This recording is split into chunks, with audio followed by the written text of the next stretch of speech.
Hostiles have established multiple UAVs. Oh, no, I got lost back on my ball. The fuck? Hostile CUAV detected. Friendly tactical He's there with the beacon shield. online. He gets a shield like every fucking 5 seconds, dude. Good That fight. shield takes like 30 minutes to come back. Only kid that went positive on the entire team. Assault pack right here. Hold on, I gotta...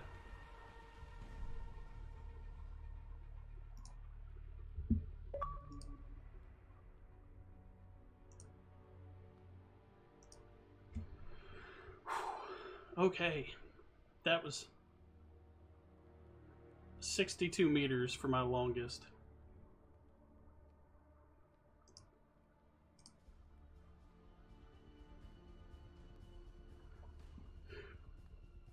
Shit once and for all. Oh, so he's a repatriate too, So, no BTs, no void outs, no bullshit. Where's my gun? Old-fashioned boss fight. Good old-fashioned boss fight. Gun versus Strand. One more ending before the end. One. I down one.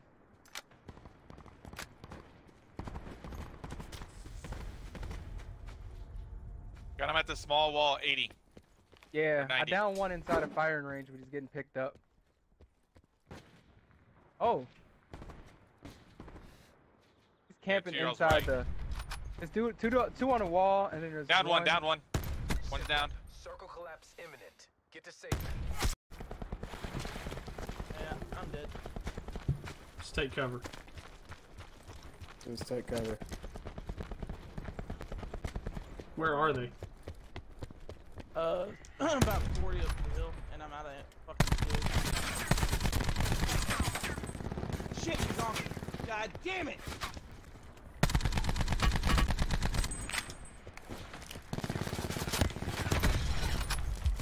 Oh! Got him. He's down. Eat shit, bitch. There you go. You regretted There's that. a headshot too. Now there's a Like, guy on your left. Look down the left. Oh, hold up. Hold up. He's gonna be easier. He's down. Ooh, don't let him live. Don't let him live. Oh, that's beautiful.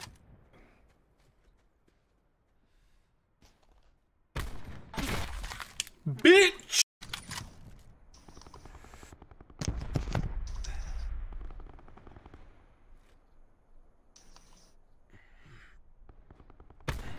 Oh! Nice shot. We gotta move up a little bit.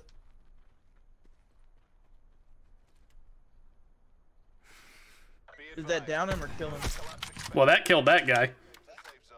Oh, I guess I killed both of them. Rotate to the brick buildings. Keep rotating up.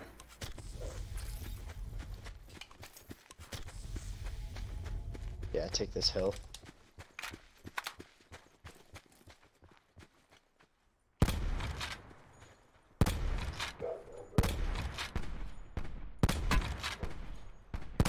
Hit him once. Eat shit. Eat shit. Hit him twice. Eat shit! Fuck it. No. Who did such a thing? LJ. High play, bro. They're pieces of shit, aren't they? Shit, got that.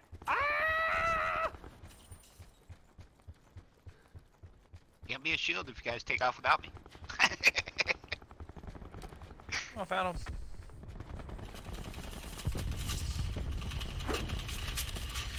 Get it, bitch! By the way, that was a tomahawk. Oh, that's Grim. That was a tomahawk.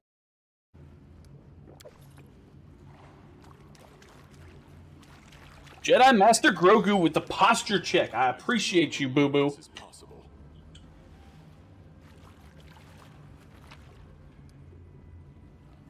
A rapier? Belt of incredible dexterity 4.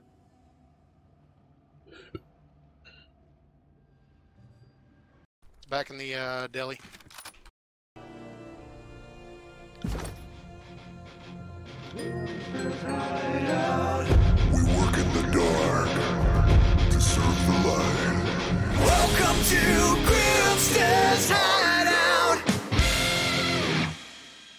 Well, that's annoying. So, good morning. What is up? How are you guys doing? We are starting something today. We're continuing our oh shit. We're continuing our playthrough of Tyranny. We did just get through the old walls. We are going back into what's the name of this fucking area? Hold on. Lethian's Crossing. We're going back into Lethian's Crossing. There's some people we have to talk to here, I believe, because the Bronze Brotherhood went and stole a helmet, and then I went and got it back, and now I'm wearing the helmet, so we're going to see what happens. Like, we're going to see whether they take the helmet back or not. I really hope they don't, but they could, so yeah, that's where we're at. If you guys missed this last week of D&D, it's up on YouTube, so yeah, let's get it. Oh. Alright. So, anyway, I was looking at here. Look at all these artifacts. The Sun Lance. Oh my gosh, look at the renown already on that thing. Oh, Dauntless. I've maxed Dauntless out. Max that out. Gravebow's almost maxed out. Almost maxed the Commander Plate out. Almost maxed the Orb of Life gloves out. Oh my gosh, dude. I haven't actually seen what it does for their upgrades.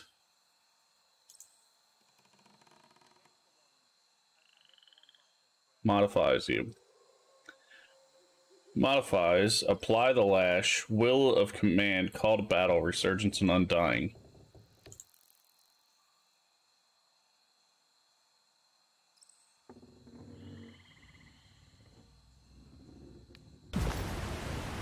Alright. So, like, some of those aren't, like, per se the best possible, you know, damaging weapons and armor. But they do, like, more stuff, so, yeah, they're definitely better. Return to Lethian's Crossing and give either Eldian the Magebane Helm or claim it for your own. Return to Jaspos.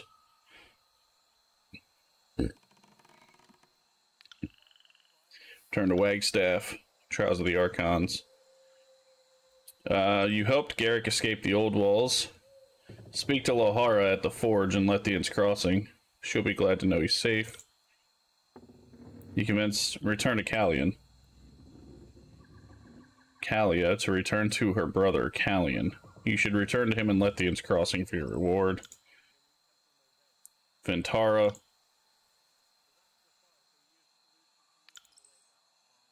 Okay, there's tons of people that we have to talk to, apparently. So I know one was... Oh, never mind. Settler, Fateminder, it's good to see you alive. With all the commotion coming from inside the old walls, Eldian was beginning to worry about you. He sent me to find you should you return to Lethian's Crossing. He tried to convince some of the disfavored soldiers to go inside the old walls to help, but they all refused. It appears as though their help wasn't needed. Okay, tell the old man to stop worrying about me. Thanks for the information. Alright. On it.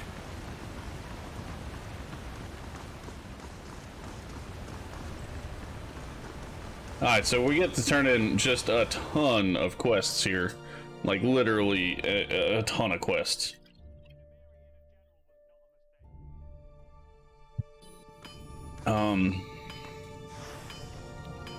Okay. Lohara. You have returned. There's always more demand for iron than there is time in the day. I found your apprentice Garrick. I've already spoken to him. Sigil Material Force. Nice. The young weasel thought he could find rare metals in the old walls, did he? I'm more impressed that he returned with his life than anything he might have found.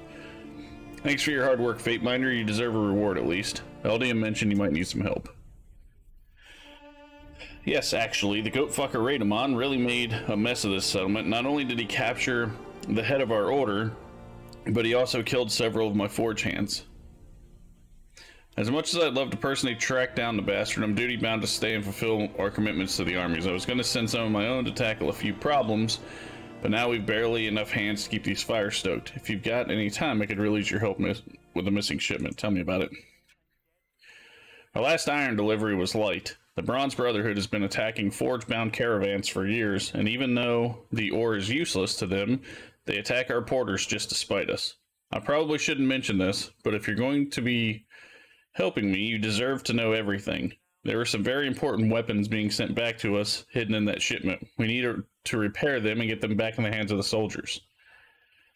My hunch is that killing our porters and taking their rations was enough. They'd have no cause to lug a bunch of rocks back to their camp. I don't think they knew the weapons were there. At least I hope they didn't. Our man meant to travel through a dense forest in a deserter's march. We don't know his precise route, as our porters often improvise on the road to avoid encounters with bandits. No, that isn't much to go on, I'm sorry. I know a spot in a deserter's march with known Brotherhood activity. That's as good a start as any. It's certainly plausible that the porter moved through there. Alright. So I have a new quest now. Quest completed. Leave no. Search the missing shipment. Okay.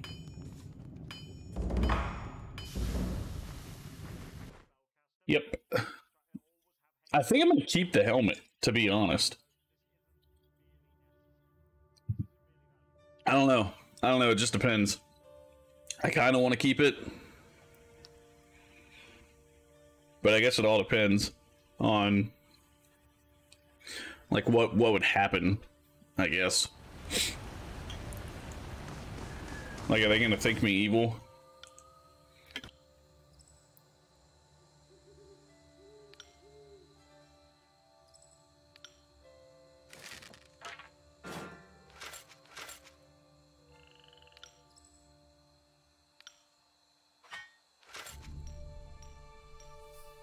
I'm gonna keep my other helmet just in case.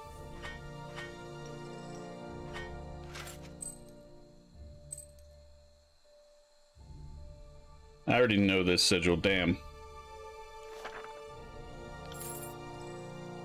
Alright.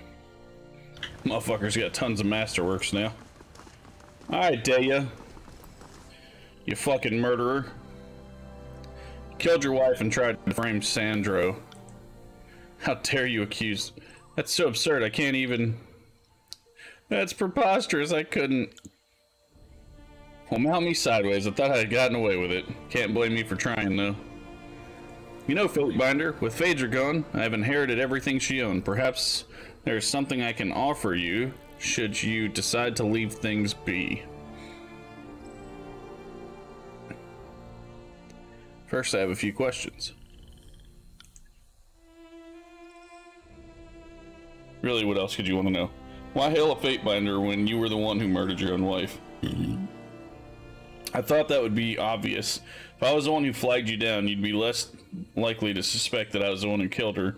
I was hoping you'd just take my word for it and kill Sandra for me, but apparently he didn't have a mind to keep his mouth shut.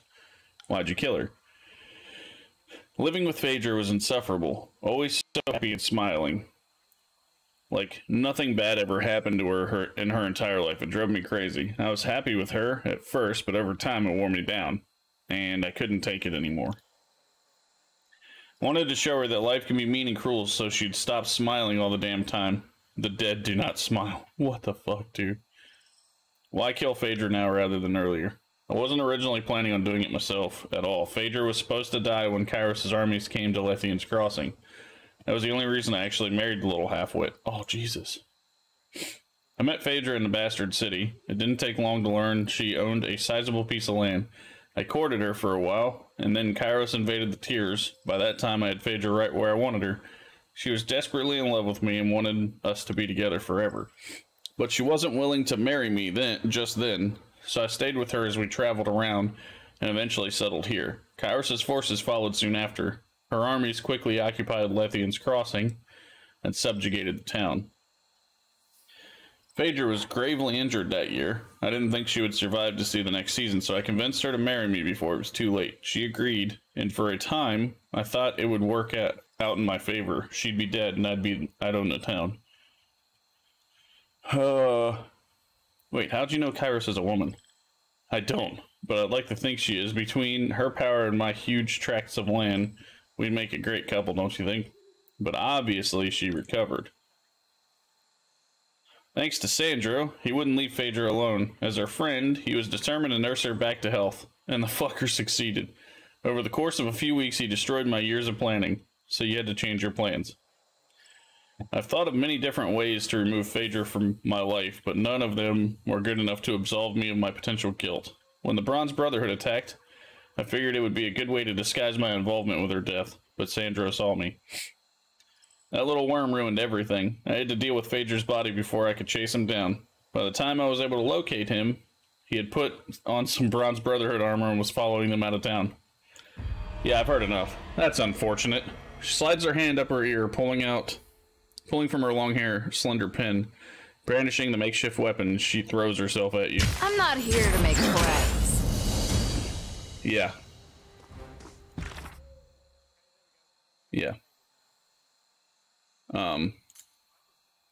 I probably, like, failed that, but I don't even care.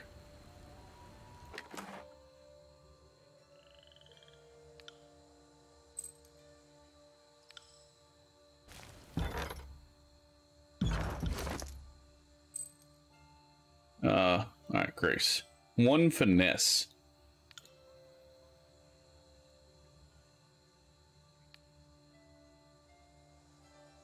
1 quickness. Do we want a quickness or finesse?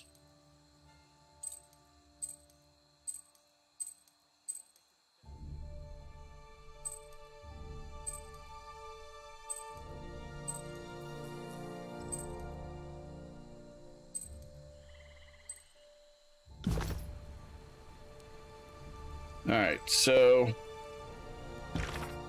who else do I have to return to? Return to Callion. Where's Callion?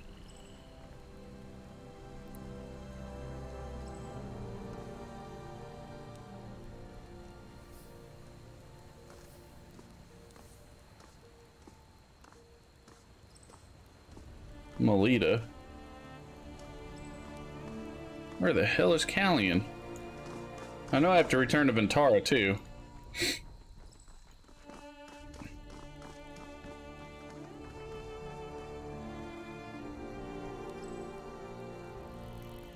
Let me see if these merchants have any bronze or anything that I need to buy. Yeah, no. Alright, Ventara, I know we have to return to her. The Cursed Dead and their hostages were freed. Thank you. Every deed done in the name of the disfavored is a deed that helps solidify our hold in the hearts of the Tearsmen. Alright, so that is completed. Is it just XP that I'm getting? Probably. I found the bodies of the blood chanters who were hiding in the Twin Rivers. What are you talking about? Ventara's voice drops and she continues in a solemn, quiet tone. Blood chanters and the Twin Rivers. Don't act dumb. You've been hiding it for years, and Gino is the last piece of evidence. Ventara steps closer, her hand resting on the hilt of her sword, whispering so you can barely hear her. Making wild and misleading accusations against a commanding officer is a punishable offense, Fatebinder. I would take care. Really, Ventara? Is this the information worth losing your life over? Huh. Ventara takes a step back and drops her gaze, defeated. You win, Fatebinder. I'll exonerate Gino. I was decidedly uncomfortable with my orders in this matter anyway. What were your orders? We were told to silence Gino, but to do it as quietly and indirectly as possible. Turning him into a wanted criminal seemed the best solution. She shakes her head, momentarily losing her composed standing. I didn't know until just now what exactly he did to deserve it. The Legion commander I respected would never slander the name of Graven Ash this way. You're a disgrace to our noble forces. Oh, God. Damn, Barrick. I followed Ash to the end of Teradus itself. My last desire is to see the great general humbled. Ventar quiets as she takes a thoughtful moment. I've already said too much. She stands back at attention, returning her gaze to the crowd. Travel well, Fatefinder. Alright. Speak with Gino. I don't know where Gino is, though. You spoke with Ventara and convinced her to let Gino return back to the settlement with all charges dropped. Return to Gino and Deserter's March. Okay. So we have to go to Gino and Deserter's March.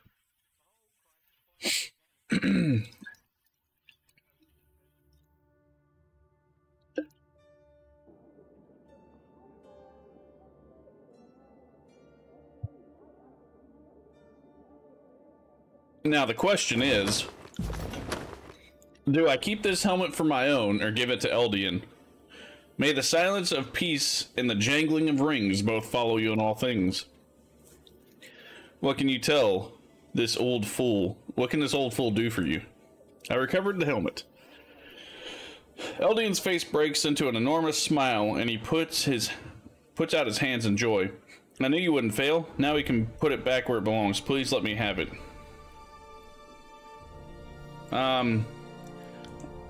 No, Fatebinder, you cannot. Without the Mage Bane, we are susceptible to more attacks. Please do not leave us exposed like this. Ah, you know what? Fuck it. Take it. Eldian gingerly takes the helm from your hands, breathing a sigh of relief.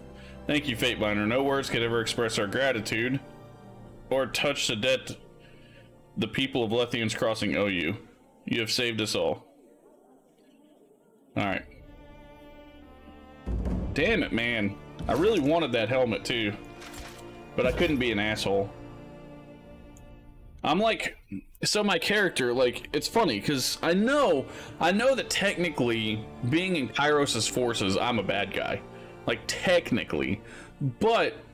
I'm not that much of an asshole, so I kind of, like, go both ways. Like, I live and let live in some situations, and then in others, I'm like, yeah, I guess you kind of need this, so here. Like, I really wanted to keep that helmet.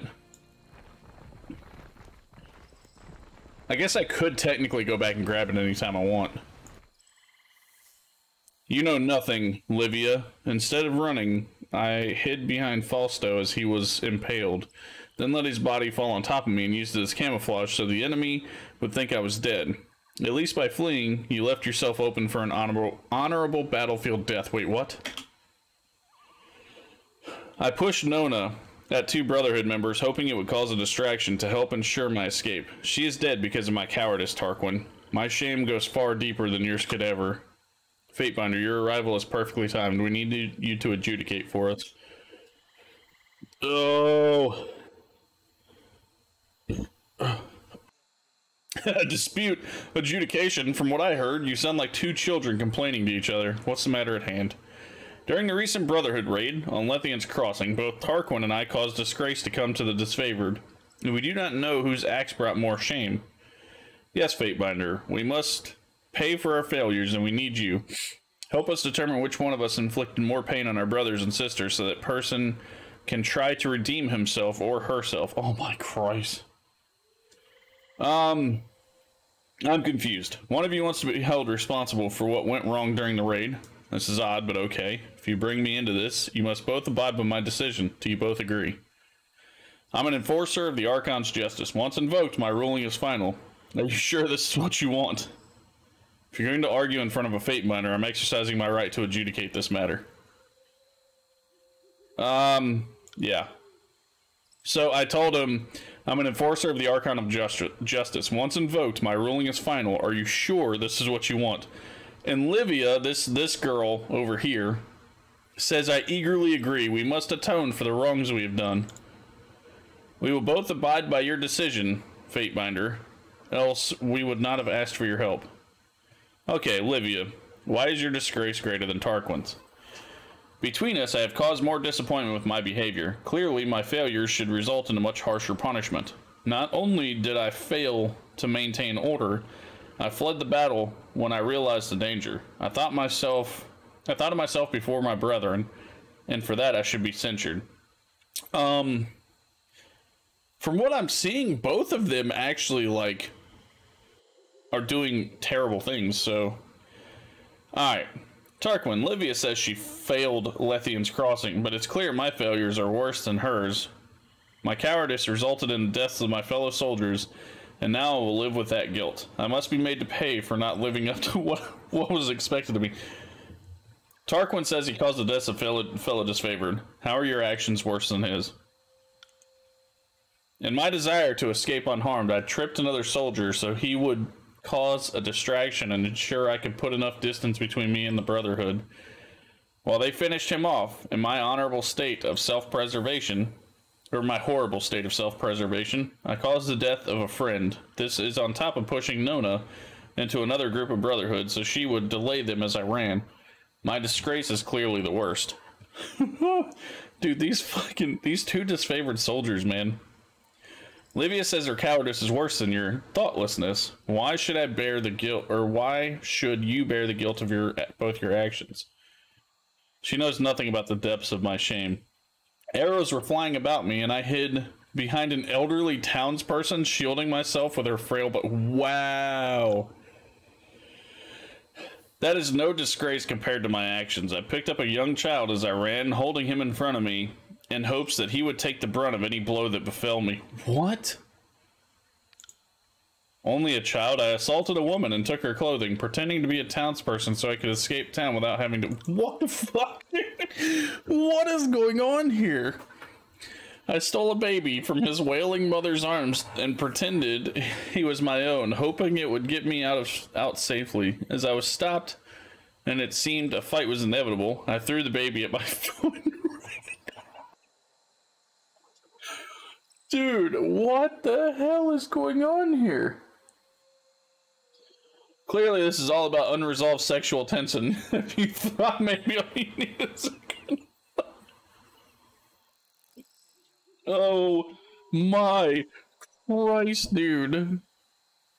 If being the most shameful is so important, why not duel to determine it? I'm truly sorry, Fatebinder. I hope my outburst didn't foul your opinion of me. I'll stop. Though clearly this proves I need to repent far more than Tarquin. Oh my gosh. I should pay the price for the disfavored's failure. Punish me, not Livia. No, Fatebinder, don't listen to him. It should be me. Enough. Do you want to hear my ruling or not? Yes, this is very important to me. Okay. Neither of you have done anything truly wrong. If you feel you need to atone, do so on your own terms. I will not mete out punishment for these crimes. Okay, you have both, together, brought true shame to the disfavored with your pointless arguing. Both of you pay the price for it. Yes. While I would prefer to experience the full glory of penitence myself, at least I know it will be shared with a worthy ally. You do your position proud, Fatebinder. Oh my gosh. Thank you, Fatebinder. We gave our word to accept your ruling, and we shall. We are done here. Fucking just straight one up. Like, that's all they were doing, dude. That was annoying as shit, not gonna lie. All they could do is one up each other. I threw a baby at people just to get out. Alright, so who's here? Nobody. I'm trying to find the other people that I need to turn these quests into. There's quite a few of them.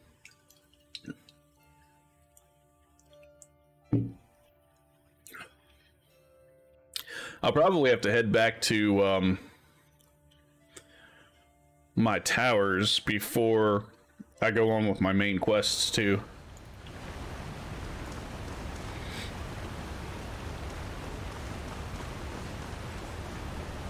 So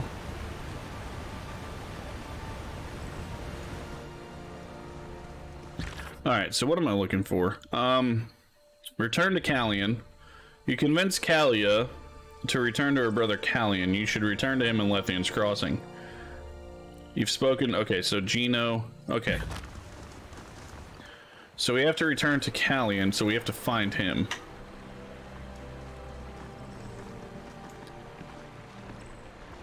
I'm also checking these merchants to see if any of them... Oh, Scroll of Lightning. You already know this. You already know this. Let's sell this. Trade. Checking all these merchants to see if any of them have, like, bronze and steel and stuff like that, because I need it.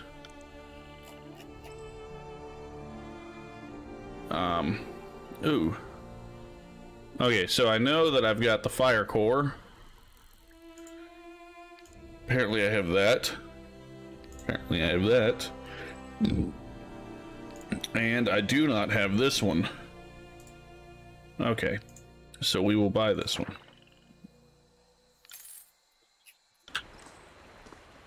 Alright, so we got one more merchant that I can check here. I have to get all these bronze ingots and stuff, because, like, you have to upgrade your people's gear. If you don't upgrade their gear, then they're going to pretty much get pooped on, so... Wait, did I check all three of them? We will find something you like.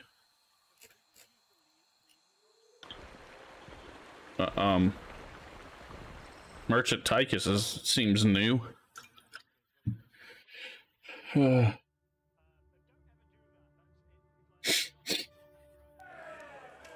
Okay, who's here? Oh yeah, no. I'm good. Yeah, that's paying for booty. I'm not down for that.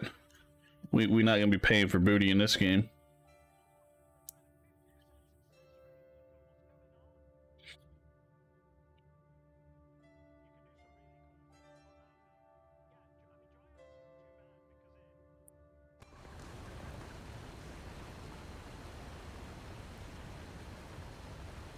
Okay, so I'm still searching for this fucking dude. It's kind of annoying. Like, he's not on this main map. The guy that I need to find.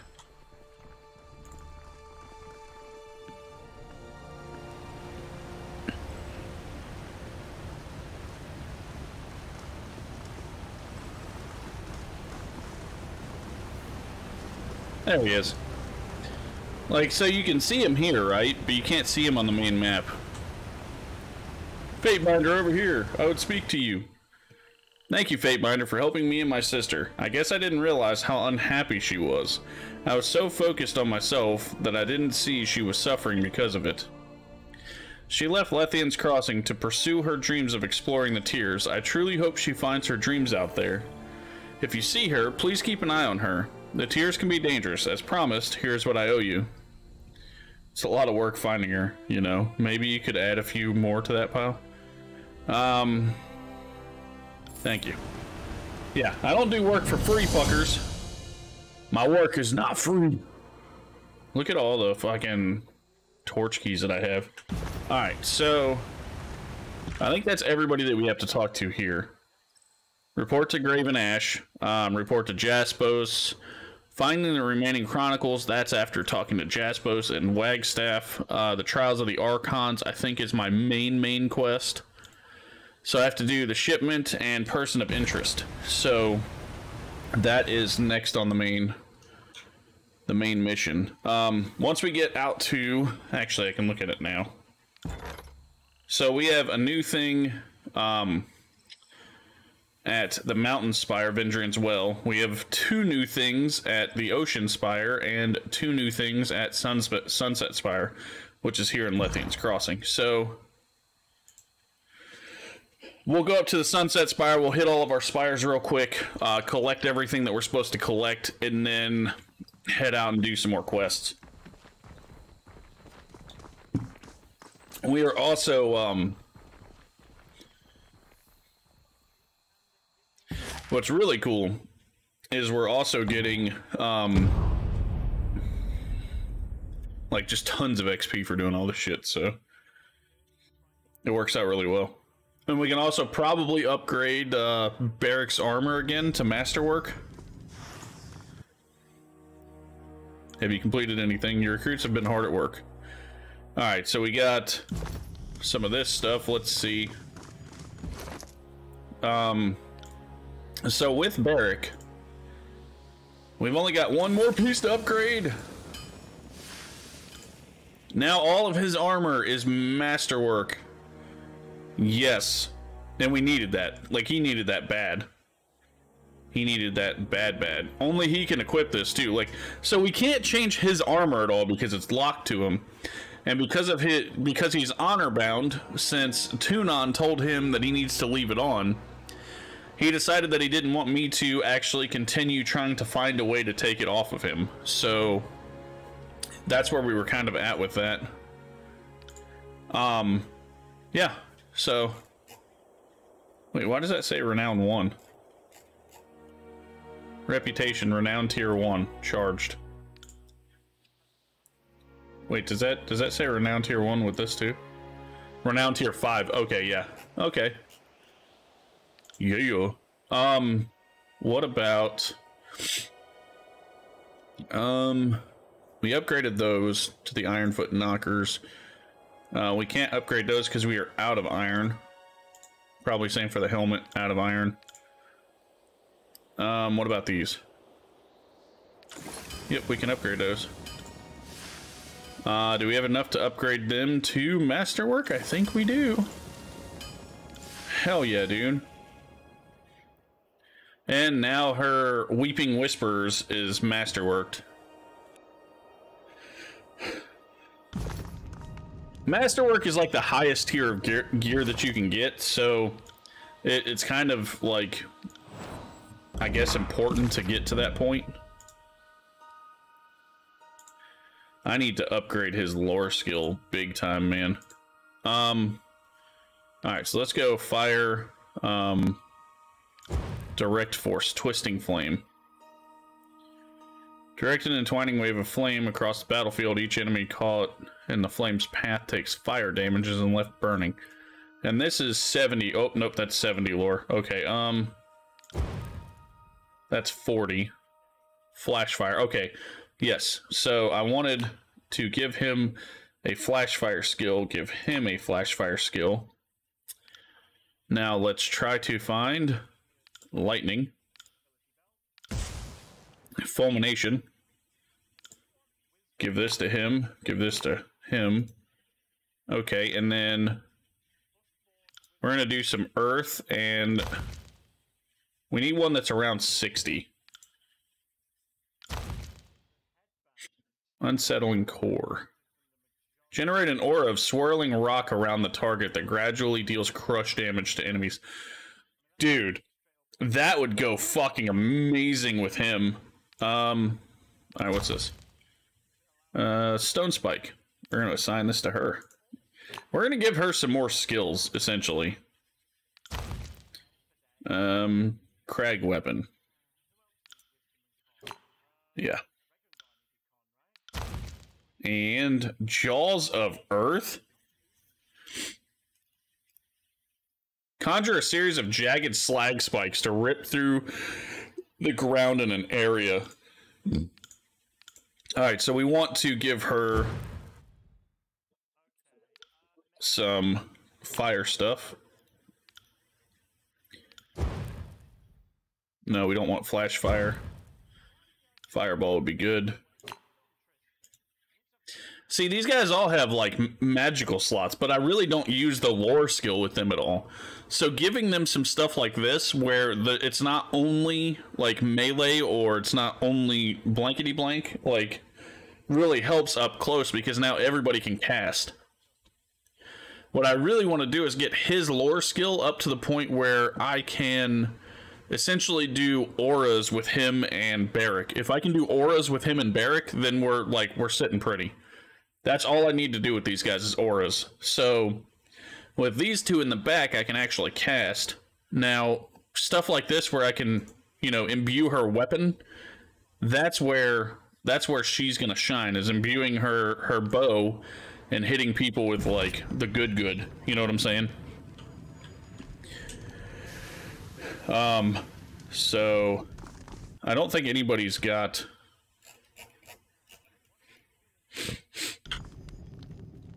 I don't think anybody can train anything. Oh, well, Barrett can train. He can train. And she can train, but I can't. Apparently, I'm behind, like, big time. Yeah, let's see who trains what here. We are here. Ingots, light armors. Yeah, no. We don't want any training here. We are going to go from the Sunset Spire to our Mountaintop Spire.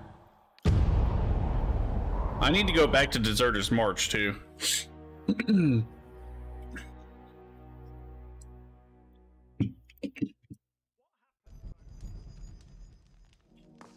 Okay, let's grab everything we can from him.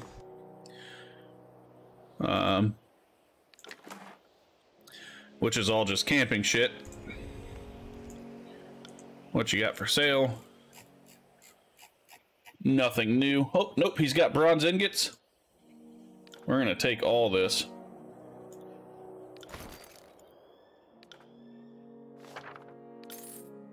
Oh, that was expensive. Okay.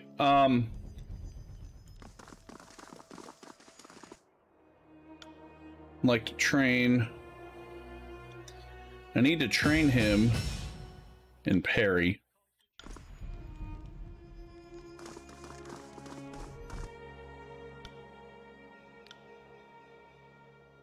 She needs dual wield training. Oh, nope, that's Ebb. Yeah, the rest of that doesn't matter. All right. Actually, I don't know if he trains or not. I don't think he does. Oh, yeah, he does. Dodge and athletics. Two-handed weapons, one-handed weapons, dodge and athletics. Yeah, no. Would you like to rest for 8 hours? Yes. That gets us a good bonus. Alright. So I could talk to Cesper and actually change some things, but... Yep. I have to go to the Old Walls Breach, too. That's another thing that I have to remember. I have to go into the Old Walls Breach again. Because there's an area that I couldn't get to before that now I can, because I have the correct things for it. I'm happy to say we've made great progress. Nice.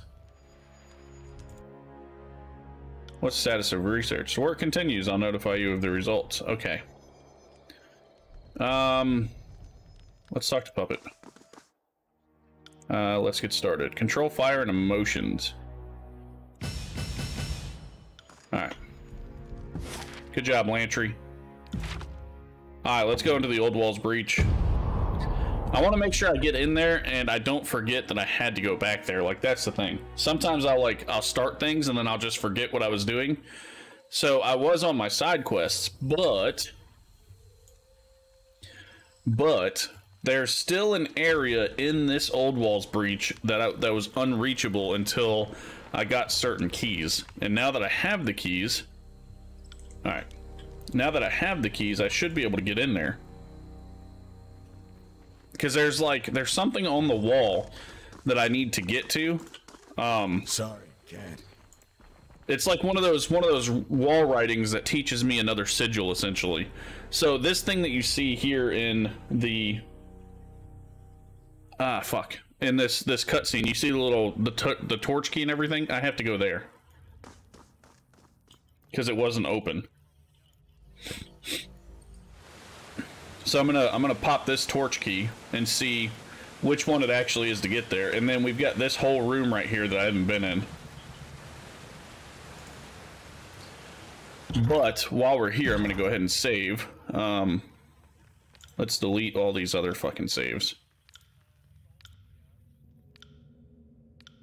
And we'll save on our primary save. The secondary save we save and keep for, like, if we have to do questionable things. But yeah, there's a ton of shit in here to loot too. Alright, so let's go and grab This one? Oh.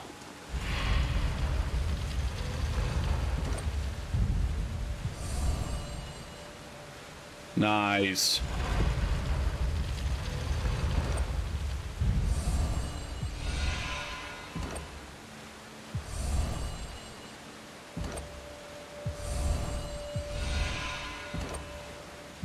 Alright, I'm gonna leave the citron in there.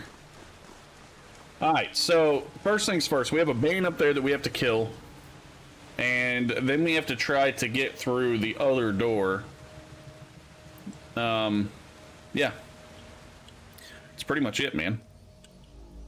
We have a Bane up there to kill, and then we gotta get through another door.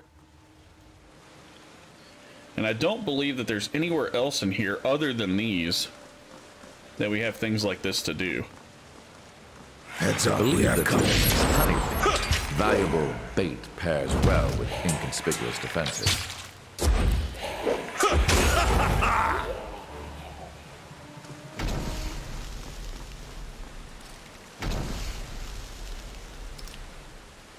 Nice, it disarms the whole thing. So, we get Sigil of Passion Core, Sapphire, and Parapet Secrets. Oh, dude, okay. So, let's see what Parapet Secrets is. Plus 10 trap detection. We're kind of good on that. Sigil of Passion. And that's a core. I wonder what passion spells do. Enrage Mind. Cause an ally to fly into a furious rage. The ally gains the effect of enraged affliction, at the end of which they return to their former state. Taunting Jest. Fire a bolt of harassive energy, filling the target with hatred and taunting them to attack. Yes, please. And that's lore 30. Let's intensify it. Is there a way to actually intensify it? Lore 50. Lore 70. Okay, so we're going to intensify it and assign this to him. So now he's got a taunt.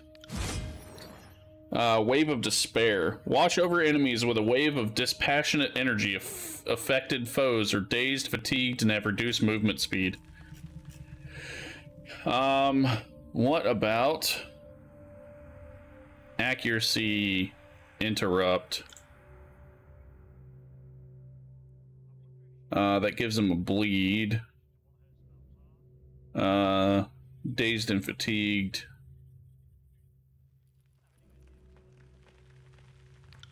Yeah, this will bleed him too. Alright, and then what is this one? An Aura of Fear. Dude, that would be amazing. Alright, this is cool. This is fucking cool as shit.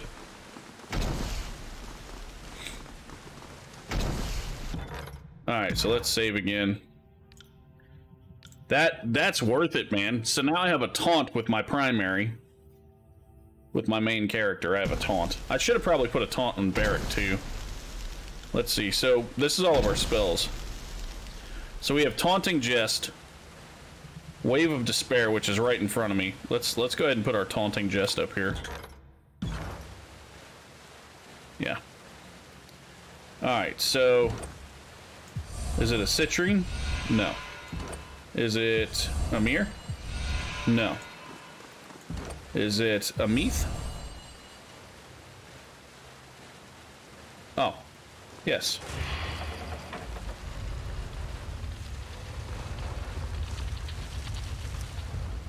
Watch her be like some big badass in here. I think we'll come back. Alright, so we have some new spells, right? Let's see. We have Giant Boulder, Ball Lightning, Titan's Touch, Flash Fire. What did he use? Mantle of Flames.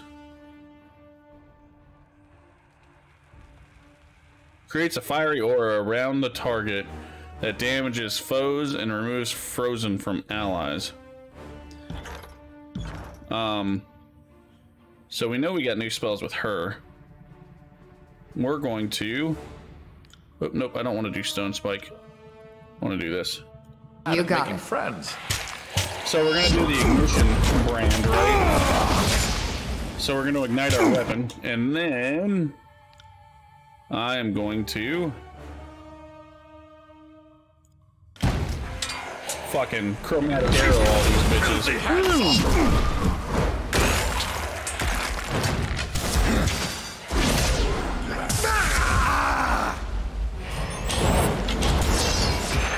Can't do that.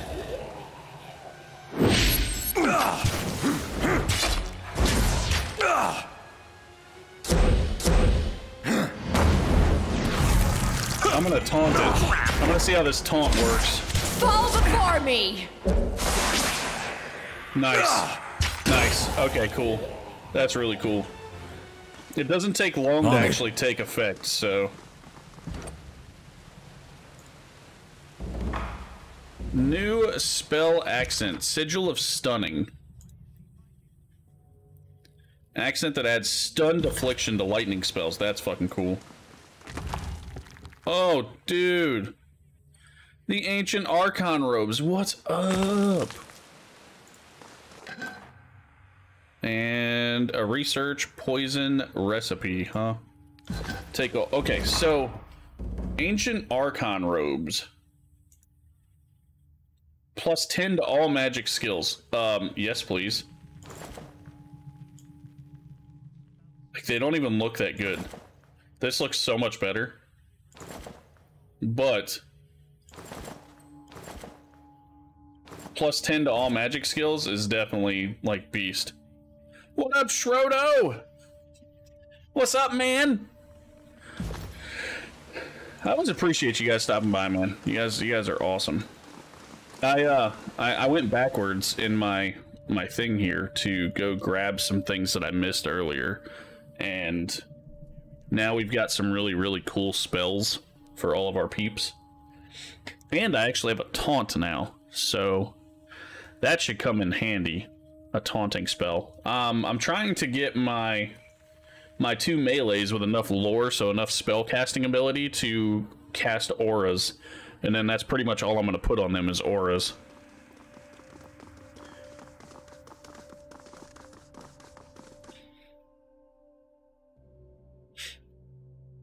Those auras are pretty beast. Oh, dude, I like that freaking Grogu emote you got there.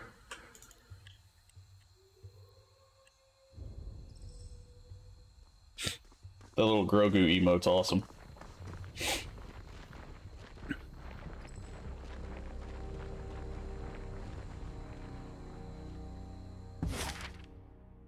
Alright, so we did the Old Walls Breach. We have to go back to Deserter's March.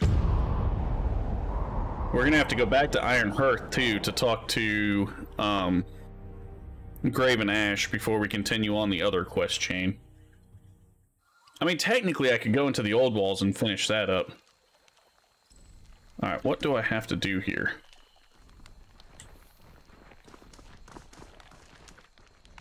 Sorry, can't.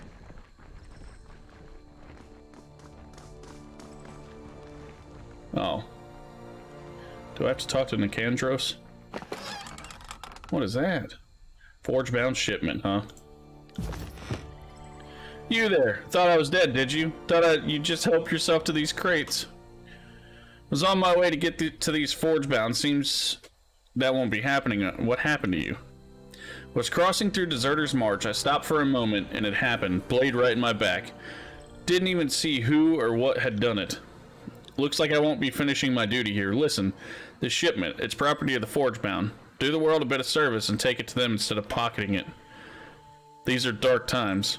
Lethian's Crossing needs the support. Will you take it to them? I'll make sure it gets to him. He grips the side of the broken cart, lifting himself up so that his face is level with yours. Good. Be swift about it. You must. You must. He coughs, spitting thick clumps of blood onto the ground. Damn, never thought this is how I'd go out. He loses hold of the cart and falls back against it, hitting the ground hard. The old man gasps, the sound from his throat torturous and wet. After a few moments, he is silent. Why didn't we fucking heal him, bro? Like, we could have healed him.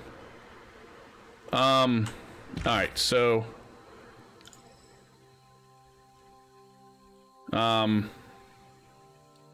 return to Gino in Deserter's March and tell him the good news. Where's I think Gino is like up here.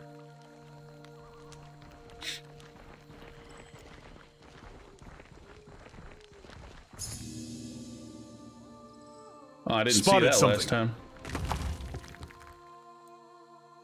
Agents report, this bundle of pages, cleverly hidden within a rocky crevice in Deserter's March, contains a meticulous set of reports meant to be delivered to someone named HB. The letters record detailed observations of Brotherhood operations starting a few spans back. The author appears to have infiltrated the mercenary gang and spent most of his time helping the Brotherhood establish a base of operations at the old walls near Twin Rivers. The spy was able to observe Radamon on a number of occasions and notes that the leader has been growing increasingly comfortable in the strange environment and unafraid of disturbing the arcane ruins. In another letter, the agent notes that several sages were brought to Radamon, likely unwillingly, in an effort to unravel some of the mysteries of the old walls. As the leader grew more brazen, he also became more paranoid, accusing Brotherhood soldiers of betrayal. The last letter appears to have been written in haste, the ink smeared in a number of spots. Had to leave, lifted sage's notes and magic scrolls to set back enemy plans. R is likely greater threat than thought. Joined Wilderness Patrol, but absence from old walls will be noted. Documents hidden, sewn into tunic. Route will be intersected with Iron Veil. Look for brother with copper nose ring and scar on left jaw. Okay.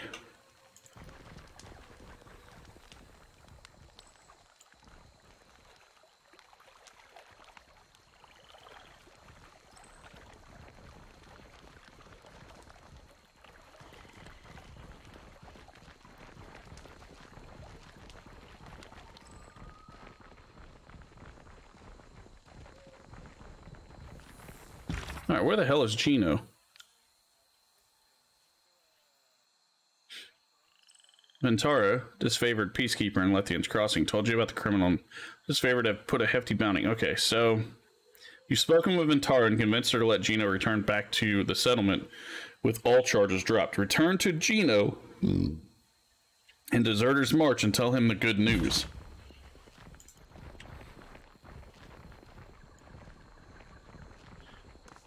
Did I kill Gino?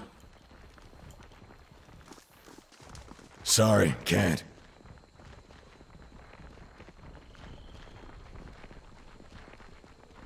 Oh, there's Gino. Found the bodies. They were Scarlet Chorus soldiers. Treason against Kairos. And long before they started quarreling with the Chorus, they had every reason to want their witness dead. Have you spoken to the disfavored captain? I'm sure she could clear my name. She should be told what really happened. Yes, the disfavored should give you no more trouble, or they will answer to Tunon. Fatebinder, this is the best news I've had in years. There's no way I can thank you enough for the kindness you've shown to me. I will go see my family right now. He throws his arms around you. Thank you. Alright, cool. Alright, so I gotta go pick this shit up. I thought I had already picked it up, but that's a no-go. Oh. Never mind, he died. That's what it was. Alright. So... let's go to Lethian's Crossing. Okay. After a few hours... Encounter in Lethian's Crossing. After a few hours of difficult travel... through an area with dense undergrowth, you happen upon a small stream where you can refill your water skins and wash the sweat from your brow. Nearby, you spot a large copse of narrow trees with leaf-bearing vines coiling around their trunks. As the vines snake upwards, dozens of thin, yellowish-green stems spring forth along the plant's cane. Some of them stiff and upright, others drooping downward like long hairs. At the end of these stems, an explosion of bright orange berries radiates outward, ripe and abundant. To your eyes, they appear to be bristleberries. Examine the berries. Clustered together in tight drupelets, the berries vary from bright orange to a yellowish orange color. The size of each individual fruit differs slightly between bristleberry and bristlebane, but it's very difficult to determine without the two side by side.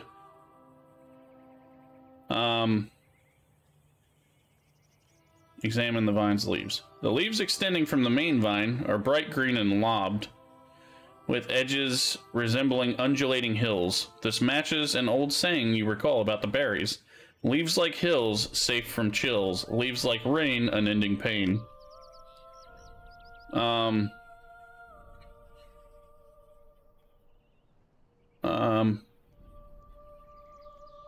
Why would I rub the pits against my skin? Eat them.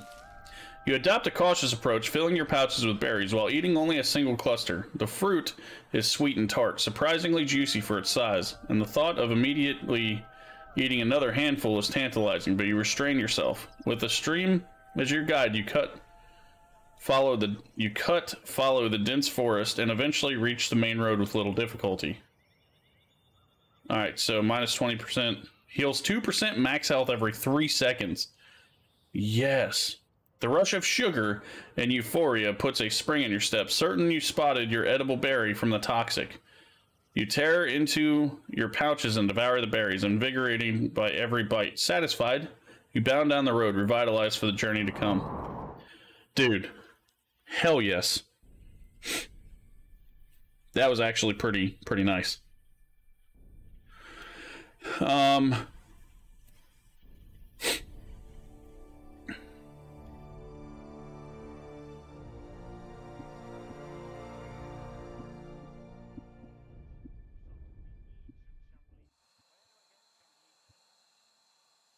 don't remember who I have to talk to here.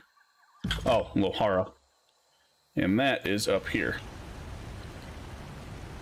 Yeah, so we'll go to Lohara, and then I don't know if I want to go to Graven Ash first and just finish what we were doing there, or go back to the other people and go down into the old walls. Like, I don't know which one I should do.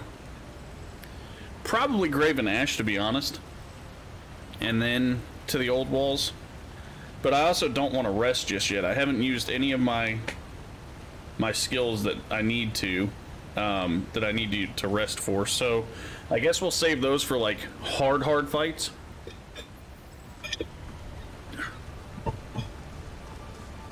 Who left my server?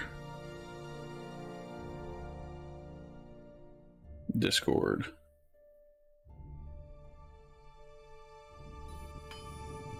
Oh, yep. Bye, Civil.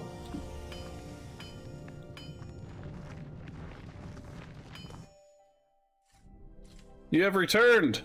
Lohara turns to face you, her body covered head to toe in charred hues, chest rising and falling under the strains of labored breathing. There is always more demand for iron than there is time in the day. She removes a set of heavy canvas gloves and balls her fists, the joints of her fingers crackling in unison. How may I be of assistance? I found the missing weapon shipment for you. Slugfist gauntlets, huh? Thank you for finding our missing weapons, Grimster. A sigh of relief escapes her. We had almost had to leave the forge idle for the day on account of material shortages, and we've no desire to find out what will happen if we don't meet our quota. After losing those weapons, on top of it all, and who knows what we'd be subject to, we have to get everything repaired and back in the right hands. She attempts a good-natured laugh, but falls short. So, weighted on crit hit. Nice. Nice. Those are actually pretty damn good. Are they heavy? Heavy iron armor, yes. I mean, I lose a little bit of armor, but the critical hit on them is actually amazing. So, because like, okay, so on crit hit, right?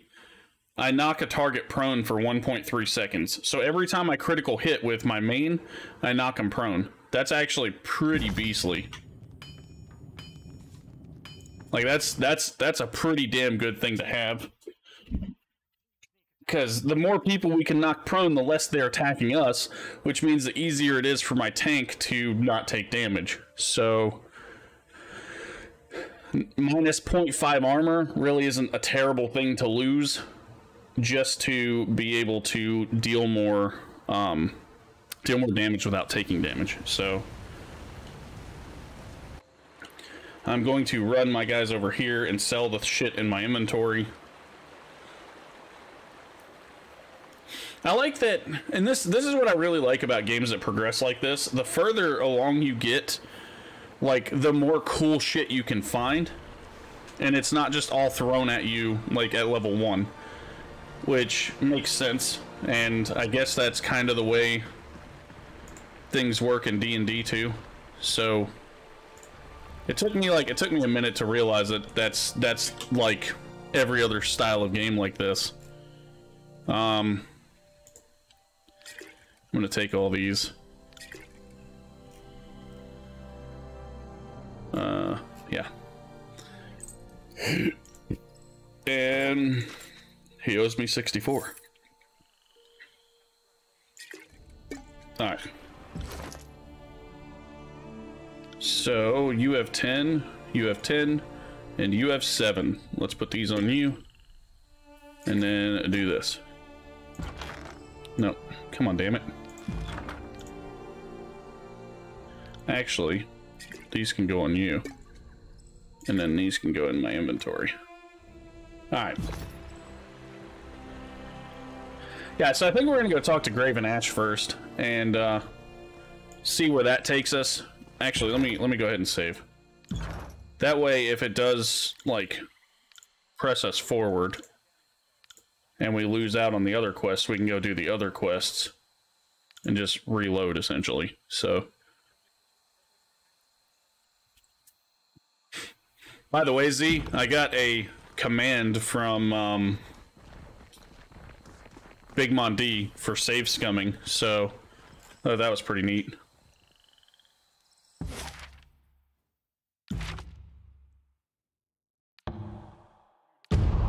So I guess like the next game that we know that save scums are going to happen, I will probably start using that command.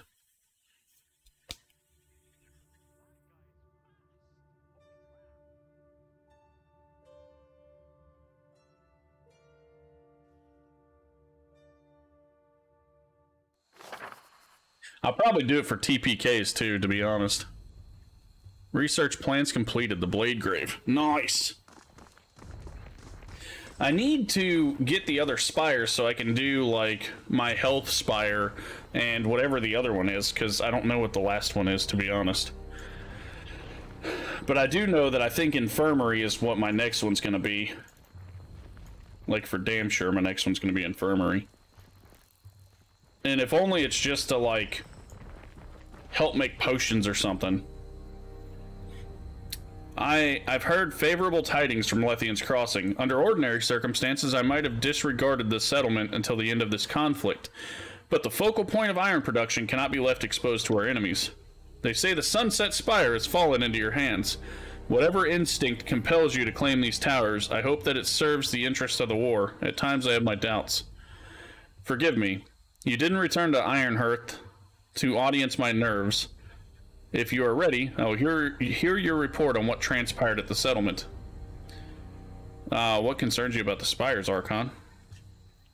That answer should be obvious enough. We do not know enough about them. It is clear that they offer some advantage. The ability to stand beyond arm's reach of your enemy is significant enough, and I suspect that it is the least of the spire's many talents.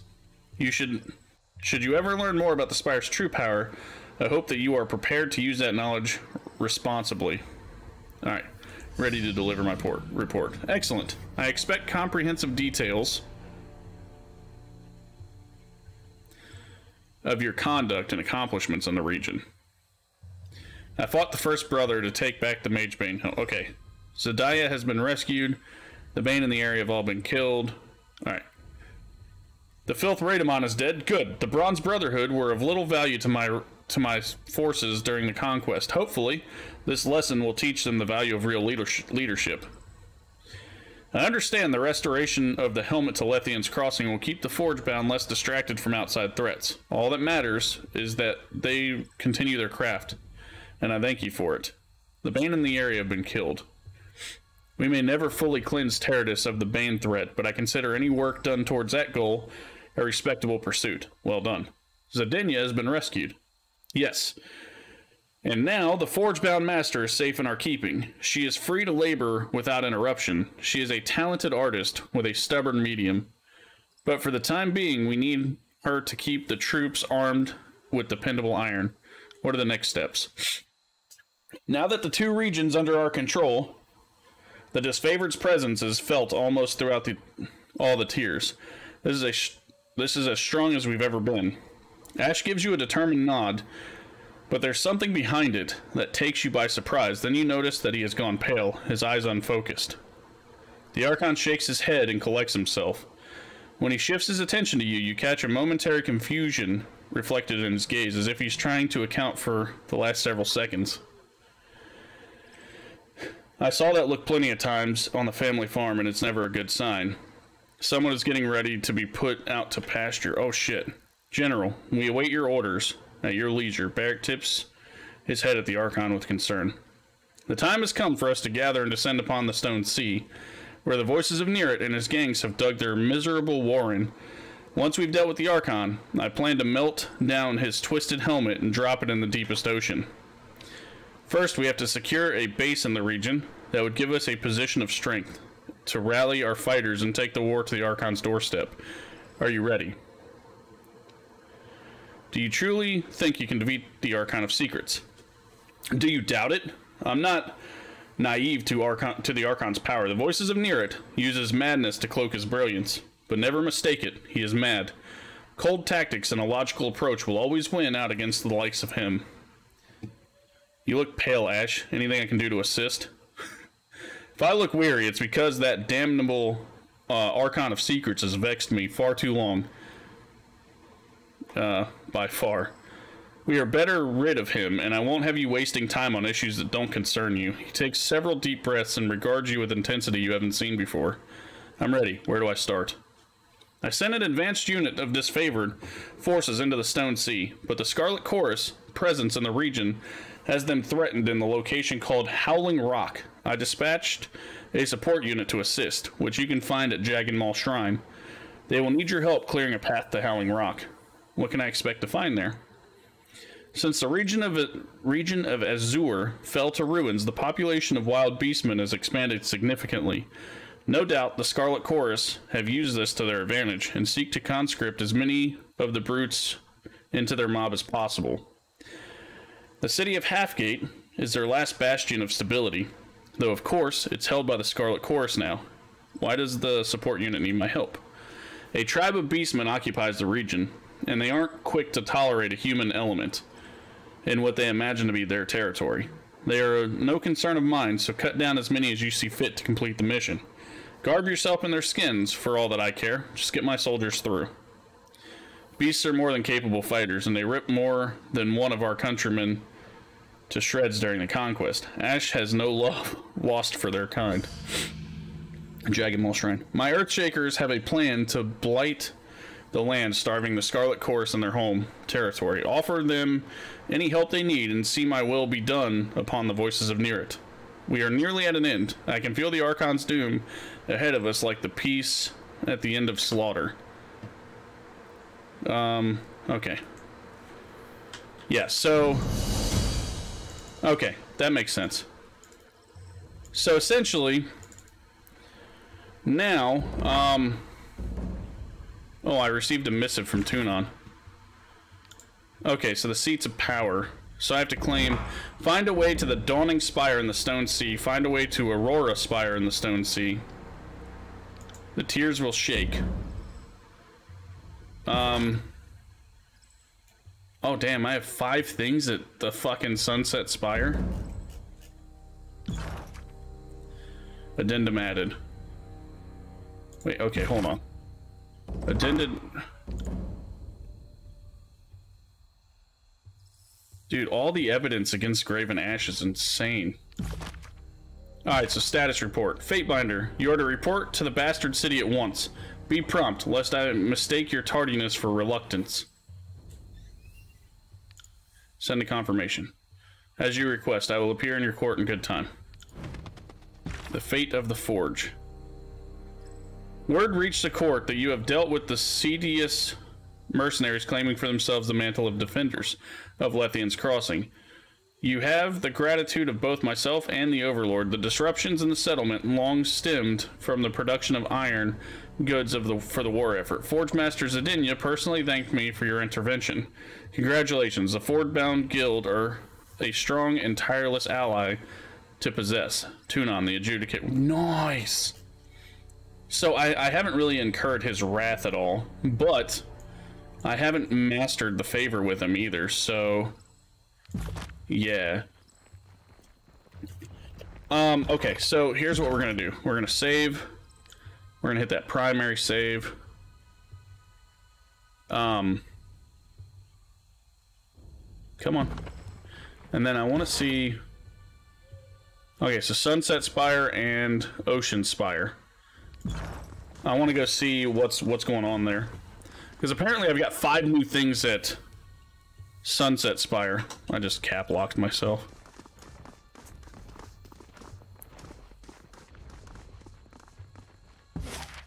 Okay,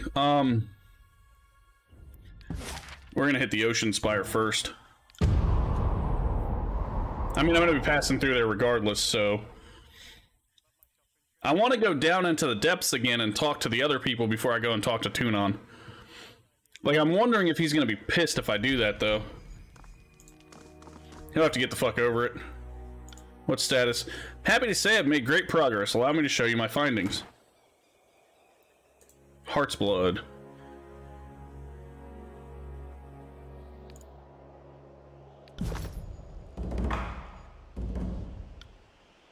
I want you to research, we'll do Sigil Scrolls. Alright, Heart's Blood can be created with an access, okay. And they're gonna research that, so... now I'm gonna go to Sunset Spire.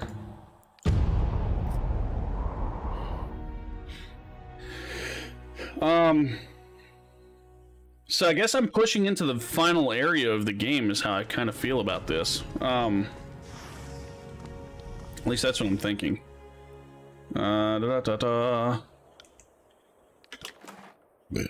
Nice.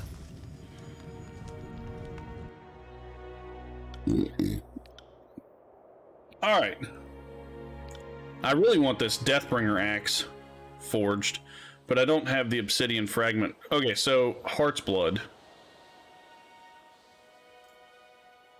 Urgent to spill, open, drink. Grant us the boon of your delight. Fires a bouncing bolt of energy. Each enemy that is hit takes piercing damage and transfers health to the wielder. Affected foes will also have their might, quickness, and vitality reduced for the remainder of combat. Amount of health transferred scales with Heart's Blood Renown. Okay. 40% of damage below 35% health. Dude. Artifact Hierarch's Robes. Plus 10 to all magic skills. Draw forth the form of a horrifying mask of the energy. To all enemies within a cone become terrified. Duration. Dude, I need this. I need it for my fucking caster.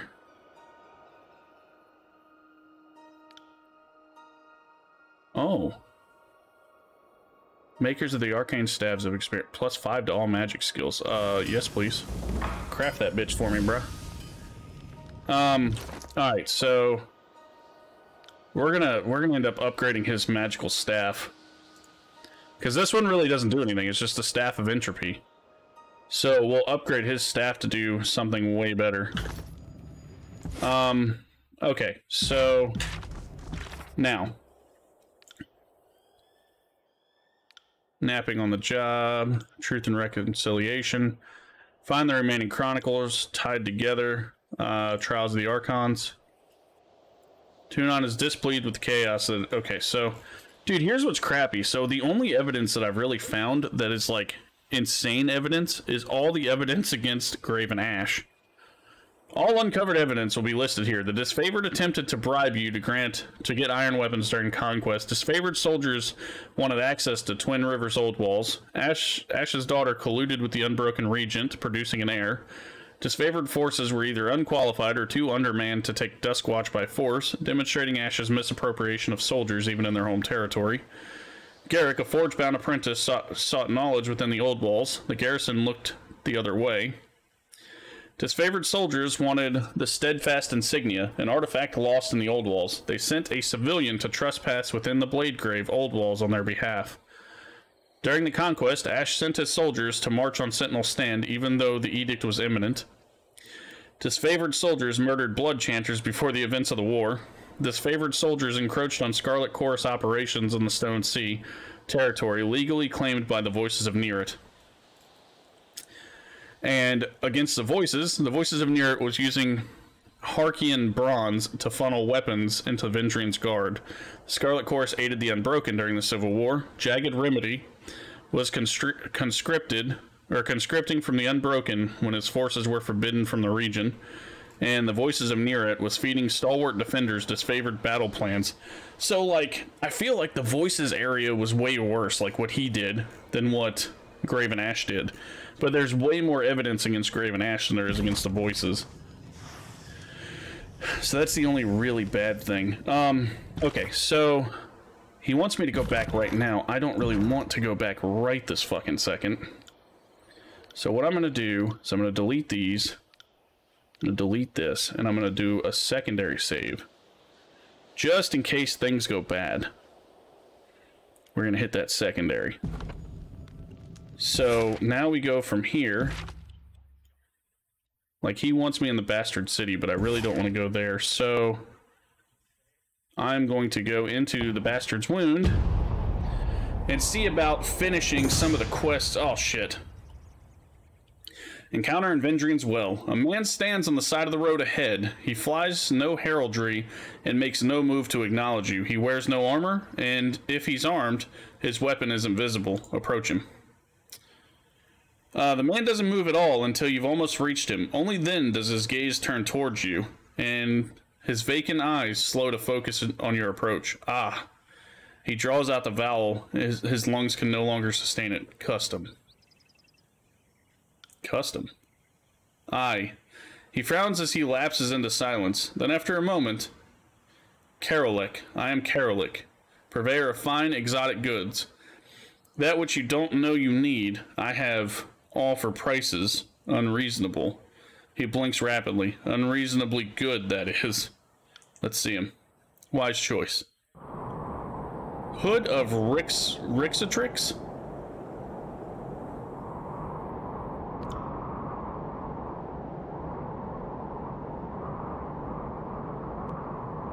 Summon one of Pig. This hood belonged to a sorceress, charged as a Rixatrix, the crime of being a quarrelsome woman often used to harass and torture mages with no counterpart. Under Kyros's law, in the Bastard tier almost a century ago, when the local lawmen came to apprehend her, they encountered instead a porcine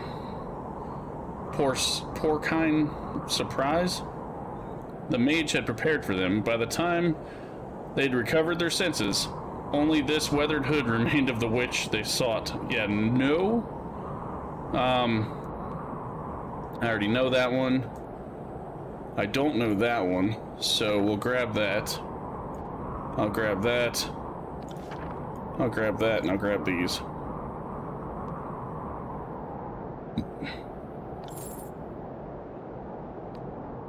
Okay.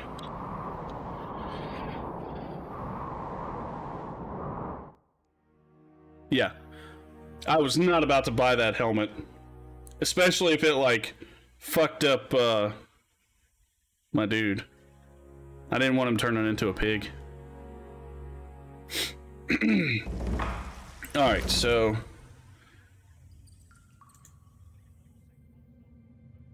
This scroll contains a magical accent which causes a Terratus or lightning spell to deal additional damage on low health targets. Nice.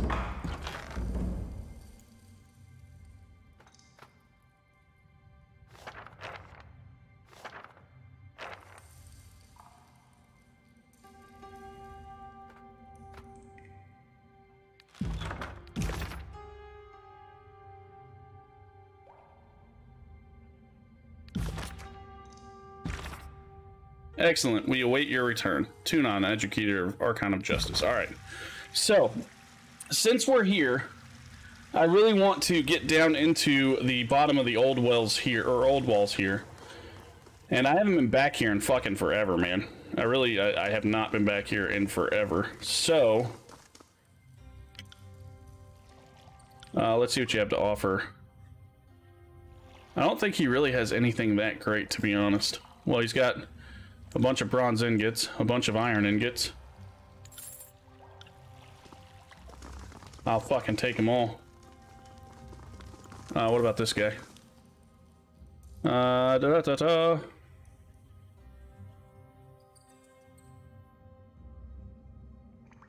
Yeah, he doesn't really sell anything.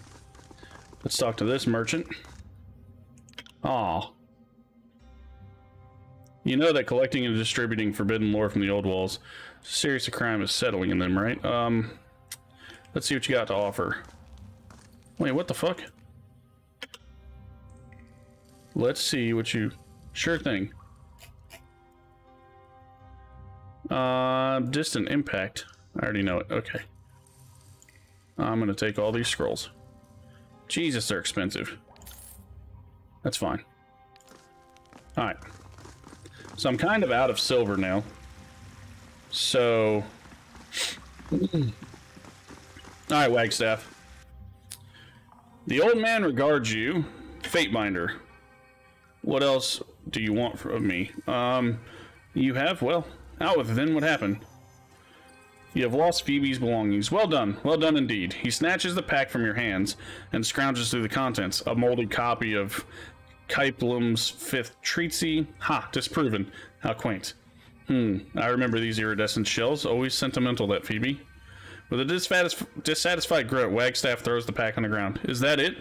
Did you not find any of her recent writings? Or a bound journal of some sort? Chorus already picked over her possessions. The Chorus got her. I doubt they even left her the tunic on her back. I assume that she's dead. She's dead as requested.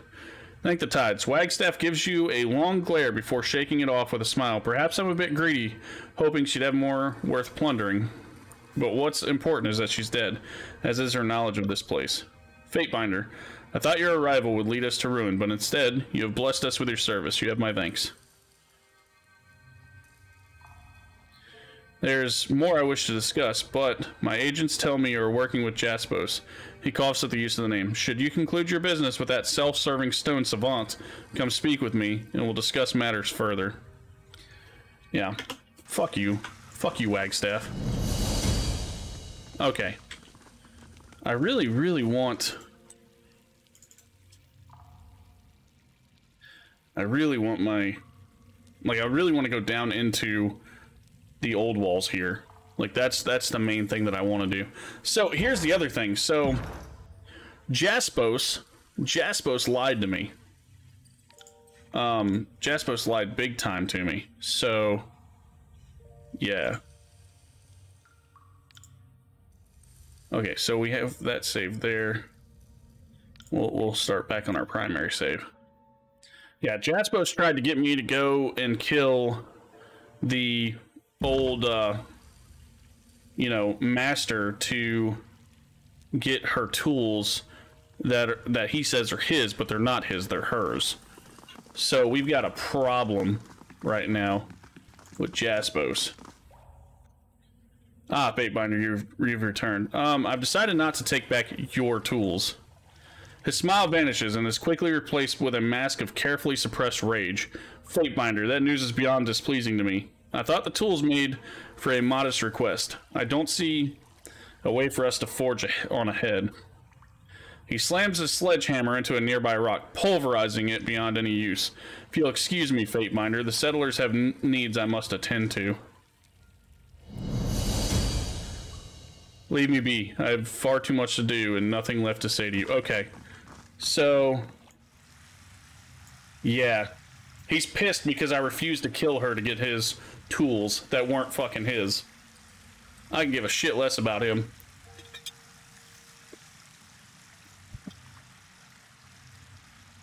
I'm not killing another master just to grab tools that aren't his to begin with.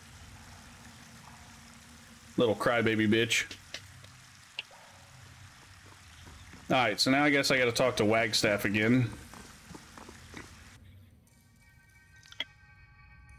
You said you had something important for me to do. The bastard wound presents all sorts of threats. The bane, sparse vegetation, the toxic water. Perhaps the oddest threat came from within. Reef Talon, former alpha of sorts to our tribe, became wild and uncontrolled. She started exhibiting healing powers, or so it seemed. She could heal the outward symptoms of injuries, but those she treated became sleepless, doomed to waste away. Reef Talon is gone. She fled into the old walls, but in her lies an answer to our woes. Her mystically charged blood will allow me to make purifying regents for decades, probably longer. Putting her down would also prevent her healing others and making more sleepless. To put it bluntly, kill her, bring back her corpse, and you'll have solved our water and sleepless problems in one slice. Is killing her really necessary? No, but I doubt nasty words and harsh glares will browbeat her into surrender. You want to use her blood for a purifying agent, but you mentioned her healing power corrupted people. Are you sure this will work? Confident, but not certain. You raise a valid concern, but I have used Reef Talon's blood in earliest iterations of my purification agent. If her blood was problematic, we'd have found that out already the hard way. If you want me to hunt your strongest beastmen, you need to offer me something. Why can't you just make more of the purifying agents you've always been making? A losing proposition. The beastmen that guarded us would need to be bled, eventually slaughtered. This can be solved by harming one life now instead of many later. If you want me to hunt the strongest beastmen, you need to offer me something. Occulted Jade always told us to never work for free. I can't rightly send you headlong into a risk without due recourse. Since Ebb isn't here, I have a present for her, but I don't actually want to see her smile or anything. Best you give it to her. The old man rummages through his flask and crystals, pulling forth a slender vial filled with either nothing or, more likely, given the water mage, perfectly clear water. A tidecaster with at least half a brain should know what to do with it. And if you can't find one of those, you could try Ebb. I'll take care of it. Together we might save the wound. As it happens, my eyes and ears tell me Jaspos has a crew of hunters also looking for Reef Talon. It's imperative we find her first. You'll need two things. First, hold on to my warden's key. Wagstaff bundles a medallion from a pouch and places it in your hand. You'll need this down below. It should let you access the switches and runes of the old walls from afar. It's essential for navigating the depths. Try not to get yourself killed down there. Not only am I grateful for the mercy you've shown our settlement, I also need this trinket back eventually. Second, you'll need the keystone to the teleporter that takes you down to the untamed section of the old walls. Speak to Inspid Moniker. Tell her you need the keystone. Tell her you have my approval. Okay. Inspid Moniker. Fateminder, I need access to the Old Walls teleporter. I was told to get the keystone that opens it. Yeah, I've got it. The rock's been entrusted to me for safekeeping. Why should I let some outsider take it off my hands? Because you'll be deprived of those hands if you don't give it up. I don't have time for this. I have important business in the Old Walls on behalf of your settlement. Right, of course. Don't let this peon delay you any further. Her smirk vanishes as she unwraps the keystone and pushes it forcefully into your hands. Don't take my needling too seriously, Fatebinder. Not many skulls to crack down here, so I've got to get my excitement where I can. Party has received Bastard's Wound Old Walls keystone. Watch out for the sleepless while you're down there. Do us all a favor and put a few out of their misery. Okay, dude. Yes. So, oh yes. Yes. We get to go down and in. Alright, let's save. Let's go on our primary.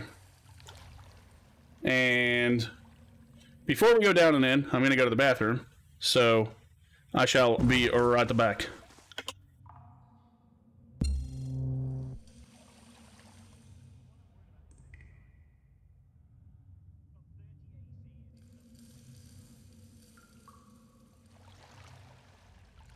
To my left. Dig. It hurts. It hurts. There you go, right there, marked. Travel to indicated safe zone. They're on the low side of that hill? They're right there by that tree. That second one was a quick scope. That dude's dead. Oh, he hit me. Oh, bitch! Like, tell me how funny that shit is. Hey, is that a raiding party right there? Fuck yeah, let's go. What the fuck?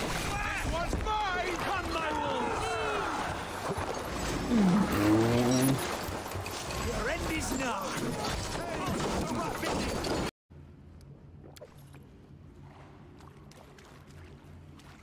Jedi Master Grogu with the posture check. I appreciate you, boo-boo.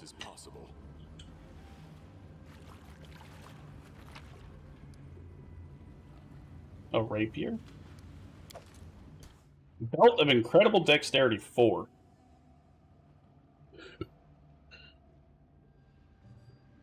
Come on, man. There is no mist. Oh!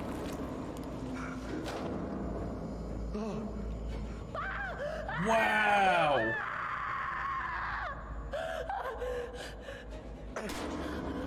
Wow! Wow!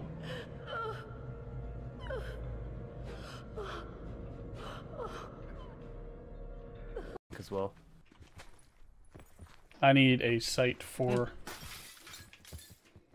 Though I need to update my card because I got a new one. Damn, I had to get a new one. Oh, fuck, you guys are moving. I was not paying attention. Vehicle coming up behind? What's up, then? Vehicle coming up behind? Get him, Gerb. He's alone. Oh! You disgusting man. I really want to find a new program that will let me do more than just those few whatchamacallits, those, like, I only get 20 clips rotation through there because I'm not subscribed to the Guru, so I may end up giving him my Prime sub and start subbing to him that way. That way I can get more rotation. So, okay.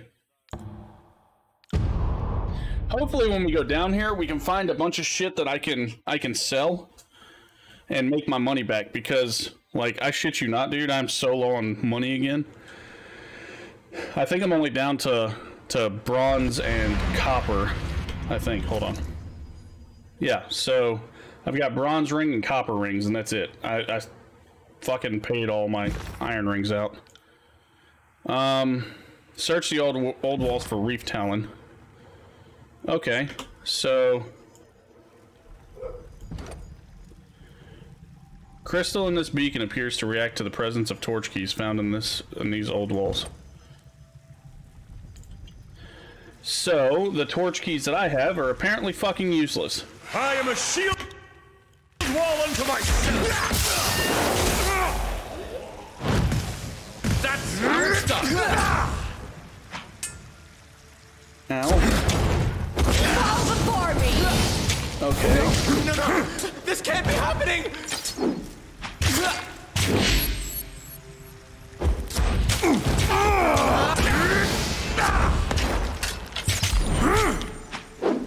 Apparently,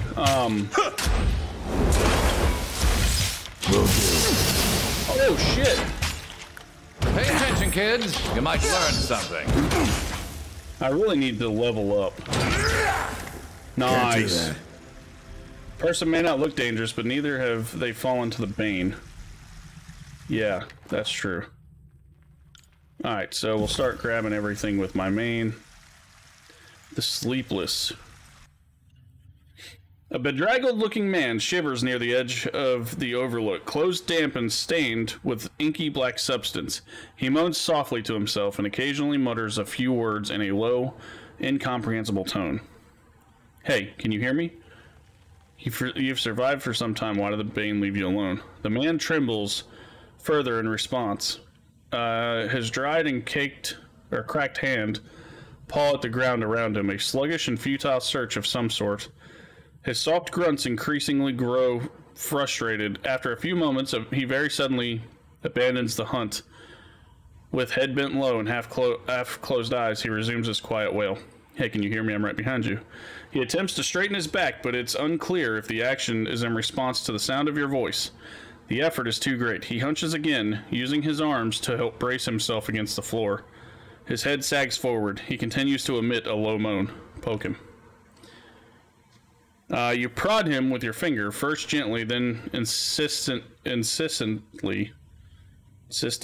Yeah. His skin is unusually cold to the touch. Despite your persistence, you elicit little more than a grunt from the man. He shifts slightly, and you notice a strap wrapped around one of his legs, extending over the nearby ledge. Examine the dangling strap. Peering over the edge, you notice a half-open satchel attached to the strap, dangling precariously above the ground. Within it, you spot the sharp features and the persistent soft glow of the old wall's torch key. Take the fucking torch key. You carefully pull the satchel upward, preventing it from twisting unexpectedly. The dazed man beside you mumbles softly to himself as you reach into the bag and pull the torch key out. His eyes catch sight of its glow. Between labored breaths, he manages a painful croak. Light. My light. In one smooth motion, you lift the crystal from the satchel and hide it from sight within the folds of your pack. With no light to draw his attention, the agitated man relaxes and returns to his foggy somnambulance. Fucking words I can't pronounce. Okay, so I wonder if that torch key...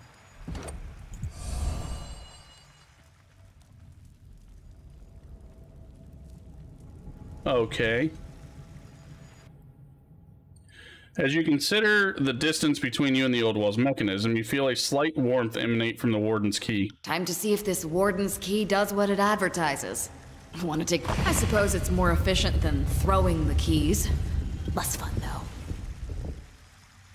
That's fucking cool. On it. More tallies to the body count. Okay, so we've got a bunch of people to fight, right? But okay, so we have a Malice, a Wisp, Sorcerer Savant, Veteran, and a Scourge. So I'm gonna have you fight the Scourge. I'm gonna have you light this bitch on fire. And you fight that Scourge. Bleed out, you little shit!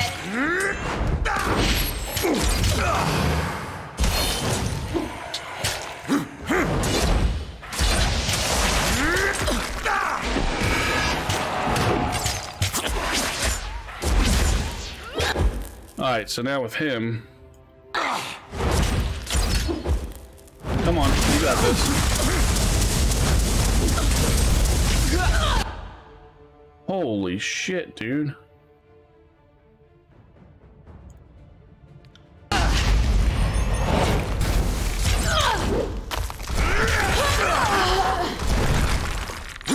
out, you little shit! Okay.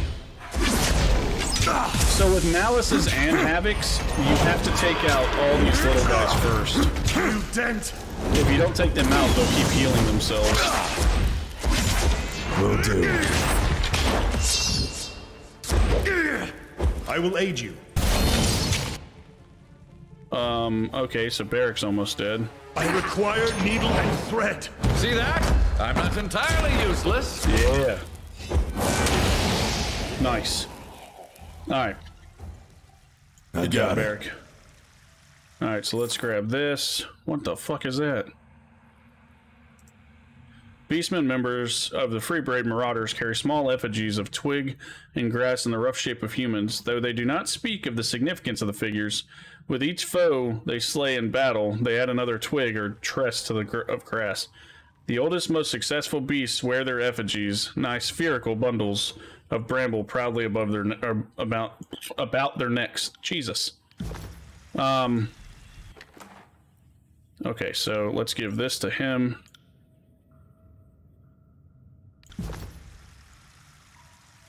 Alright, so that goes to me. All this is just good, because I need every bit of loot that I can get. Iron cuirass, huh? And an amethyst. Alright, so let's talk to the sleepless down here. I've lost it. Gone, gone, forever lost. A glassy-eyed man sways on his feet. His countenance, sickly pale and ashen, half circles clinging to the underside of his eyes. He stares forward. Gaze unfocused, seemingly unaware of your presence. It must be in the water. I should keep swimming, always upstream. As you step closer, he turns to face you and squints his eyes. You there, have you seen it? What are you looking for? His brow furrows as he confronts your question. I knew just a moment ago. I lost something important, I did. I'm so tired. How long have I been? He trails off, unable to complete his thought. The Bane are everywhere. How did you survive down here? Bane? His irises wander to the corners of his eyes, as if doing so would reveal creatures hidden beside him. Oh, they don't pay us any mind, not anymore. Lullaby tells them no. Lullaby protects. You don't seem well. He blinks at you without comprehension. I'm awake, aren't I? This isn't a dream. He reaches out and grasps your shoulder loosely, then firmly. My thoughts come and go, and I sometimes can tell if I still live. He pats himself on the cheek several times, each with increasing intensity. I'm here. I'm here. I'm still here. I'm one of the afflicted, the sleepless, I think is what they call us. It was Reef Talon. Her touch healed me, stopped the blood from spilling out. He runs his hand along a vicious-looking scar bisecting in his chest. She took something in exchange. I'm alive enough to know I'm hollow. He stops and scrutinizes his hands. Hollow. Hollow.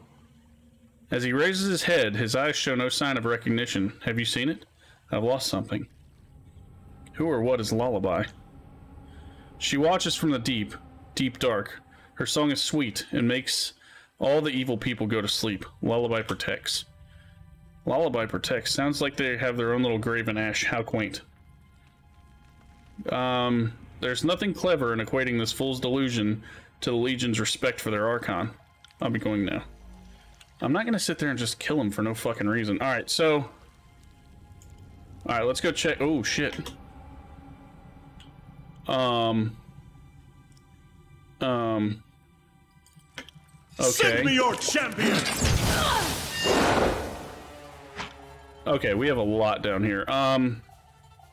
First off... da-da-da-da...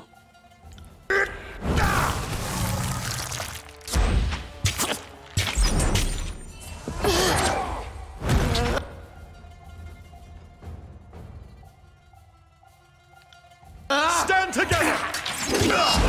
Yeah, there's a lot of enemies, dude. Pay attention, kids. Die already!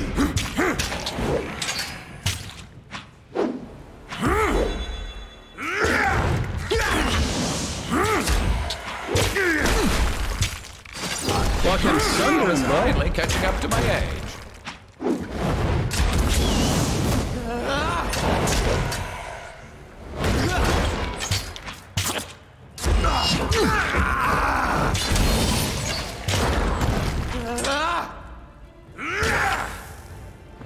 It only took 10 years to sunder him because they kept fearing me. Which is really weird. Like, I don't understand how they can fear me when my will defense is usually higher than that. So it's 42 there, and why? Oh, because they're hitting me with a fucking thing that lowers my will defense. So I need to up my will defense more. Alright, well, that key is not the correct key for that. This keystone can be used to activate the teleporter within the bastards. Nice. Okay, so we'll take that. We'll take that, and then we'll take this, like this. Okay, so we have that teleporter, apparently. Oh, well. I will go ahead and activate it. Alright. This probably won't get activated with the same keystone. I guess I will.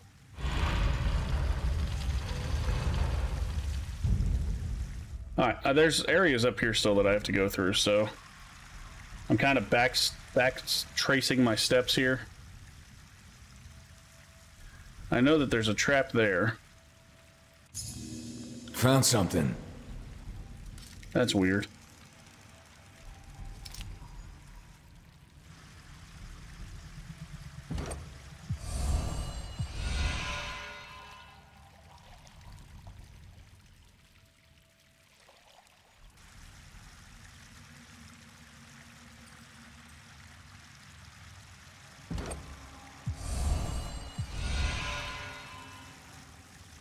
Okay. Of course it's not as easy as what, you know, it should be. Apparently everything... Whoa, what the fuck? Oh, there's stairs here.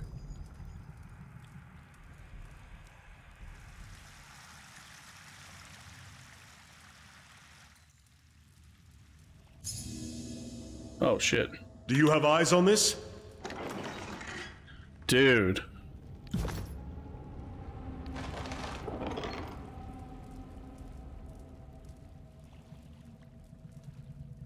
Please tell me that this one will work. It doesn't. Okay, so... I have a feeling that we've kind of reached the end of what we can do here. Unless I can do something with this from up here.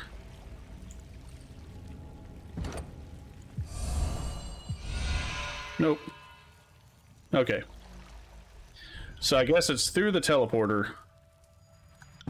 We gotta save first, though. Dark and hollow. Let's hit that primary. That primary. Come on. Dude, it takes a hot minute sometimes to save. Alright, so we went into our teleporter. I really want to know, like, if there's some really cool stuff down here. Like, I want to find some more artifacts, essentially, because artifact hunting is kind of fun. And then figuring out what each artifact does. Okay. Oh, shit.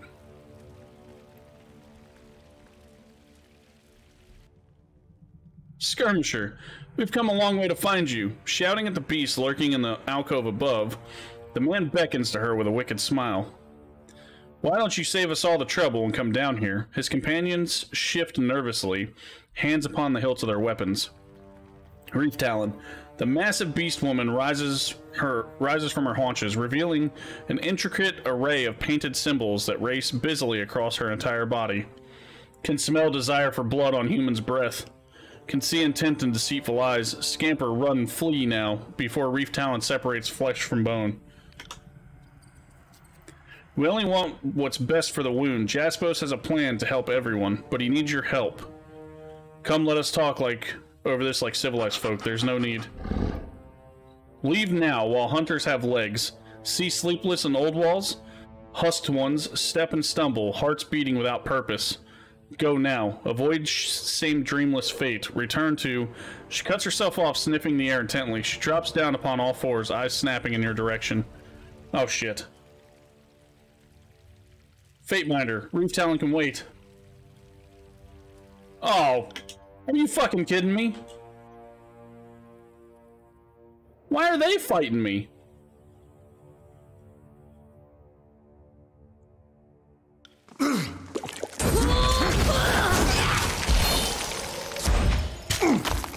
I don't really understand why they're fighting me, to be real.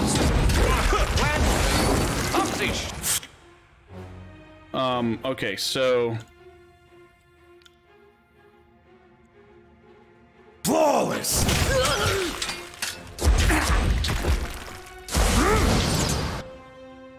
Why did I not? That's how it...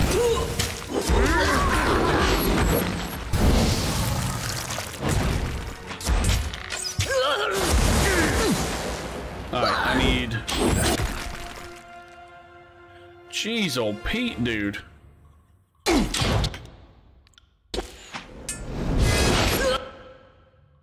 They are fucking me up. Okay, Lantry.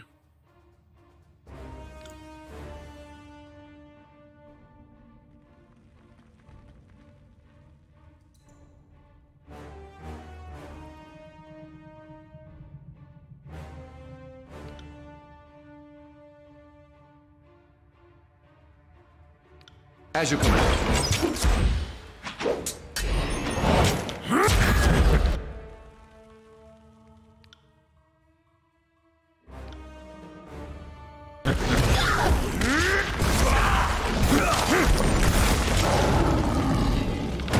Yes, I did cause that mess. Okay, so... Right. Hello! We leveled up, bro. Alright, so our health is really nice. We need magic defense, to be honest.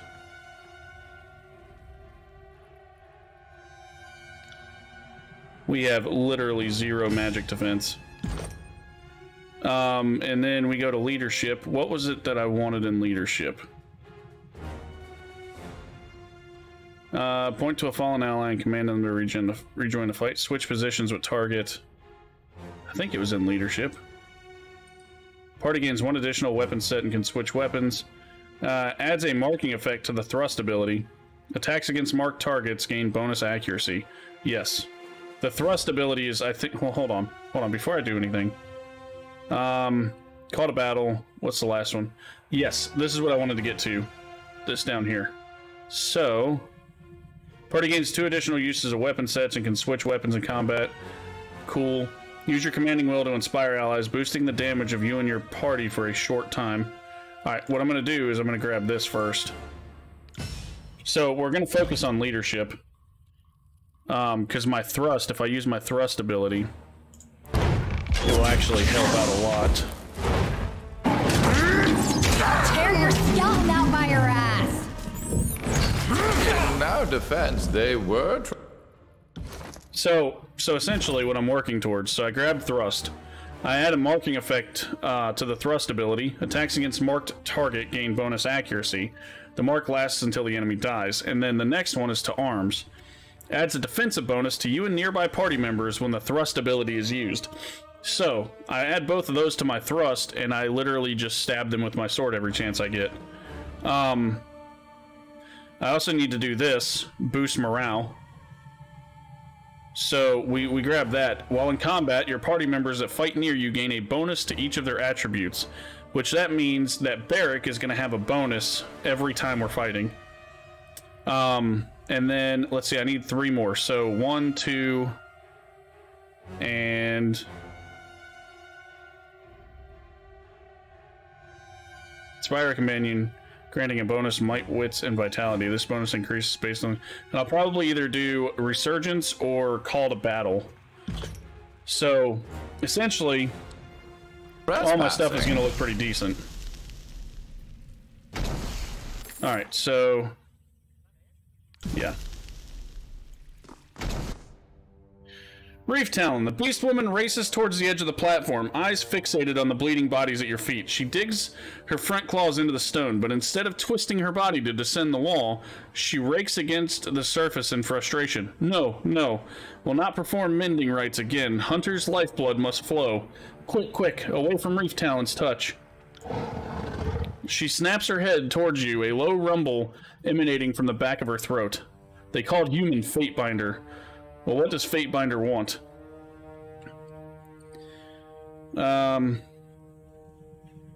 Wagstaff asked me to find you. We didn't know if you were still alive. Still lives? Yes. But does not deserve life. Has abandoned cubs and wound.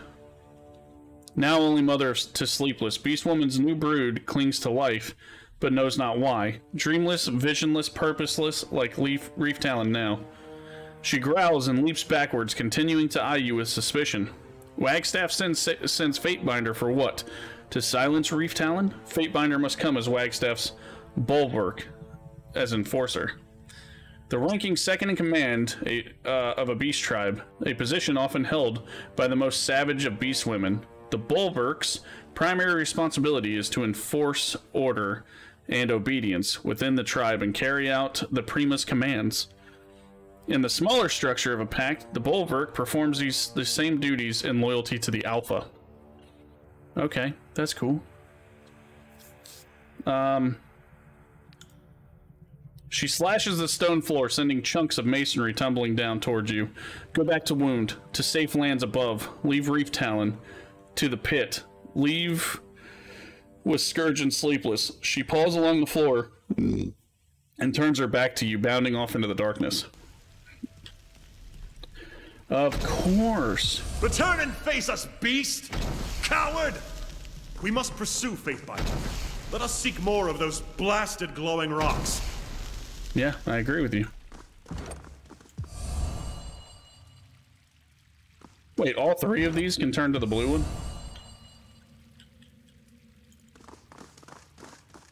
That's fucking weird.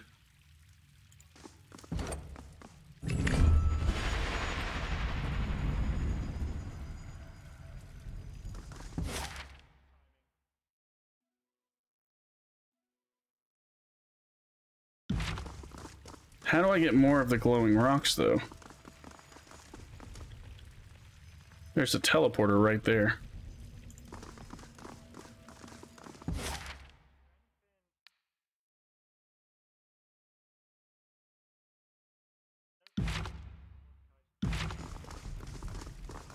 Alright, how do I get more glowing rocks? You found Reef Talon, but currently have no way to reach her. Find the missing torch keys to Reef Talon's location. Yeah, okay. That'd be cool and all if there was, like, another way for me to fucking go.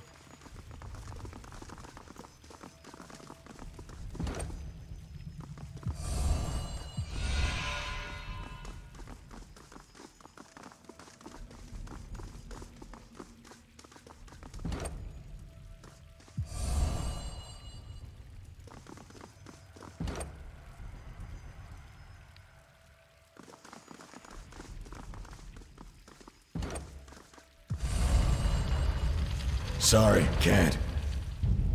Okay.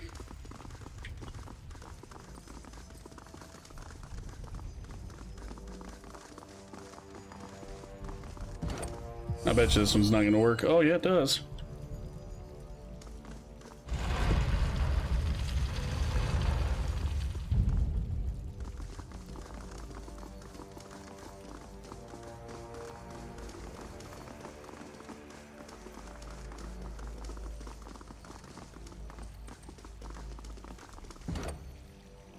Oh shit, okay. Come at me, brave mate. See that? I'm not entirely useless.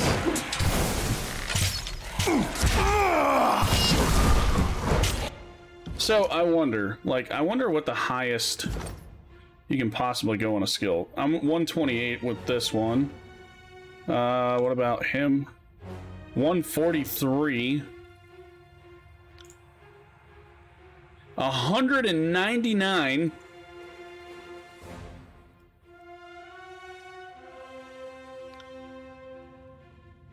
Almost at 200 with fucking Beast over here. Fucking Lantry. With 199 control life. So I have 55 ranks plus 25, 17 in vitality times 1.5, plus 9, 19 wits plus, or times 0.5. Spire Rest bonus plus $5 magic, Ancient Archon robes plus $10 magic, Spire Rest bonus plus $5 skills, Gifted Healer 3 plus 30 control life, Alchemist Gloves plus 60 control life. Holy shit!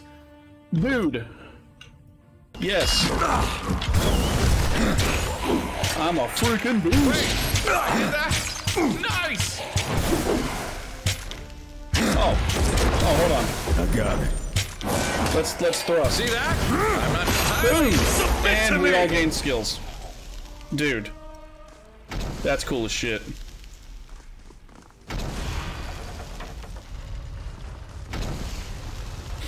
I'm enjoying the builds that I made on these guys. I feel like my builds are pretty decent. Okay, so Oh, I thought Do there you was a have trap. eyes on this?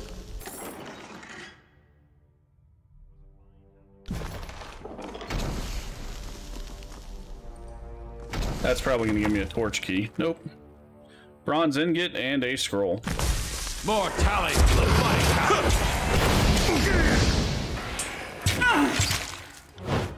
Okay, so let's move Lantry over here. Let's move her over here.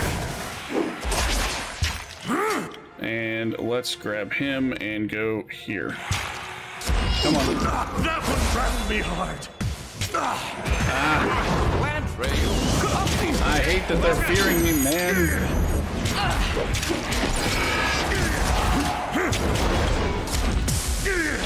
On it. Alright, y'all ready to see something really cool? Boom.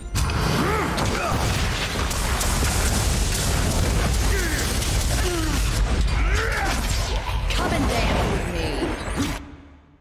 Wait. The hell is that?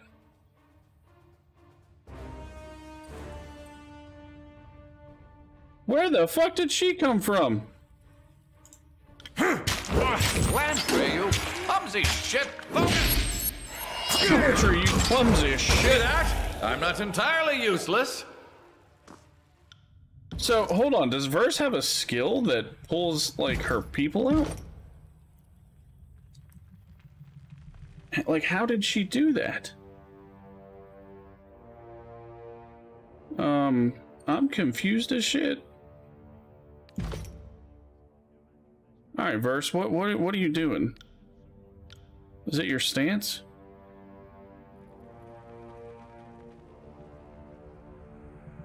Plus 20 dodge, plus 10 accuracy. 15 accuracy, 30 dodge. Minus 10 dodge adds bonus damage to your next attack. Okay, so he doesn't have stances. I think Barrack doesn't have stances, and I only have 2 stances. So taunting or guard. And I actually really like guard over taunting, so... Will do. I was actually hoping that there was going to be something a little different over here.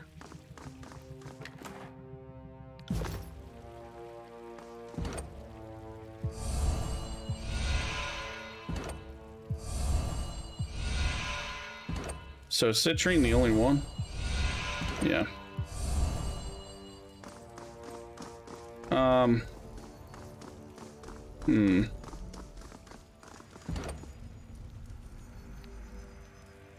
Can't do that.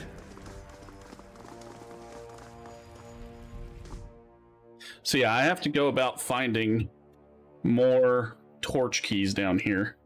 Also, I have to find the writings for Lantry, and I haven't seen any of them yet.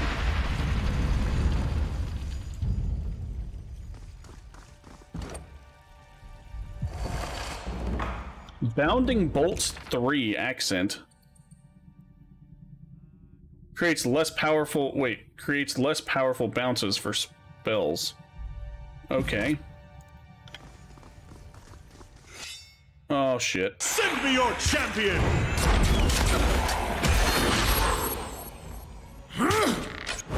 Alright, Grim. Grim. We're gonna do this. Like, oop. We're gonna flash fire people. And then you're gonna flash fire people. Actually, you're gonna fulminate them. And then Lantry, I want you to throw a giant boulder at that bitch. And I want you to Fury's Rage that bitch. Oh, damn it.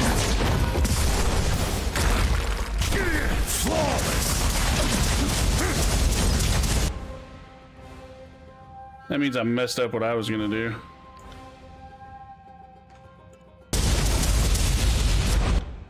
Oh, who's he restoring touching? I was about to say, hopefully he's touching himself. In bad ways.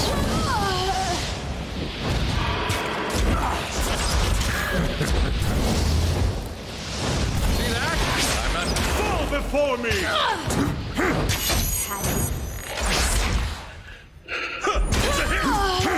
Okay. So, I actually like real time with pause right now. And it's funny because most of the time I really don't like the real time with pause. And mainly it's because of how you have to pause every second. Every time that you want to, say I want to give everybody commands. Well, I've got to pause and literally give all of them commands. Instead of just turn by turn. Graven Ash protects. That's how it's fucking done! That's how it's fucking done, she says.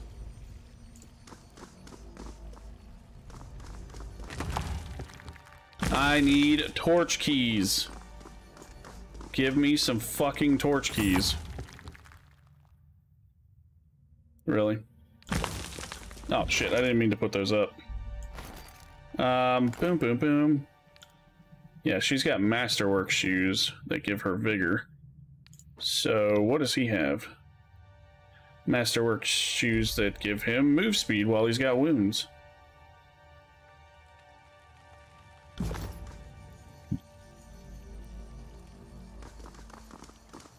Can I actually hit this from here? Oh, that's not the right one. Let me guess, athletics. Yes. A running jump just to get over to the other That's side. what that crap on the wall is. My rings are on pre-Kairos pornography. Fucking good job, Verse. Pre-Kairos pornography.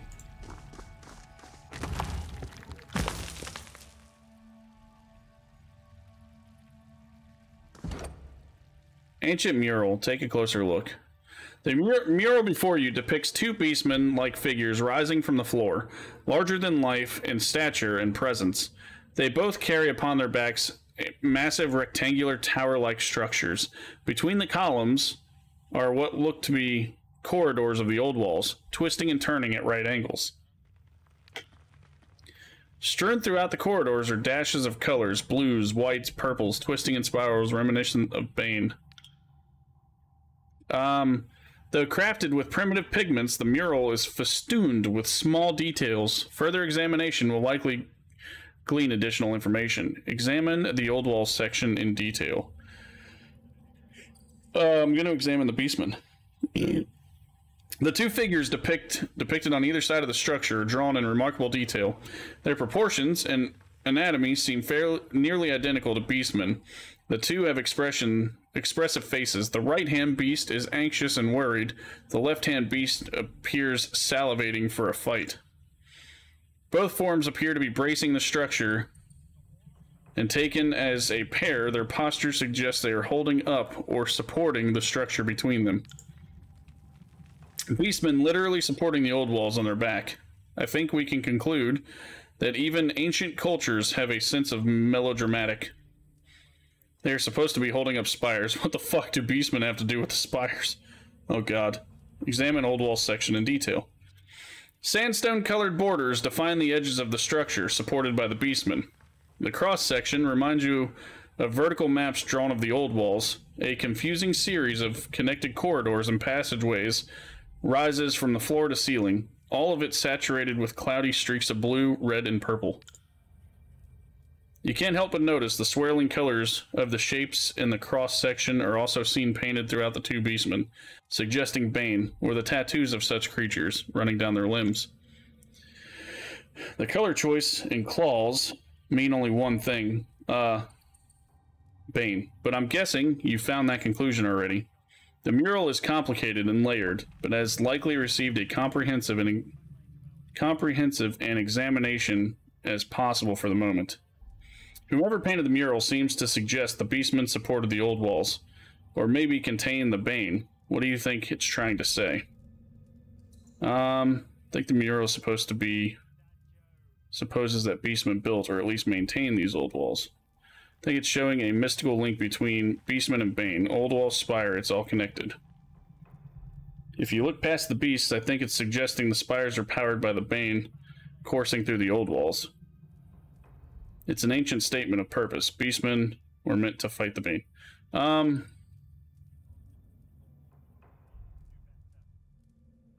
2.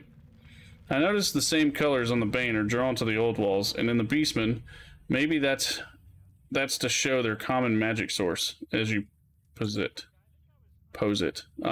Satisfied with your investigation, you step away from the mural and leave its nuance for the next traveler to ponder. You leave the mural behind and return to exploration of the old walls. Okay.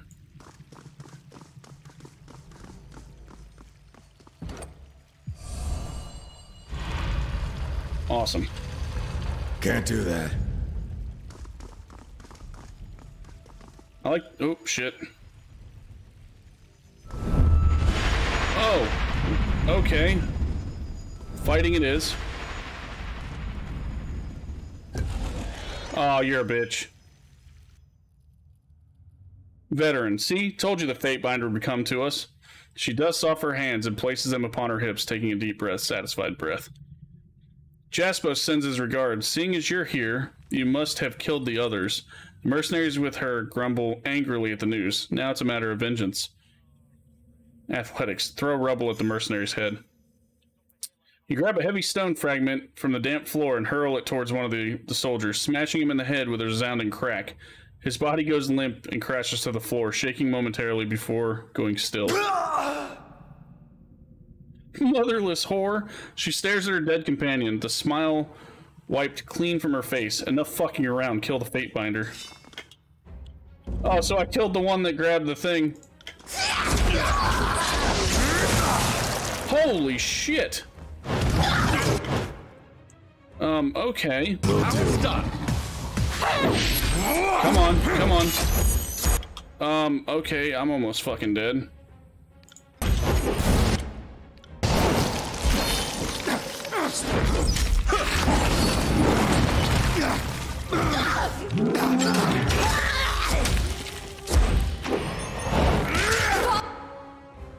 Alright, they are kind of like fucking me up, man. So...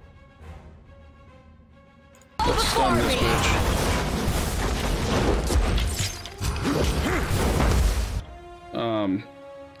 Let's go ahead and arrow storm it. Pay attention, kids. You might learn something.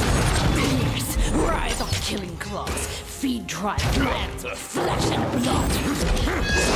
On your knees, worm! Bleed out, you little shit.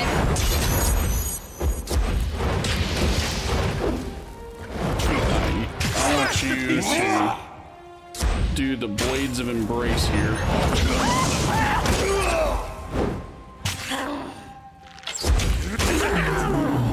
Nice. Fucking. Bronze bracers, huh? Broken staff. Beast woman claw.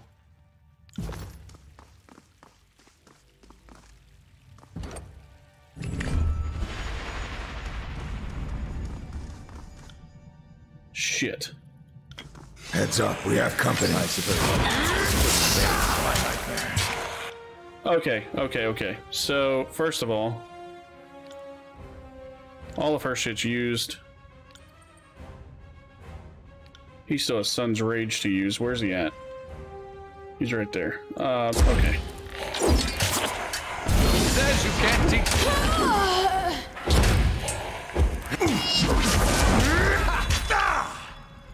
Dude, I want you to use Sun's Rage. Keep your filthy hands off me!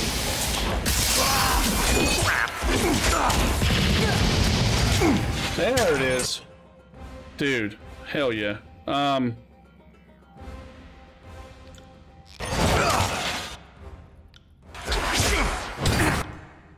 Ooh, Lantry, you're getting fuckered up.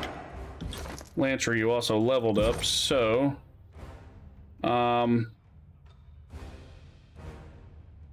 that helps with your control life.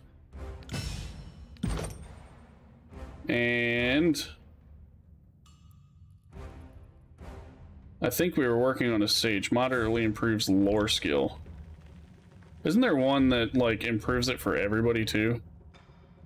I need this grant additional spell slots.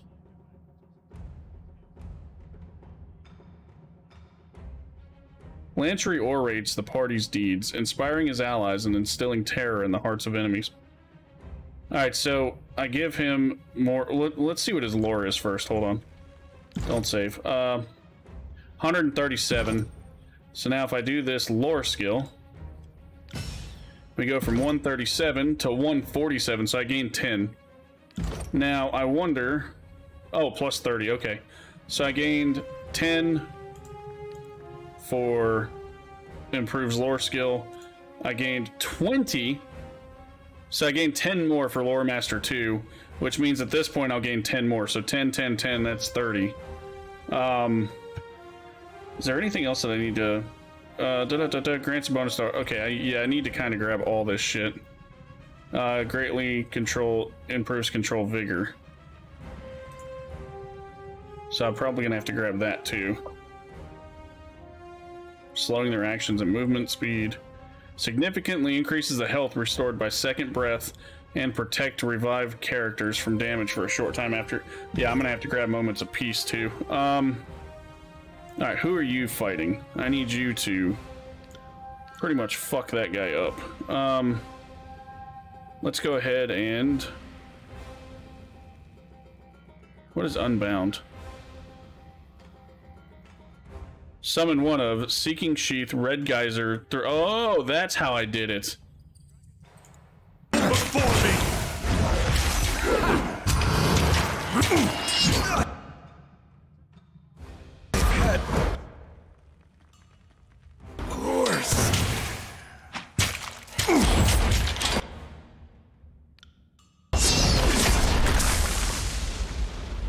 Come on. Sorry about that. I guess I can't do that from above. Oh, dude, Lantry. You're just getting poopy on, bro. Nicely done. Right.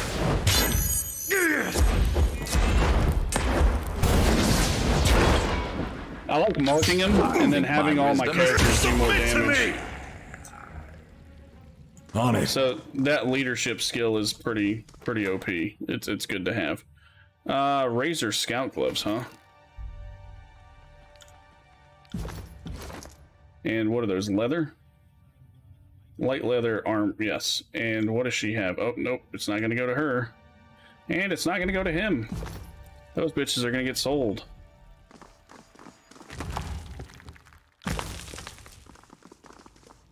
I bet you my torch key doesn't go into this one. Oh, I guess it fucking does. Ooh, what are we doing? Nice! Nice, nice, nice.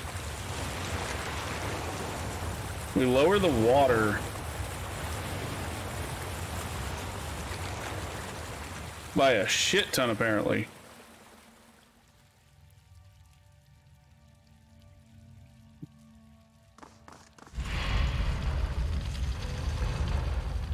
Nice. I'll have you know. Heads up, we have company. Okay. It's a hit. I feel like when we come down into places like this, we gain so much XP because we're literally just non-stop fighting.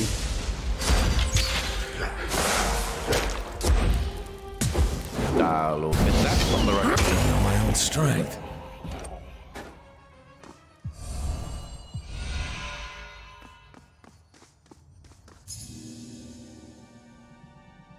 Okay. Curious. I guess I can't grab that one from here. We'll take this and put it on him, and then we'll take this and put it in here. Right.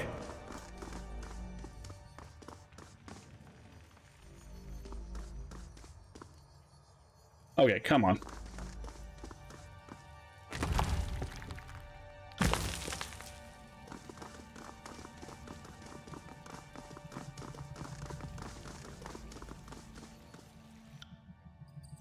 Okay, so we haven't been able to get down here, for one, and I think it's because we don't have the right torch key.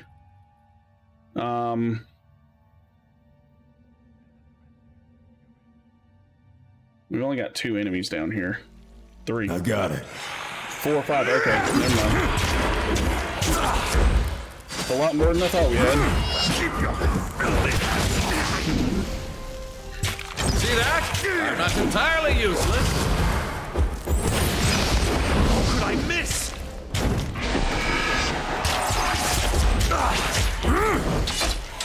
How it's done. On it.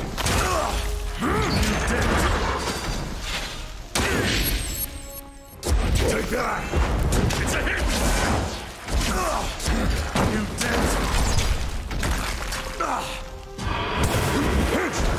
Yeah, stop fighting that Bane. There you go, fight that one. Now you can fight this one. Good job. Right.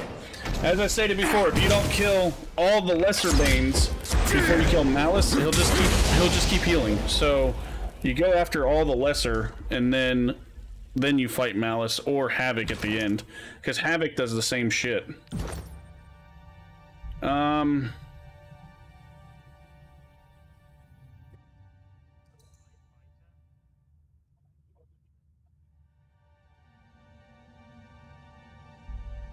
Two-handed is resolve. Da-da-da-da.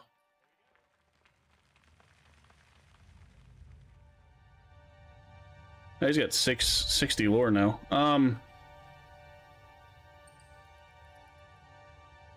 I've been trying to give him finesse. But it's only because giving him finesse gives him some good shit. Fight defensively, gaining bonus armor. At the start of combat, Barrack gains a large boost to movement speed for a short time. After using Clash of Iron, Barrack will attack twice. Allows Barrack to engage an additional enemy. Barrack and nearby party members take moderately reduced... Okay. Yeah. Moderately reduced damage. Barrack and nearby party members take reduced damage. Moderately reduced damage. Okay, Barrack's Clash of Iron bolsters the strength of nearby allies. Once per combat, when Barrack's health reaches a critical level, he will be healed instantly. Once per combat, when Barrack's health is critical, he will gain a significant armor bonus for a short time. When Barrack uses Bond of Honor, both Barrack and the target gain a damage absorption shield for a short time. Okay, so... take all. I've only got 1 key.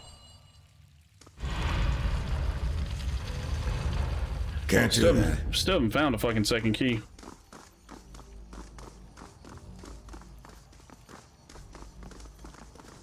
So there's some dead people here. Hey, we found another key.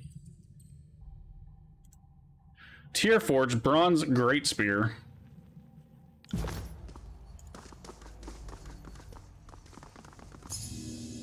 Oh. There.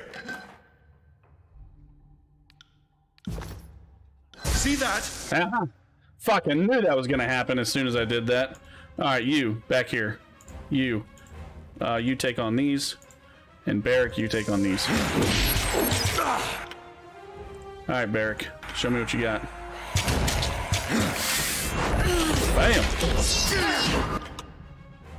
So we're gonna take him and automatically thrust.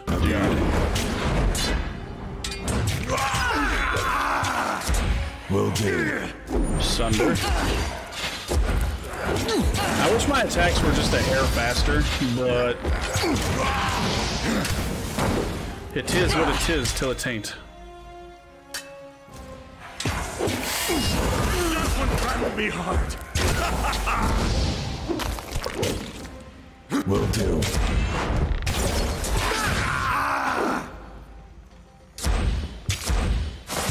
Sorry, can't. Dude, that ball lightning is pretty might slick. learn something. Alright. So I did gain another torch key.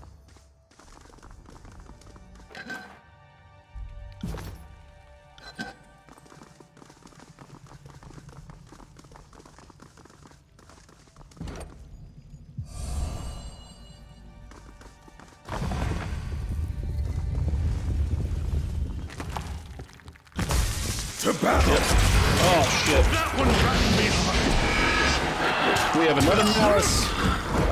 What do we have? Let's see, what do we have for,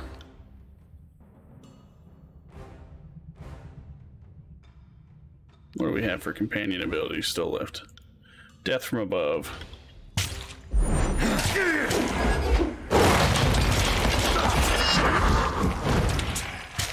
I mean... Bleed out, you little shit! I ain't even mad. Her death from above skill is pretty OP. Alright, so I need you to go ahead and finish this fight. And then you two to attack this guy.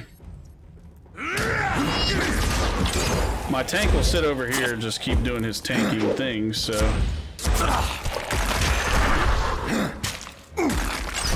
I'll omit that from the record.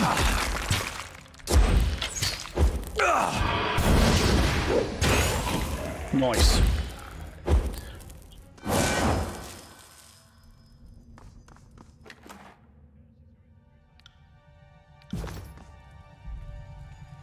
Alright, so we grab that, that's all just bullshit.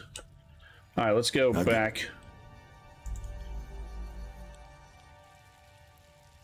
I want to see if there's another block here. I see that there's a teleporter there.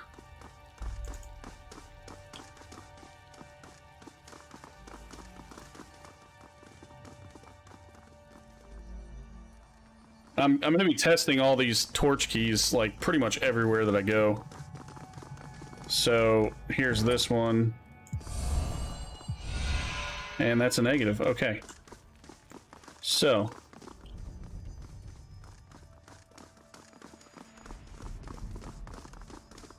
let's go through here. See where this takes us. Dude, we've been through like 3 of these fucking things now.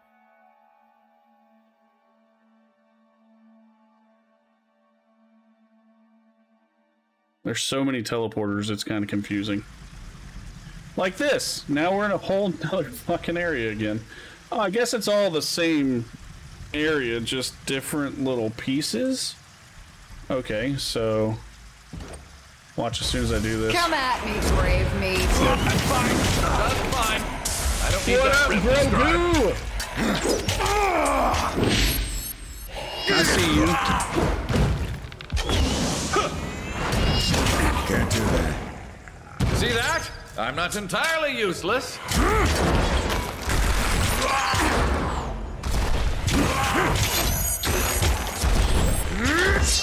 Dude, look at the birds just bouncing around. Well...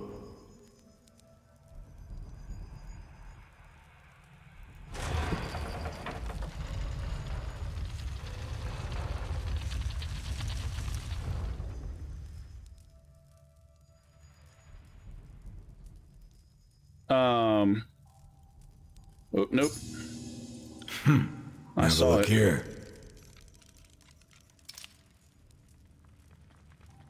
I haven't saved in a hot minute, so let's go ahead and save.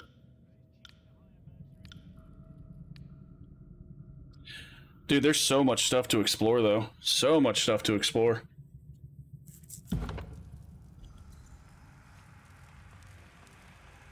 Another bat. Oh, what's that at making friends? I am gonna have to rest soon, because, who am I actually fighting?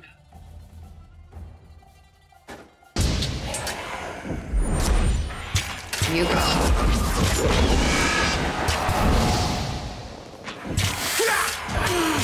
Okay. I'm kind of, like, stuck.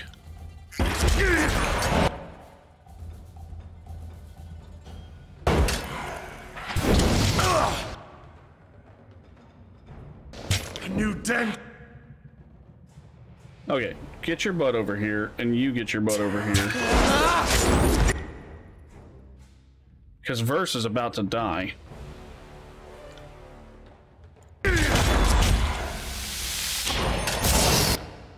Jeez, old Pete, man.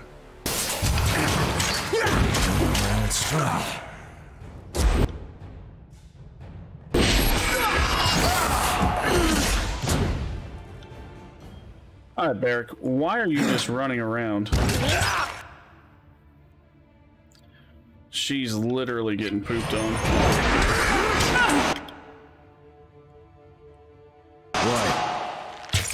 Barrick, do what I'm telling you to do. Move!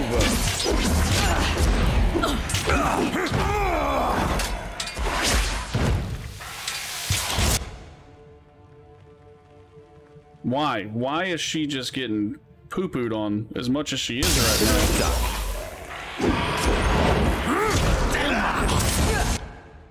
And why does Barrick keep getting freaking disarmed?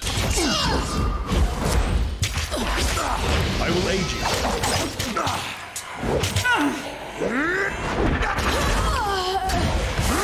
See that? I'm not entirely useless. Man. Barrick was useless like 90% of that fight. Like, not even kidding, he was useless most of that fight.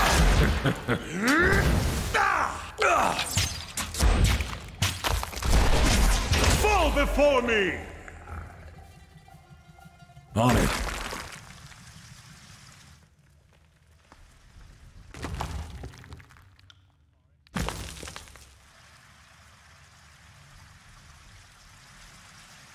Alright. Man, Barrick. You just kept getting disarmed, dude.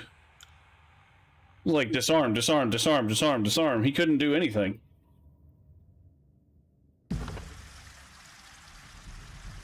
Come on. Take a closer look. The pristine, meticulous, ordered stretch of Old Walls masonry is dramatically interrupted by an intricate mural painted across the brick wall with primitive pigments. Crude maze of orderly tunnels and simple right angles is depicted, in small, indistinctly drawn humanoid figures populate its varied and winding corridors. In the gloom, it's difficult to make out the precise details at the top of the mural, which stretches above even a beast woman's height. Perhaps you're too sober to see it, but one could see this as a cross-section of the Old Walls. More artistic image than map, but it's probable.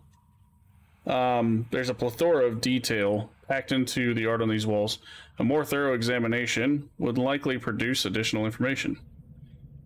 Examine the upper section. The upper reaches of the painting aren't well illuminated by the otherworldly lights in the chamber. You'll have to find a way to gain some elevation to make out its detail. Climb the wall. The brickwork of the Old Walls is impressively meticulous, leaving little in way of gaps between each smooth surface block. With some difficulty, you find outliers in the precise masonry and find handholds. It takes you a few minutes to slowly work your way up for a better look at the mural. Now at the top, you can clearly see a large break at the top of the depicted maze. A plethora of humanoid figures swarm the top, with a few trickling down into the maze below. These humanoid shapes come in a variety of sizes and colors, some noticeably larger than others. The details on these figures aren't difficult to decipher, though you're able to spot some sharp talons and a few that appear to have tail, horns, or some extra appendage. As you begin your slow descent to the chamber's floor, you explain the details to your followers.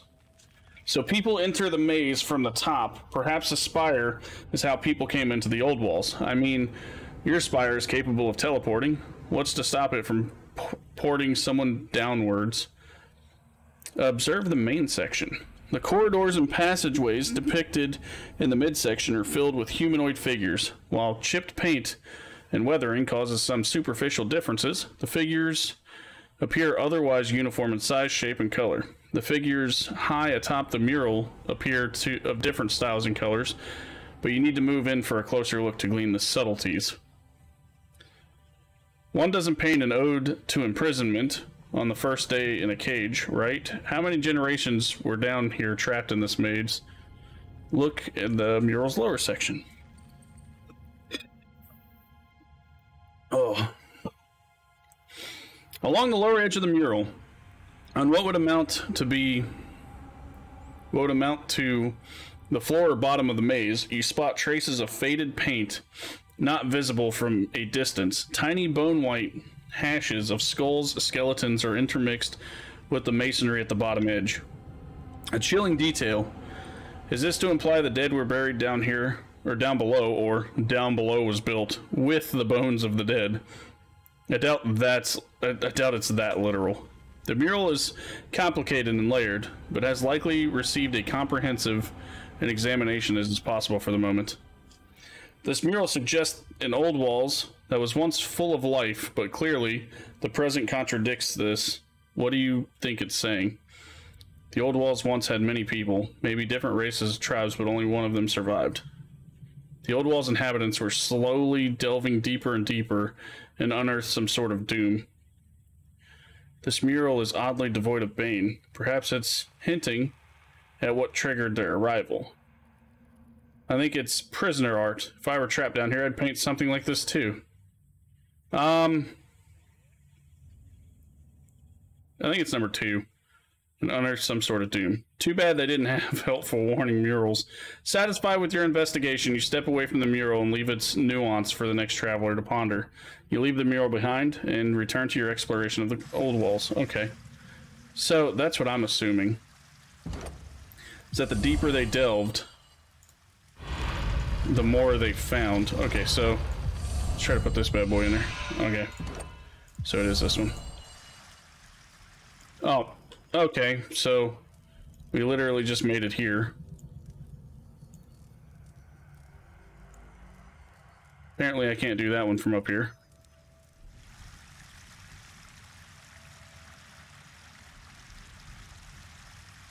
I want to see if popping in the other one will open this.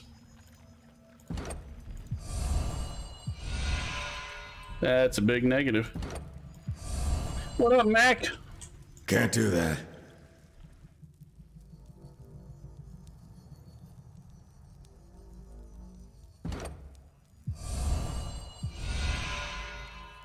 Okay. I guess we're gonna test this one here too.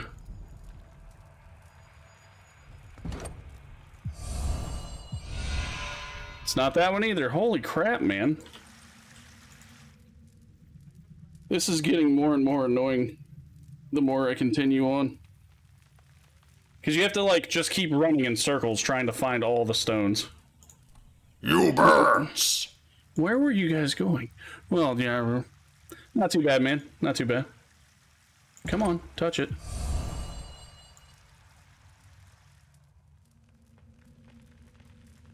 Where are you guys going? Just touch the dang thing. Thank you.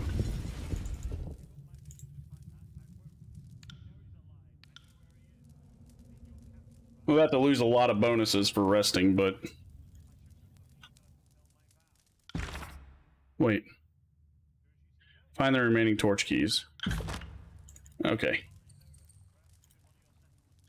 Please be the right torch key. Thank you.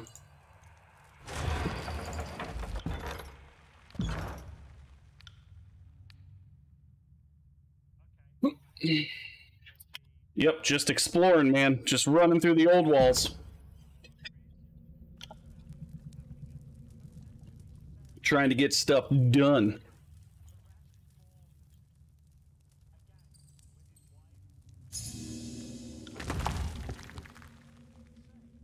A bronze dagger, huh? Found something. Alright, hold on. Twisted Iron Sword and Scarlet Fury. So, let's go back here. And it's better than both, but the Fury Scythe...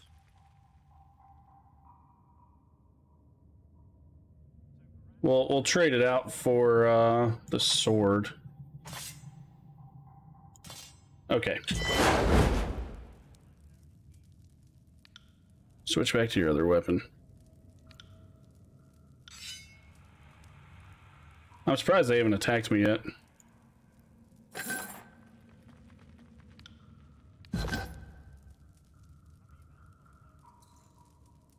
I got it. Wait! Nice! I did that! That one wrapped me hard.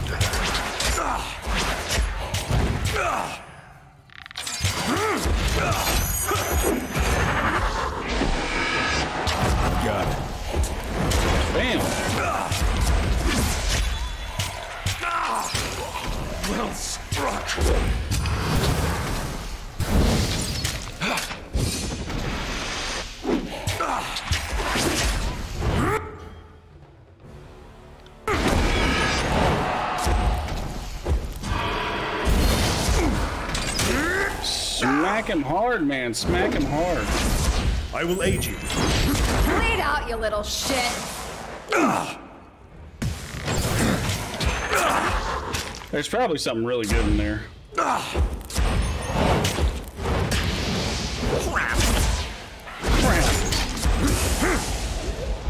Thank you. I got it.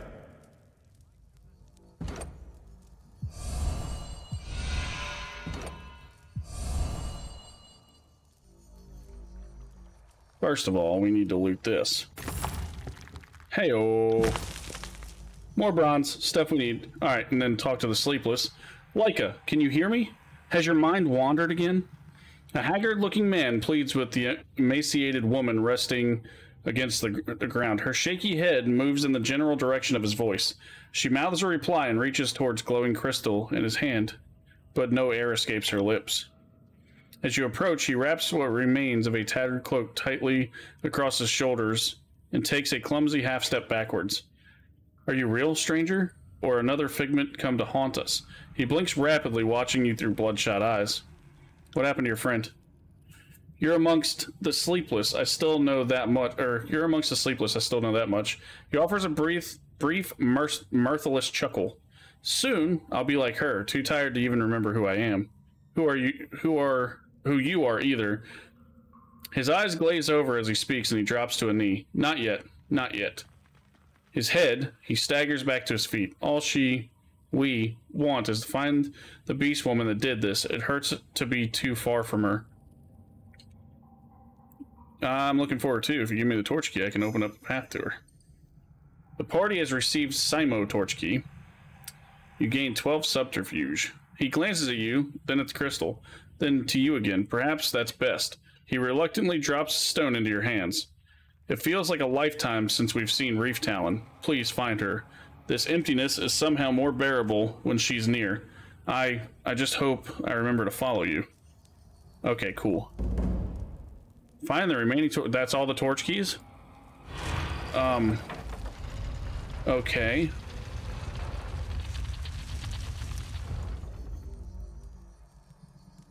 So there was literally only 3 torch keys. As soon as I touch this, that's gonna pop out. And boom. Your day's end here! Now that was satisfying. See, we already knew it was gonna happen. So knowing beforehand is at least half the battle.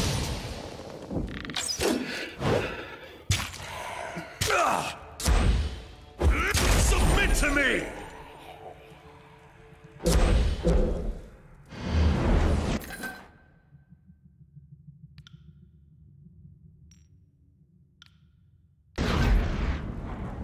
Alright, so I haven't killed any of them, by the way. Not a single one. I feel pretty good about that.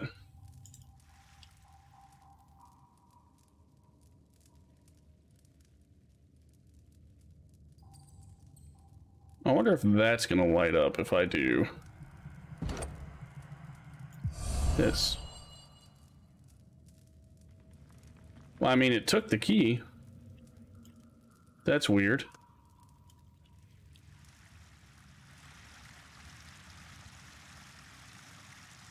It definitely took the key.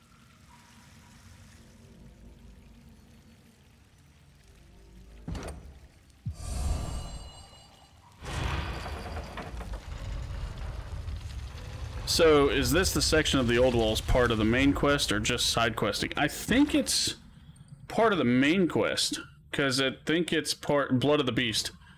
Yeah, Blood of the Beast right here.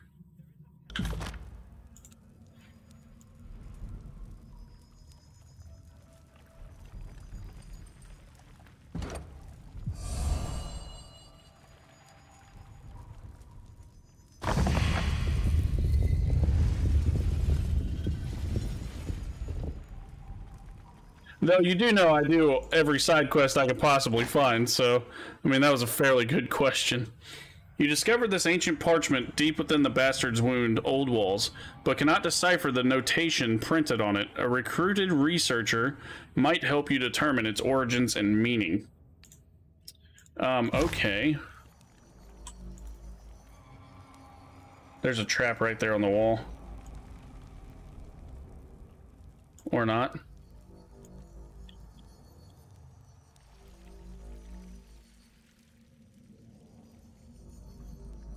That's... oh, it's a scroll. Found another one! This should be enlightening. Festivities of the Tears, subtle. A survey of social days. I don't know about you, but I'm excited already. Drafting of the field's stories, some rather ribald marriage bed anecdotes, a study of regional variations in title, retreat celebrations, and more tournament reports than one might ever wish to read. It's all very fascinating to a historian like me. I'm sure this is of little interest to you. We can move on. All this effort to stash almanacs, are you sure there's nothing else in those pages? Well, let's take a closer look, shall we? The old man scours the pages, his eyes darting about the texts with zeal. Some of these pages are missing. Not like I expected these would all be pristine. It's pages of Tearsman cultural studies. Doubt you'd find any of this intriguing. May I take a look? But of course.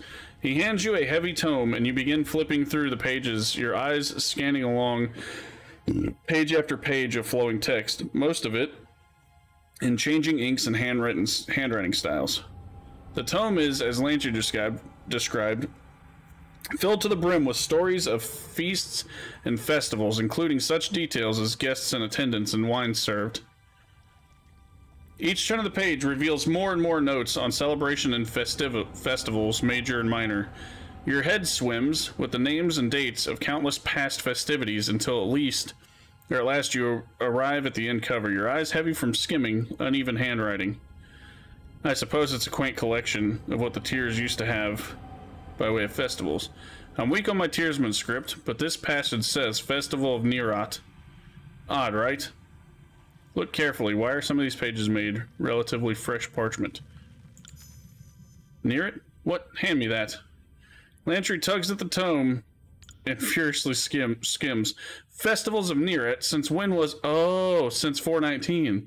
Since 419? Well, why is this the first I'm hearing of this Tears-wide celebration? He flips through the remaining pages, his eyes rapidly scanning the text with a series of grimaces and grumbles. A festival to Nerat 10 years before the conquest seems unlikely. Your chronicle doesn't sound all that reliable. Well, what does it say about this festival? Unlikely. Pardon my ardent speak, but it's fucking absurd.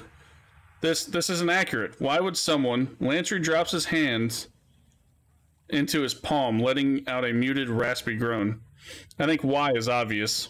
This creates a pretense that the Tearsmen have been worshipping or loyal to the Archon of Secrets voluntarily before the war. Purpose. The only purpose the Chronicle gives or serves is retelling of it all. It is a cardinal sin of our craft to modify the telling of regardless of purpose. Seems obvious that Lexamy wanted me to find a record of the sages and Tearsmen accepting the course, and by extension, Kairos. Most of these chronicles will be lost in the war. Historical accuracy seems unattainable. Do you think it's ever acceptable to lie to save lives? This chronicle seems an attempt at just that. If it troubles you so much, fix it. We're gonna go with one. Seems obvious that Lexamy wanted to find a record of the sages. There might be some truth to that. Lantry's gaze falls to the ground. A soft sigh escapes his lips. I have a feeling there's even more errors hiding in these texts. He tucks the parchment into his bandolier with a sigh. But I can peruse these pages another time. No doubt there's still more to be found down here. Lead the way. Alright, so once we have like that little glitter, we know that it's pages. And fight.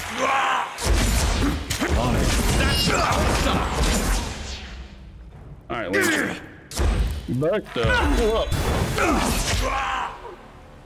So I have to keep searching for those little shimmers. I've been forgetting to search for those.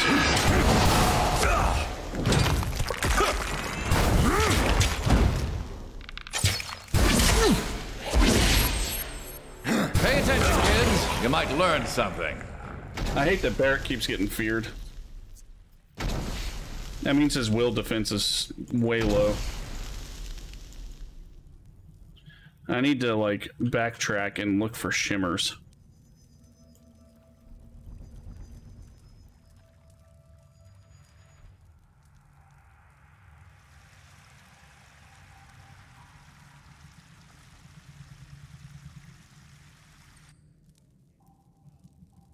Yeah, because I haven't been looking for the shimmers, which is stupid of me not to. I don't know how many texts are actually down here. Search the oils. You found the chronicle hidden in the Bastard's Wound Farm. You found the one hidden in Darkened Hollow. Once you have gained access to the lower sections of Bastard's Wound, Old Walls, continue your search for the chronicles. Yeah, so I don't actually know how many are in here, but I know how to find them now. So what we're looking for is like these little shimmers.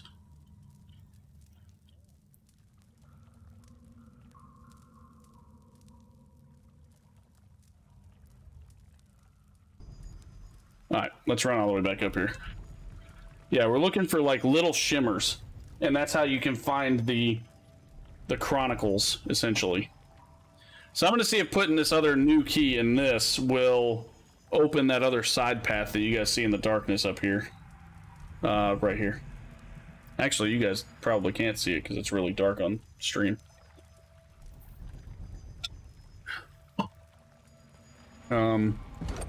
Bink.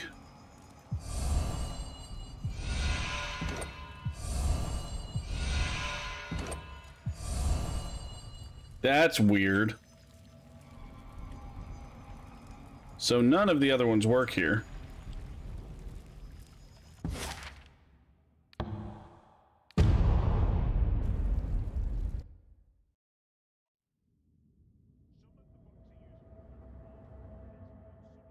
I think you said you beat this at one point, right, Mac?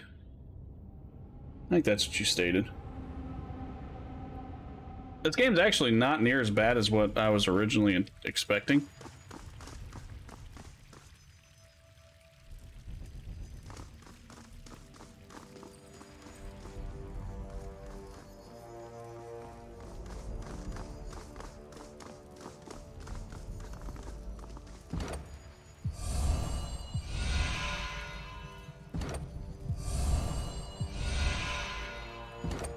Okay. Is it this one?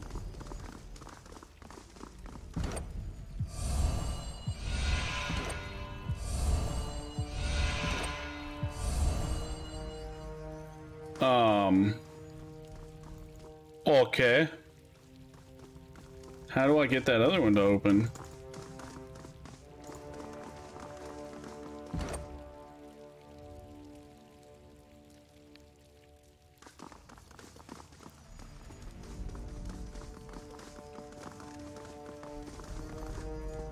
That's freaking weird. Oh yeah, we haven't gone over here yet either.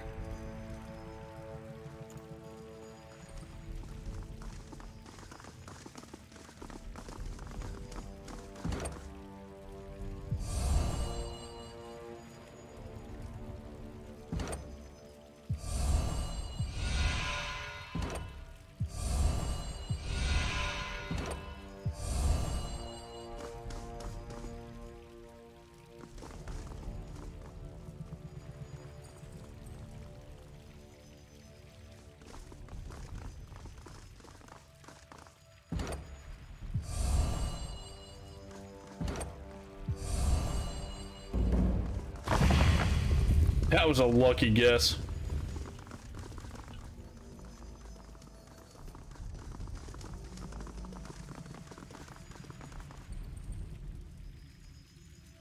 I honestly don't know how to open this door over here.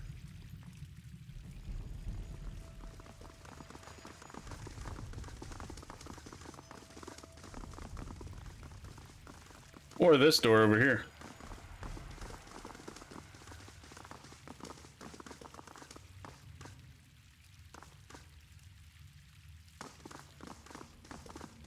Oh, what's up, Lexamy? Lexamy! What? No, it was 4 days ago. 8. That's absurd. Arguing with a perceived interlocutor, or perhaps herself, the old sage mutters with her attention jumping from left hand to right hand as she banters, and we should retrace our steps. As you approach, the sage turns towards you, her face calm and tranquil. And tranquil smile. What? Oh, darling. Having trouble sleeping too? It really is you. At first I didn't want to believe, but then, his eyes wide with surprise, Lantry ambles forward, seemingly uncertain of what he's experiencing. That voice. Leximi looks around, her glance darting in every direction, but Lantry's. Mel, what happened to you? How long has it been? Your youth, where did it go? You're supposed to outlive me. Not the other way around. No, not Mel. Lantry's eyes fall to the ground, his face awash with defeat. It's me, Lantry, don't you remember? Sage Leximi, I presume. Lantry has told me almost nothing about you. I assume she used to be more cognate and remain silent. Think back to the Citadel, study nights. That time we found those berries, do I have to... Clearing his throat, Lantry steps in close to Leximi and places a hand on her hip and gently kisses her forehead. Certainly, that must spark something. He steps back, trembling, though she seems unmoved by the experience. The sage rubs her temples, or rubs her temple with a pained smile. Sorry, my mind feels all fog, no lightning at all. Or no lightning. It's all in here, just tired of being tired. All I need is a little sleep, a little shut-eye, and it will all make sense.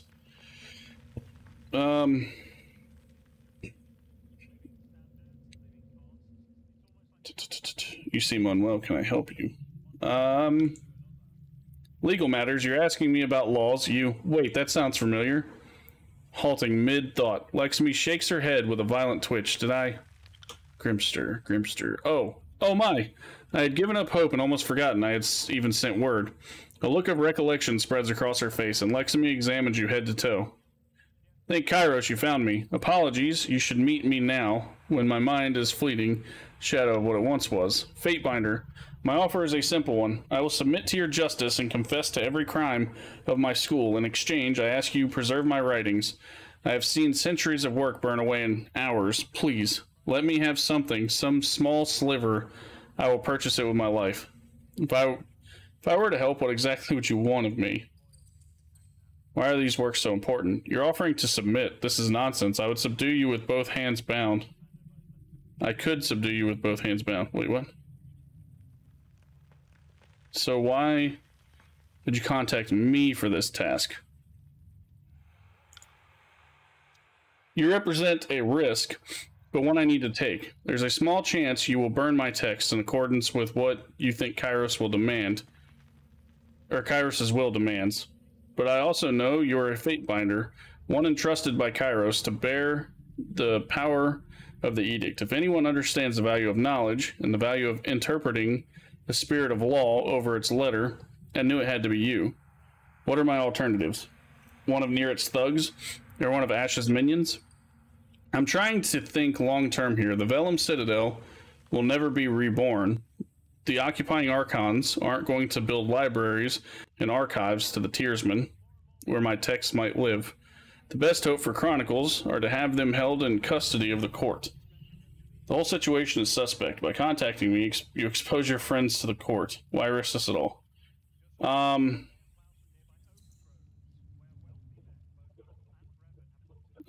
Why are these works so important? My peers and I have dedicated our lives to recording the unfolding of all things. I've compiled the accountings of nearly a dozen sages, each of whom put decades of effort into... The sage's eyes flutter as she catches herself focusing far away. Into journaling the rise and fall of realms and the passages of seasons. If I were to help... Okay, so... Wait. If I were to help, what would you want from me? I understand your caution. If these were truly offensive scripts that railed against Kairos, I would understand you being unwilling to assist in the preservation of such slander. I've read what I can of Kairos' law, and I know that much of what we write speaks of how the Tiers was free of Kairos' grip. I know such histories are to be put to the torch, but I contend these writings will only bring glory to Kairos. Our histories show the Tearsmen growing in hubris, unable to see the doom of Kairos to the north. These are not heresies. These are studies in the foolish of seeing oneself as equal or to or greater than Kairos.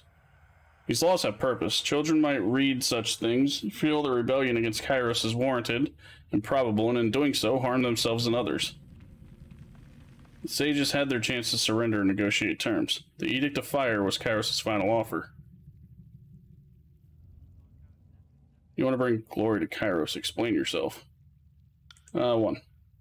The Chronicles... Hold on just a second, guys. For some odd reason, the way that I sit in this chair, like, ends up hurting my butt because of the desk. Okay. The Chronicle, we've kept detailed society that existed in the shadows of Kairos and ultimately fell after a long lull of complacent living. I contend that such a history speaks of Kairos' inevitability and the folly of the Tearsmen. So what is it you want from me? Swear by Kairos' name that you will gather and preserve my chronicles to the best of your ability. Do that, and I care not what you do with me. If our works are protected, you grant a measure of immortality to me and the other chroniclers. If my life can purchase that, I will happily pay that price. I'll help you, but I won't swear on Kairos' name.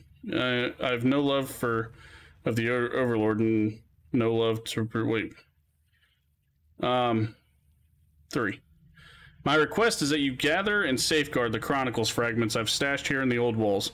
Once gathered, you do all that you can to make sure that the texts are spared from destruction. I'll help you, but I can't swear.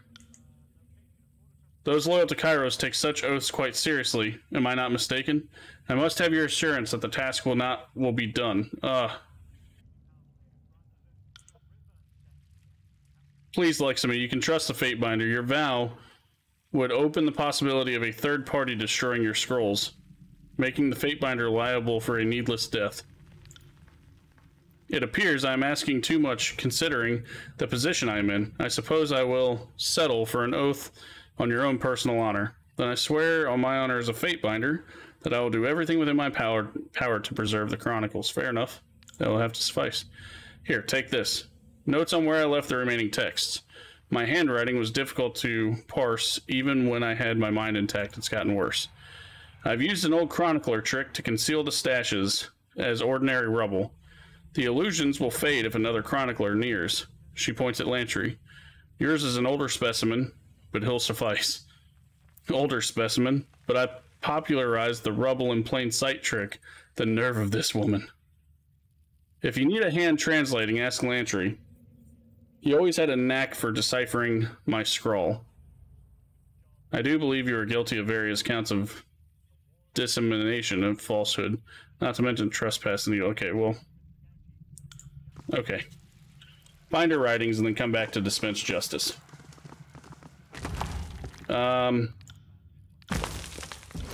Wait a minute. Wait a minute, man.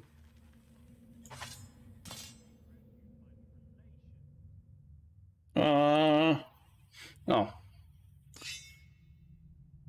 Is that better than the scythe? It is better than the scythe. Wha-bam. Okay. Truth and reconciliation. I see you there. The hell?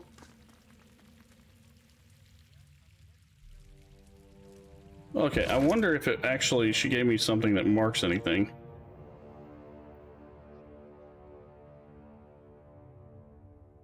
I guess not.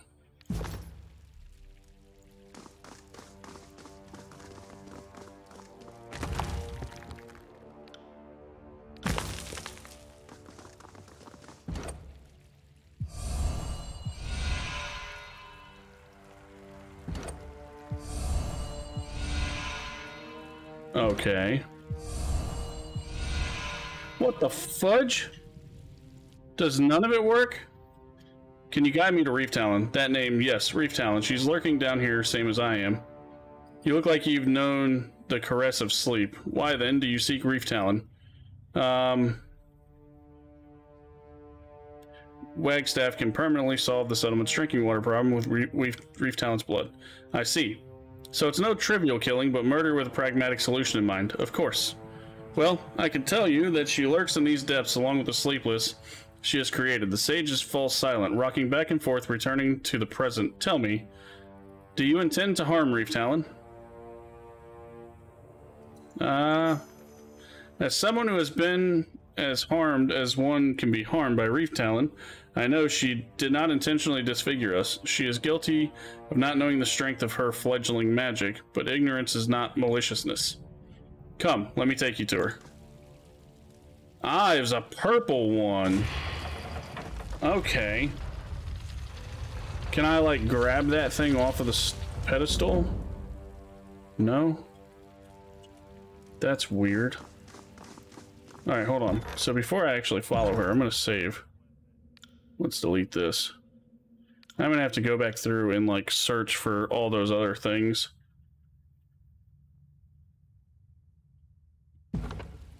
Will do. Whoa! Wake up, fresh meat! Lexamy roars as the massive havoc hovering in the center of the room. Every hair on your body stands on end as the room swells with static charge. Small bits of debris orbit the havoc as its tendrils twitch and flick. You're talking to this thing like it's your friend. Well, of course, Lullaby never harms those of us robbed of sleep. Only the arrogant and the wicked need fear its embrace. I'm not hallucinating. She has truly lost her mind. Lantry shakes his head, eyes wide with disbelief. This is a nightmare. Why in Kyrus's name would you keep a havoc, let alone name it? Don't be ridiculous. Lullaby isn't a kept pet. It's our keeper, naturally. She shakes her head as if the aforementioned detail was obvious. Submit. This will be swift, or resist and make things interesting, however you like it. Lexamy claps her hands, roaring gibberish as the massive havoc begins to stir. Oh, shit. And then she takes the fuck off. What a bitch. I am a shield wall unto myself. What a bitch. It's a hit. What up? Thanks for that, the biddies, man. Thanks for the frickin' biddies, the 100 biddies.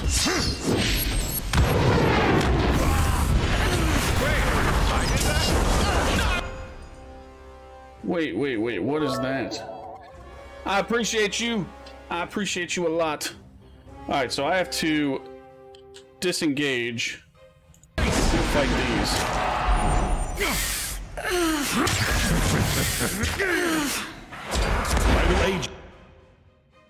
Alright guys, come on. Drink this first. Let's go. Okay, and then you're going to...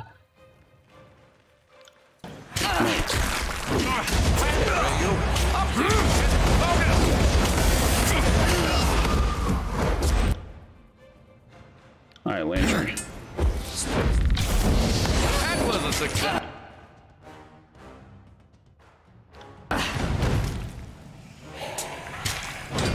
Oh, he's freaking paralyzed.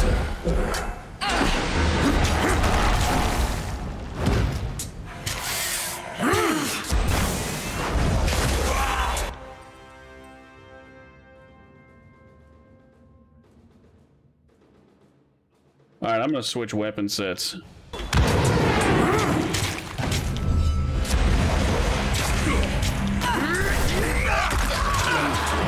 Before me. I'll tear your skull All I out need by your is you ass. guys to take these guys Pay out. attention, kid. You might get stuck. Alright, I'm gonna do this a little early. That way I can keep focused on this guy back here. Oh my gosh. That's how it... Okay, okay. Enough's enough.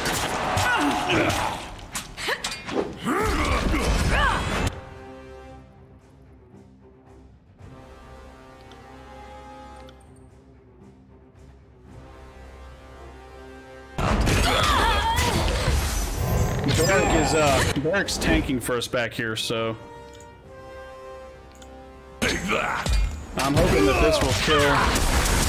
On your knees, worm!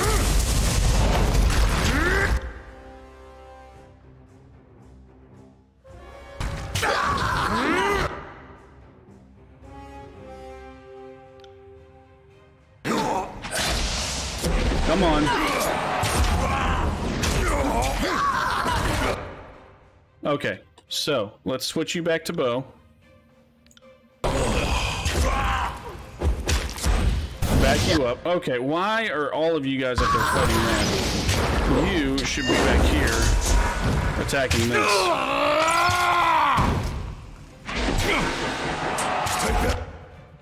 My tank is... Ooh! My tank is up there doing what he can, so... Let's Spectra... Oh, we're restoring touching him. Before me! There we go.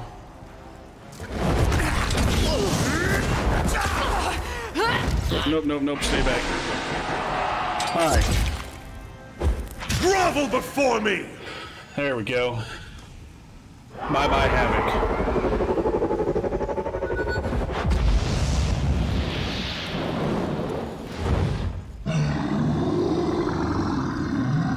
What a monstrosity! Odd that the Sleepless came to its aid. Okay. Oh, you're still alive? That wasn't part of the plan. You willingly led me into a trap. Explain yourself. You're next unless you give me a good reason to stay my hand. I apologize. Many have come here looking to harm us, or Reef Talon. The Bane don't seem to harm us Sleepless, and I had to protect the Reef Talon and the other Sleepless, and yet I'm no match for you, so my best choice seemed. What I did was unforgivable. Yeah, you're dead. With a single fell strike of the wispy old sage crumples to the ground, a wicked grin frozen on her face, Lexami's eyes closed shut at last. I realize she brought it upon herself in her state, probably welcomed death, but it is painful and all the same, yeah. She fucking deserved it, Lantry.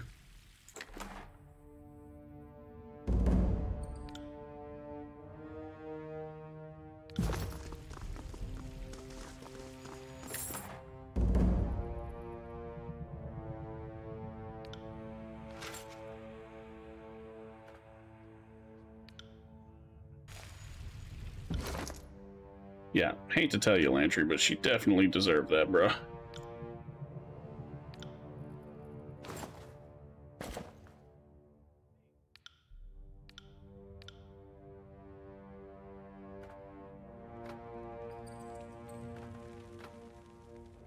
Okay, so...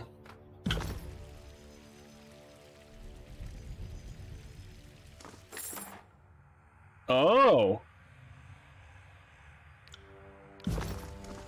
What is that?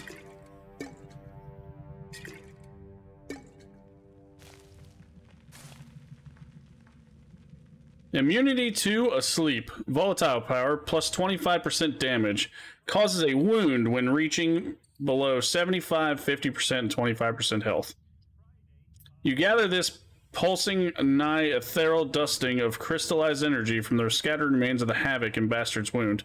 When kept close, you can almost make out a whispering song of the Bane on the edge of hearing. Its constant hum keeps you focused and awake, but leaves you distracted from attacks you might otherwise seen. Leaves you distracted from attacks you might have otherwise seen coming. Okay. Causes a wound when reaching below 75%, 50%, and 25%. Let's see how this fucking works. So, we have regenerating and steadfast. So, we're going to change out the regenerating.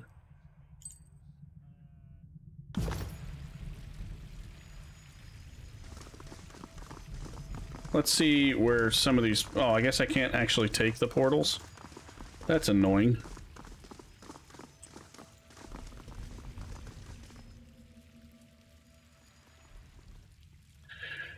Alright, so what I'm curious of is... does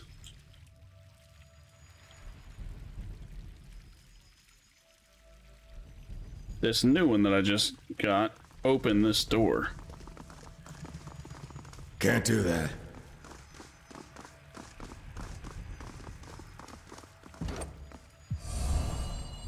And it does!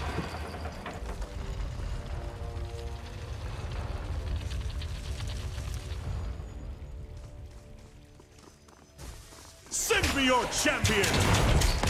I got it. Pay attention, kids. You might learn something.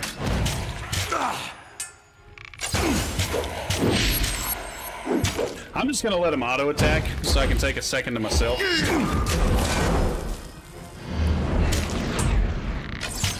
like, It's a hit! just about all of my characters right now have masterwork weapons. Or, relic weapons.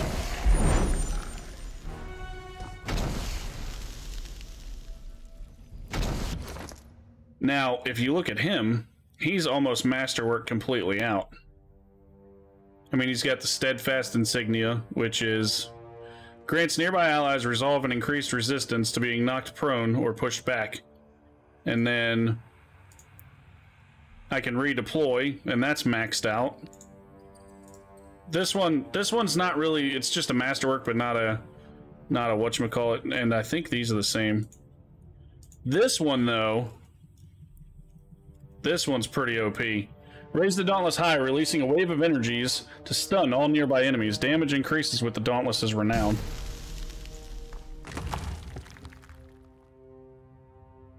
Okay. Is that better than the helmet that I've got on? No, it's the same thing. Okay. Alright, so let's try to open that other door. There's this door over here that I haven't opened either. And I'm assuming that I just changed the key into this one to the purple one that I just found. And it should open the door.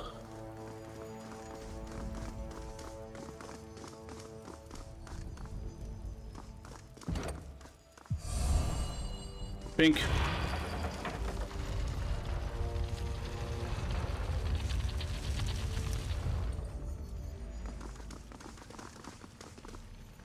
Oh, there's a scroll right there. Interesting. Nice.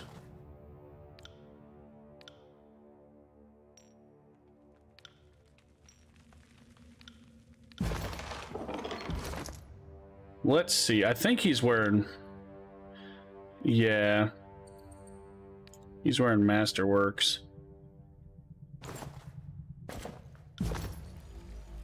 There's a scroll here. Another one! No matter how old I get, the smell of found parchment never ceases to get me going. Almanac of Azure, 420 through 422. If grain yields turn you on, I have some steamy ready reading for you. Minutes from the ardent peace accords of 419. A snore even by my standards. What else? And then there's, oh, back to Azure. Years 423 through 426, and... Well, that's odd. Lantry falls silent, absorbing in the reading. Remain silent. The sage lets out a long sigh, cupping his face in his hands. The mind is the first to go, or so they say. I guess I read of it differently. This is my fault for being so far from a good book for so long. My learning is starting to rust.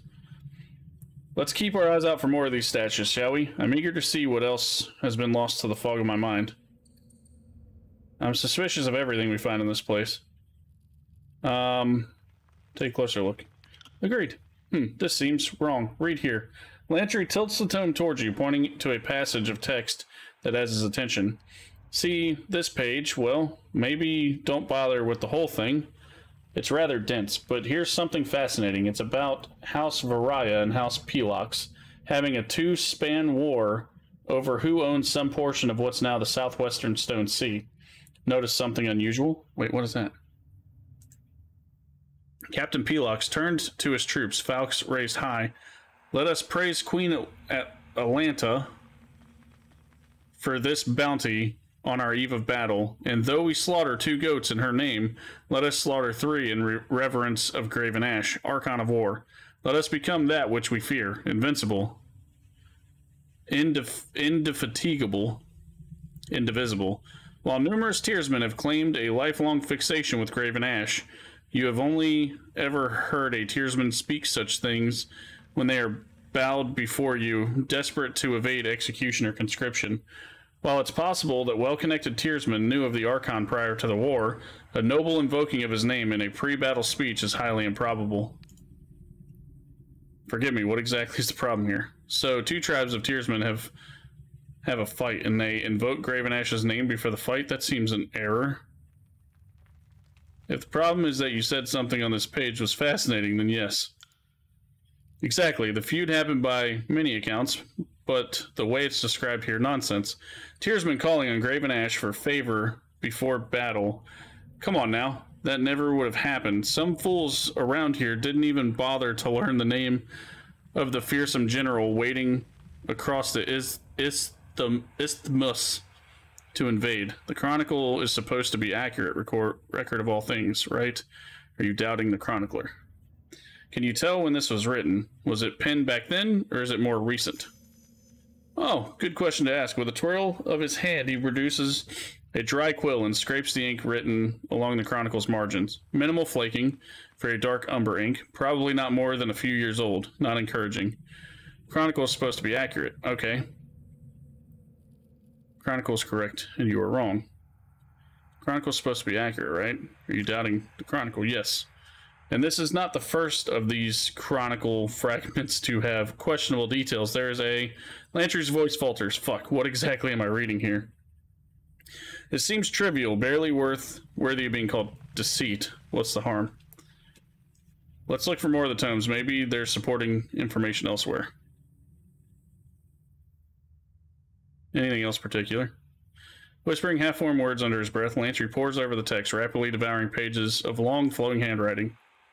No, the rest of it sounds like things I've known to be true. Details that are news to me, but within the realm of the believable. Strange. It's just this one passage that screams out to me. The rest seem like proper Chronicle reporting. Okay, let's look for more of the tomes. A wise point. Perhaps my knowledge is incomplete. Perhaps the other fragments have information that will explain or corroborate what's written here. I should not be so quick to assume I have all the facts. That's enough rumination for now. Let's be on our way. With any luck, we may find more of these Chronicle fragments. Okay, so I'm going to move these 2 over here. And then I'm going to grab whatever's in here. And it's cloth bracers. Can't. Grovel before me! And that's why I'm moving them backwards. Struck. It's a hit.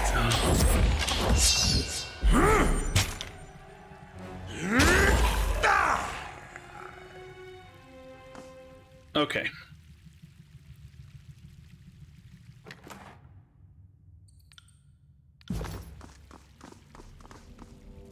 On it. Alright, so we know that that area had the opening that I needed, so there's got to be more.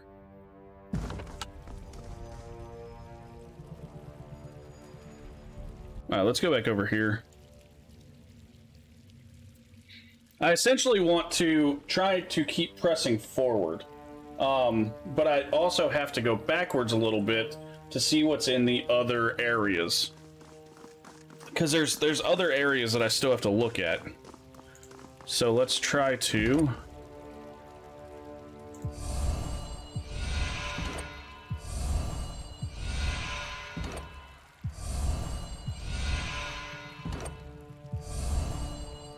Okay.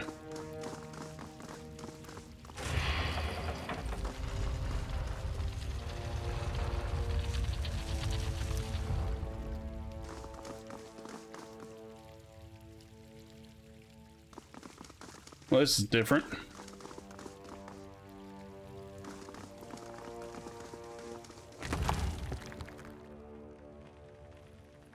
Iron Qatar.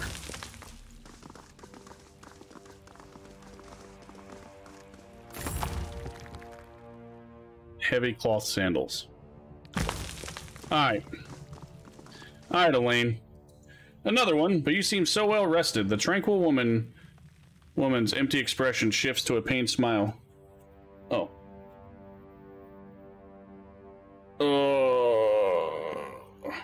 Okay. She stares at you wide-eyed in silence. What are you doing here? Do you not also hear the call? We seek Reef Talon. Her eyes falls to the floor. She does not wish to be sought. What can you tell me about Lexamy? That name is something from an old dream. I'm sorry. I once knew, but it's also distant now. What can you tell me about Reef Talon? She did this to us. Her comment is calmly devoid of accusation or judgment. We have been called to glory, marked for culling. We just want answers. Then perhaps we could find sleep. Are we going now? Ah, the Bane are not so bad. Might make good pets.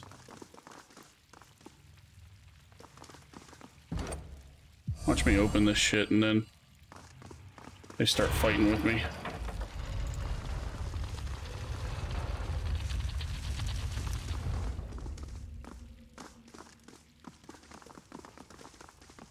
Well, there's Reef Talon.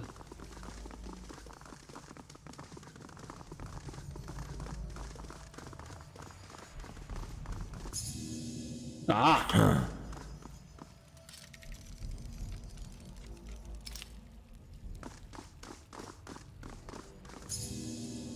Found something. Oh, aha!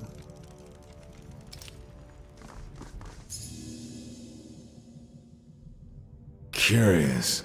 Raha!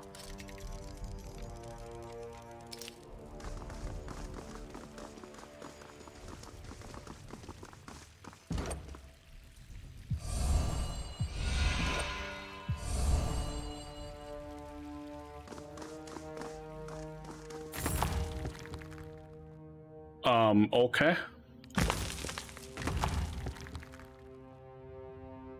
Meteoric, huh?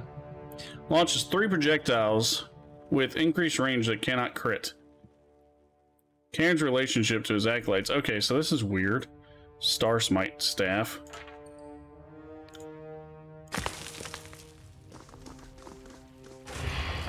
I don't think it's any better than what he's actually wearing, though. Like, if we're gonna be honest. It's only got more range, less DPS.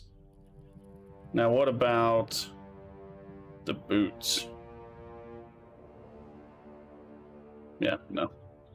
Okay. Just lots of shit to sell us, apparently. As soon as I grab this, these guys are gonna step out here, so let's take my... I got it. My guy here. Take that and put that away. I do have one like that. Don't have one like that. I am a shield wall unto myself! Yeah, so...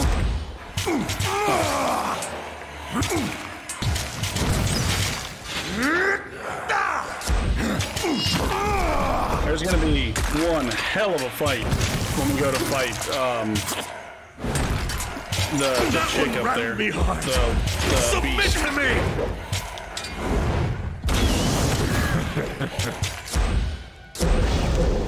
It's a hit!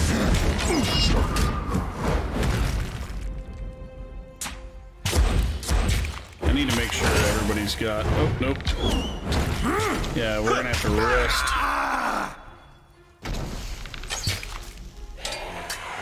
Yeah, we're for sure gonna have to rest before we go through.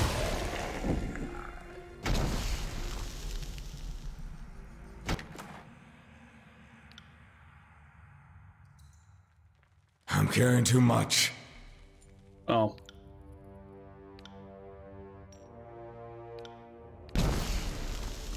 Alright, so we came through. There's this one that we still need to figure out how to open.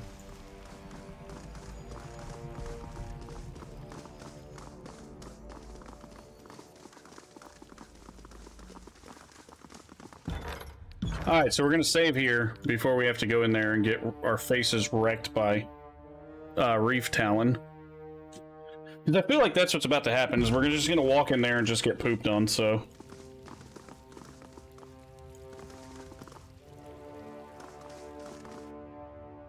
The Beast Woman waits by the dust-caked altar, head bent downward in contemplation. A deep, gravely rumble emanates from her chest as you cross the chamber's threshold. With a loud chuff, she turns to face you. A fierce pair of ice-blue eyes watch you with murderous intent. Stalkers and hunters, bane and mystics, all come to spill Reef Talon's lifeblood. Beast Woman must climb deep, Paul, where the lights do not follow. She watches you intently, her ice-blue eyes piercing the chamber's shadows. She places her knuckles upon the cold stone floor, muscles coiled menacingly. Fatebinder creeps to Beast Woman's den, bathed in blood of wound warriors. Why should Reef Talon speak with human? I just want to ask some questions and determine whether or not you're a threat. Wagstaff sent me. There's still a way you could help those in the wound. Fatebinder is fearless, like overconfident whelp before first hunt. Would human Paul to Shadowhunter Den and demand Prima's life to Stonestalker Den? She watches you cautiously, silently waiting your next words. Why flee the wound? You could have simply stopped using your magic. Too dangerous. What if Reef Talon's milk sickens cubs? What if blood corrodes tinker tools? No. Not much to lose. Reef Talon will take no chances. Will stay confined to depths. Can you be sure that your powers won't manifest in a new way that harms the settlers even from here? Beast Woman did not envision this. Reef Talon's hackles raise an alarm. Fatebinder speaks a possible truth. Sleepless poison is created by mending touch. What if same corruption grows stronger and spreads from afar? She glances down at the leathery pads of her palms. Perhaps Reef Talon has been cursed for trespassing where human Prima called Kairos forbidden. What do you hope to gain from hiding here? Not hiding. I'm saving others. Her breath clouds the cool air with her words, sharp and prideful. Reef Talon could not let corrupting power harm kin and kith. Left home den, but did not abandon tribe. Did not run and hide, but does not know what will solve problem. So you're content to let Jaspos and Wagstaff lead your tribe. Would hope Ocean Mystic and Stonecutter choke on own hatreds. Reef Talon no longer Prima, so cannot be concerned by such matters. I want to know more about your healing abilities. 3. Does Fatebinder remember a time before knowing to crawl? Beast Woman did not know such power existed until Packmate's already mended. Have no answers for Fatebinder or Beast Woman. How do these powers awaken in you? Beast Woman cannot say for sure. Ever since coming to this place, Reef Talon feels hum of magic, but did not feel it until it already happened. Packmate was injured on patrol, and Reef Talon ran to clutch injured whelp. Beast Woman remembers hearing lifeblood from inside dying body, and roared to obey. That's when Mending Right began to knit flesh. That's when Reef Talon's shame began. Why do you think the healed become sleepless? Can describe sensation of healing power, but not meaning.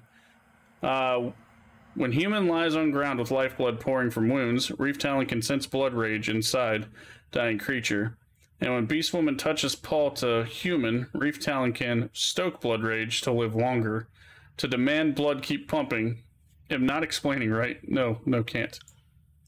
But Mystic Gift always goes too far. Always. Mending Right's grab of life spark stretches far and fast until extinguished, snuffed, drowned. After Right, human's wounds close and lifeblood dries. But life spark is gone. Healed human is hollow. Does not remember pain or pleasure. Does not dream, is sleepless. Maybe Reef Talon never finished proper teaching to be mystic. Power always feels like is coming from within Reef Talon, but maybe Old Wall's awoken Mending Right. It's time for you to return to the wound in one form or another. Human will leave this place, nothing to discuss. Reef Talon to suffer with withered kin. Let Reef Talon fade from memory. Your blood is special. Wagstaff can use it to cleanse the waters for years to come. Will you submit and help the wound? No. Reef Talon has seen cages of torture and blood taking will not be skinned and flayed as common ilk.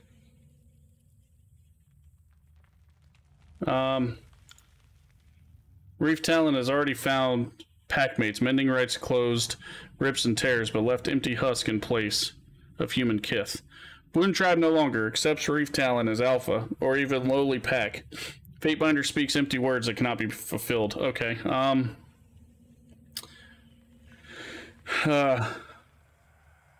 would you return? Mystic strength is source of dreamless corruption. Reef Talon could keep power buried inside and focus on leading hunt for Scourge Beast, could still serve tribe. But dreamless brood clings to life. Hollow husks always follow Reef Talon. Steps stumble through the dark, halls and hunger for pack leader's call. No way to ease suffering of sleepless except for by death. But Reef Talon will not kill feeble kith. Is Fatebinder suggesting? Yeah. No. Okay, well, I mean...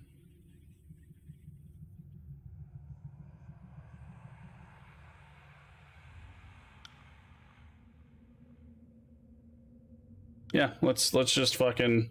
back, scamper, flee, escape. Do not raise blunt claws to Fatebinder. Only Reef Talon must answer challenge. Despite her protestations, the Sleepless are undeterred. Reef Talon abandons her objections and turns to face you, raising her massive frame to its full height. She bares her fangs, shaking the air with tremendous roar. Yeah, so...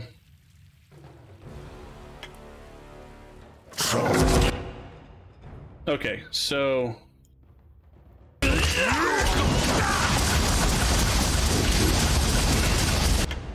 well, ouch.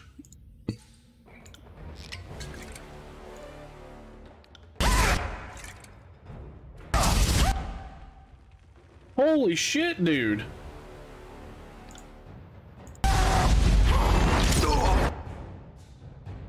Get back here! Excuse the fuck out of me. You can stop attacking Lantry now. Oh, crap! I'm stuck. Wow, you guys are just fucking going after my healer. Consider it done.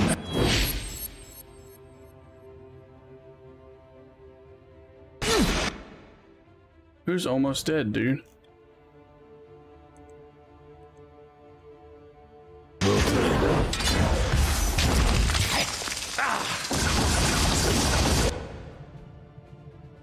Dude, that's some bullshit, man.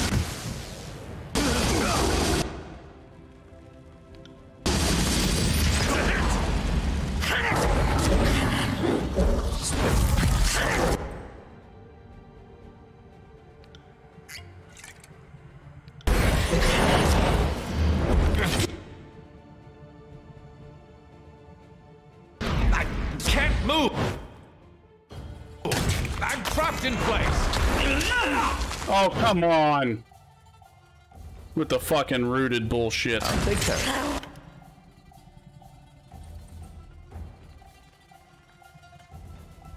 Sorry, can't. Yeah, I can't fucking move, so... yeah, I'm gonna end up dying. This is just fucking grand. Smash to pieces! Right. How it's done.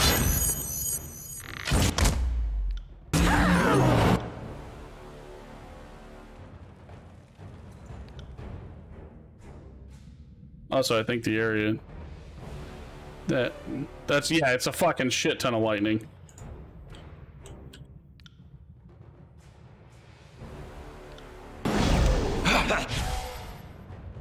Oh my gosh, verse.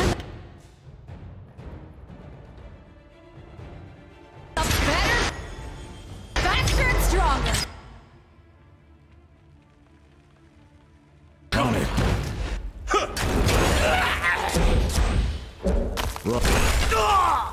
Jeez, man. Holy crap. The lightning was stupid. Just stupid. Battered and bloodied, Reef Talon collapses to the ground with a drawn-out groan, the momentary daze in her eyes quickly replaced with a look of vicious intent. With an energy born of pure defiance, she raises herself, cracks forming in the stone tile from her powerful grip, and readies for a final pounce. Yeah, fuck it. Good, Reef. Good. Reef Talon has skulked and stalked far from the ocean for far too long. I've ruined enough. Okay. Though slowed on her feet, the massive beast woman launches herself at you, fangs and claws poised to pierce flesh in one last lunge. You deftly step aside, and her body crashes clumsily to the floor. Prone and defenseless, you move in for the kill and put the massive beast to rest. Okay. What the hell is that?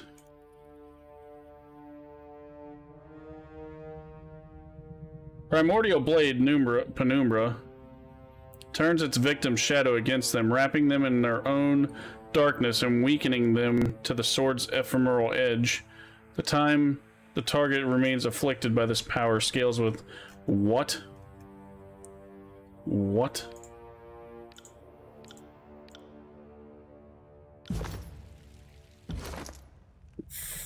What?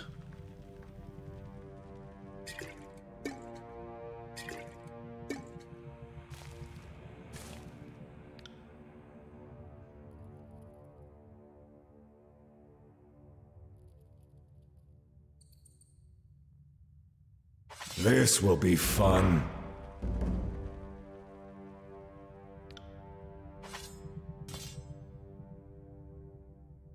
Like, yes, please?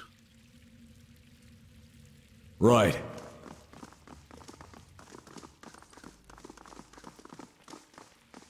So apparently she leveled up. Her accuracy is there, so let's keep going with this because it helps her bows.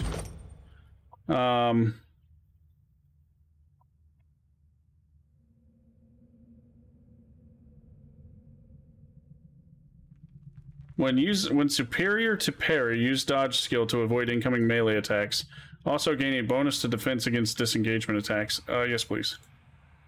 Save. So we just got. What is Weeping Whispers? Okay. What is Weeping Whispers? Oh, that's the thingy. You equipped a powerful artifact. Okay, so I have Dauntless maxed out. I'm gonna max out Penumbra now.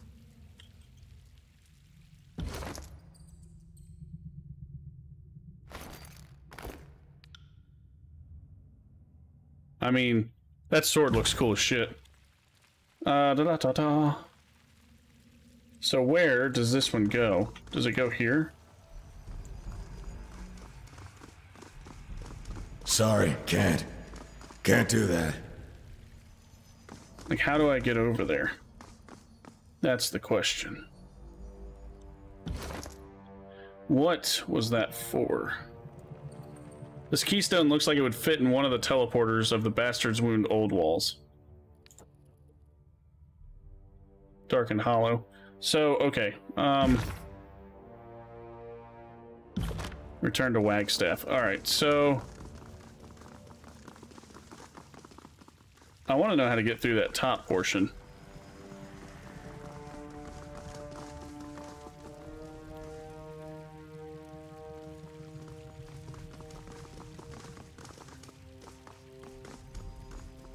I don't remember there being any area that I actually couldn't get through where that keystone would be necessary.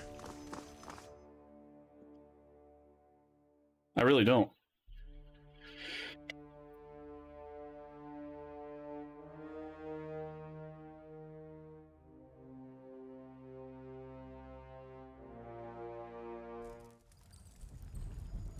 Okay, where are we at?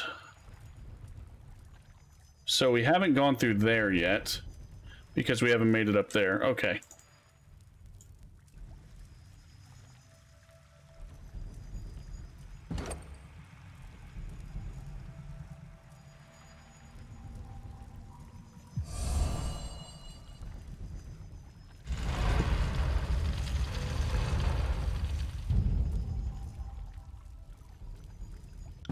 Even though, like, I completed this area, I still feel the need to explore. Like, I want to finish the whole zone before leaving, so that I don't have to keep coming back and forth down here, unless there's absolutely something that I don't have. What the fuck? Stop it!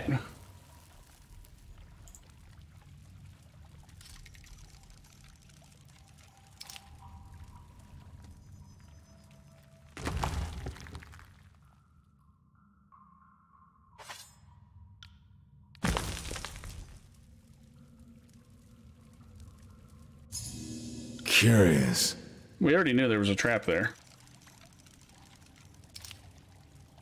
You can fucking see the trap, so... heavy cloth bracers, huh? Let's see. Oh yeah, I can't replace his because he's got alchemist gloves for healing.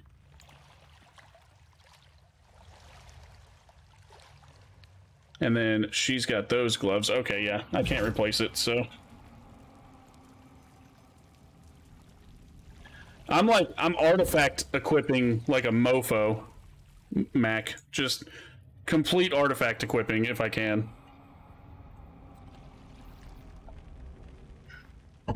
As you approach the wall, what at first appeared to be a collection of haphazard stains seems on closer inspection a deliberate creation. A procession of handprints, all of them too large to be human, but about the right size to be, or to those of beasts, festoon the wall, though each is varied in shape and features. I'm no scholar or artifice, but even I know that this does not match the masonry. The prints are all of similar style, a single color mark of palm and splayed fingers. There are considerable varieties in the exact shape and size of handprints displayed. Examine the shapes of each print. It soon becomes clear that nearly every print is distinguished from one another. Some greatly so. Some prints sport bulbous palms, others rectangular. Some fingers appear long and clawed, others stunted. A few even show signs of webbing between the digits, or joints that bend at odd angles. Compare the paint on each print. You examine the prints individually, tracing your fingers along the wall's surface to detect any noteworthy changes in texture. After a few moments, you determine that there are two distinct types of prints. The first one appear to be made with some sort of dark pigment that flakes off at the touch. Many of these pigment-painted prints have faded, some to only where the palm is visible. The other style appears to be more of an act of heat branding than paint layered on stone. These charcoal black handprints are slightly recessed, as if the stone had melted from the imprinter's touch. From the corner of your eye, these prints seem to shimmer with the reds and blues of the bane. But on direct observation, the prints always have a matte black finish. Short of cataloging the specific details of each print, you feel confident that you've given the wall a thorough investigation. Do you think these prints were all done at once, or over centuries? It's likely a record from various people trapped down here in the old walls. It's probably a memorial or registry of heroes past, with different prints of warriors and mystics. Seems safe to conclude this place was visited in the past by beastmen, mystics, anything else is conjuncture. Perhaps it's showing a contrast between those who were touched by the bane and those who weren't. I'm going to say it's a memorial. That hypothesis would explain the variety of ages and styles, though I do wonder why the hand morphology differs so much. With nothing further to examine, you give your eyes a rest and step away from the prints. Okay, so... it's weird. It really is, it's weird.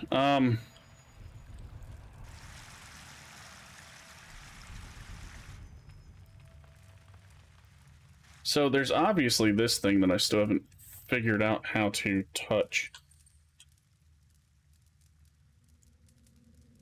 Okay, I hate when they run back up the damn stairs.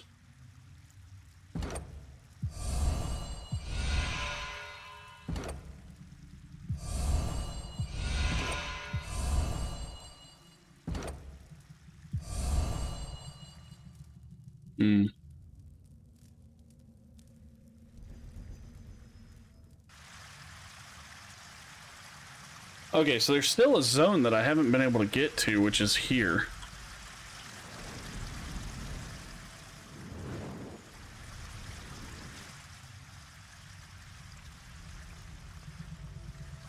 Yeah, there's this whole zone right here.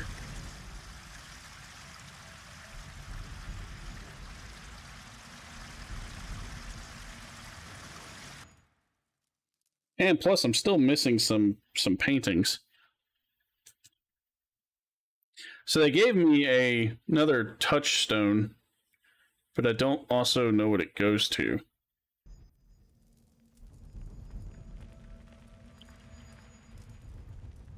Oh, here we go. I haven't made it over there either.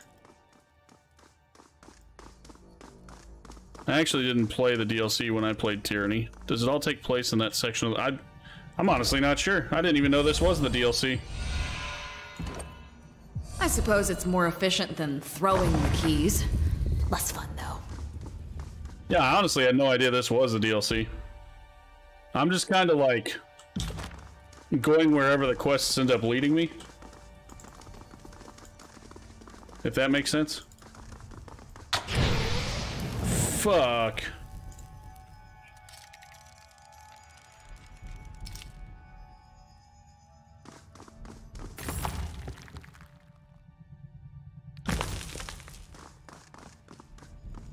Okay, so there's a whole fucking area up there that I haven't gotten to. To battle!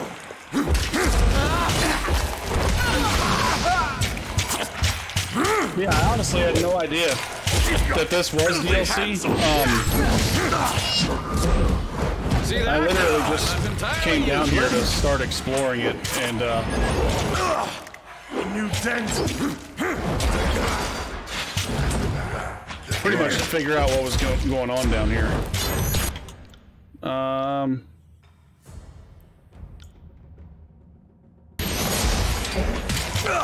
Shadow's Treachery.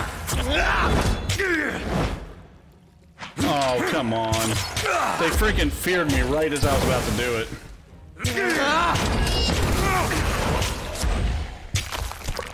Wouldn't rattle be hard. Yeah, they feared me right as I was about to do it. I've had worse. I will make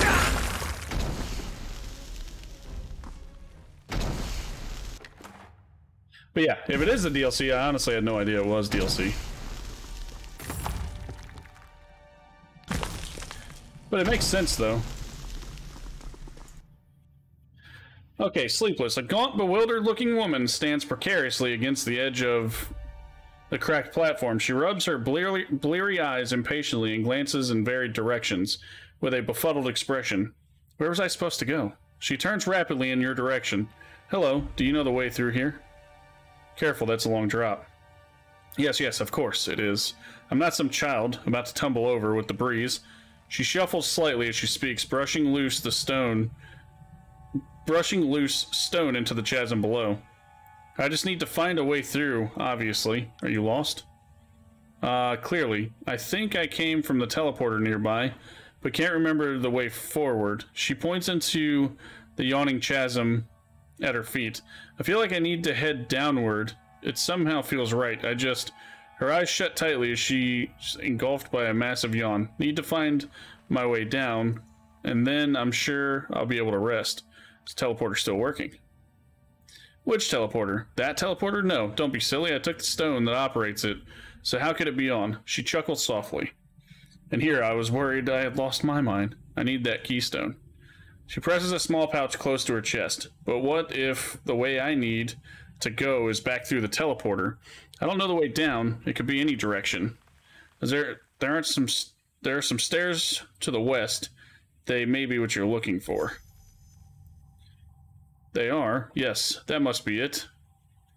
I need to head downward. Climbing certainly won't work. Thank you, stranger.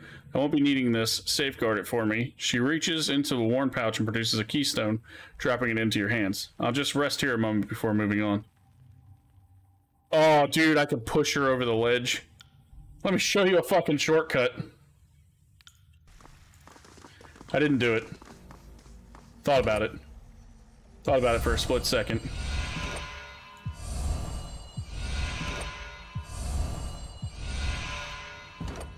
Of course it's the last one that I try. I should have pushed her, huh? Like, peace, bitch, this is how you get down.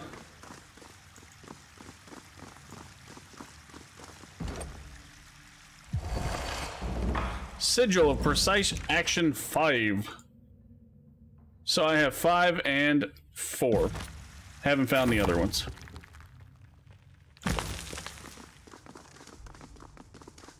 Definitely the fastest way down. Spotted something. I should have just pushed her ass over the edge. That's Can't evil as do shit, that. though.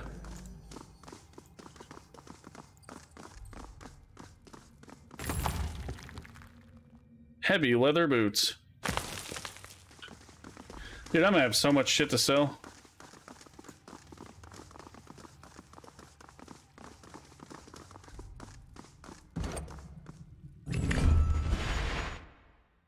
Yeah, I'm gonna have so much shit to sell, man.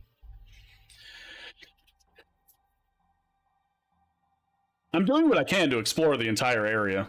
I'm assuming by the time I'm done, I'm gonna have like... Oh, what the fudge?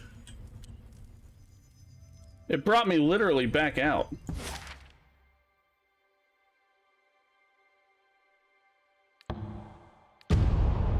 That's annoying.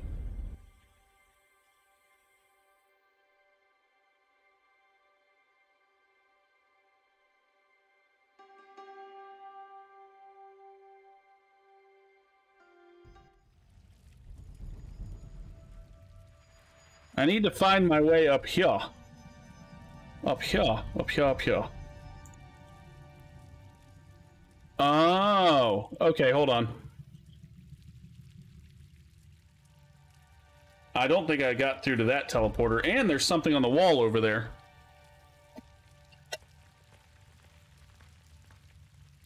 That might be the teleporter that I need.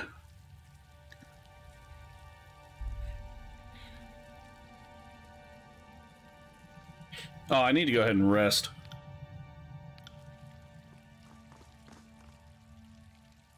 Yeah, my dude had wounds. And wounds are not good when you possibly get into a big, hefty fight.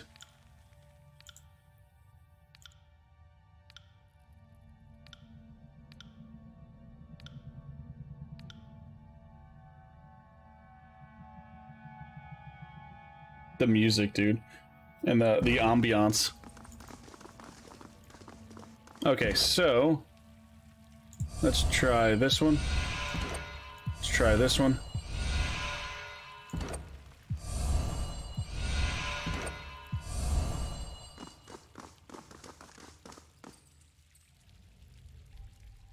How do you open that portal?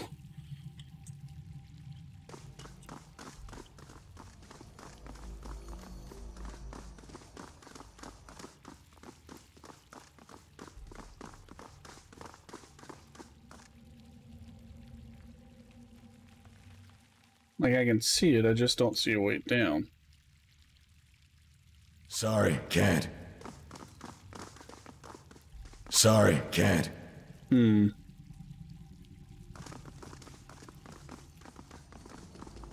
There's got to be another portal that I haven't touched.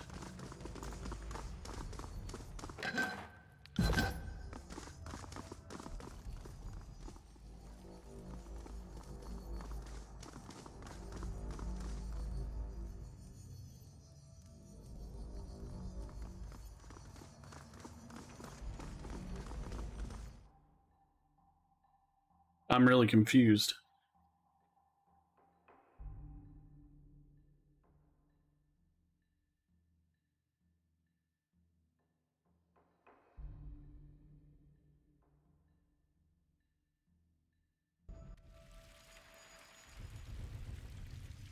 Oh, come on.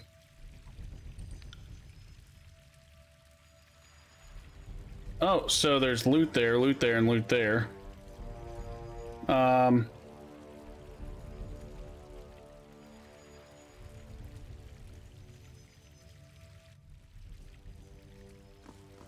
Wait, didn't I already grab this? Yeah.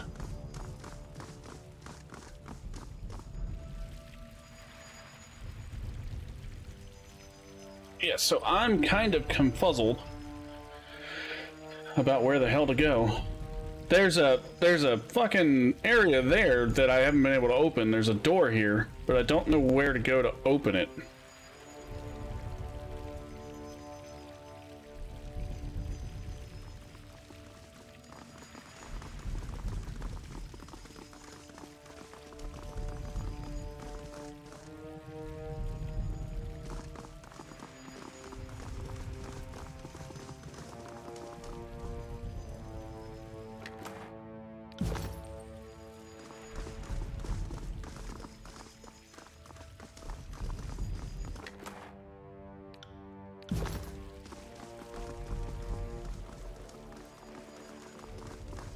That kind of looks like a sword.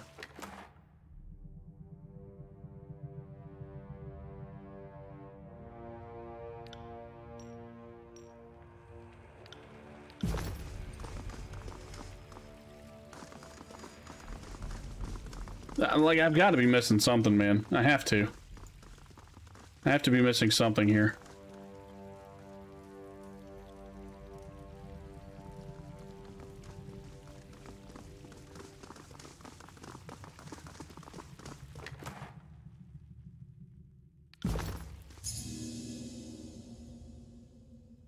Do you have eyes on this?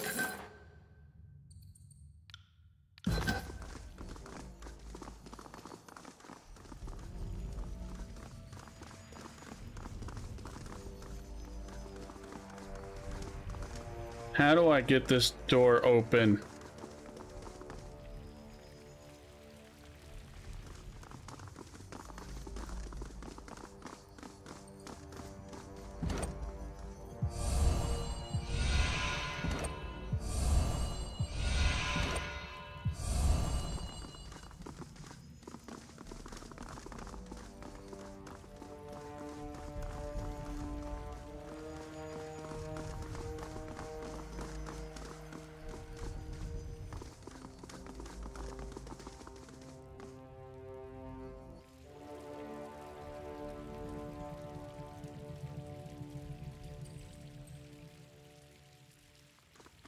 WTF, man.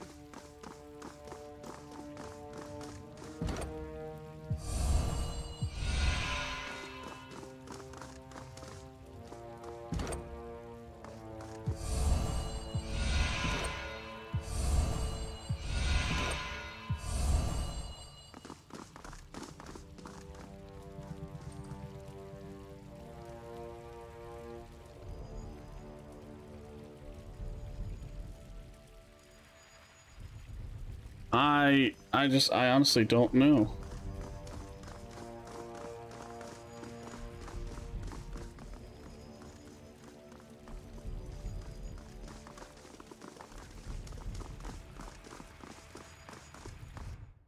Those other portals don't lead anything anywhere.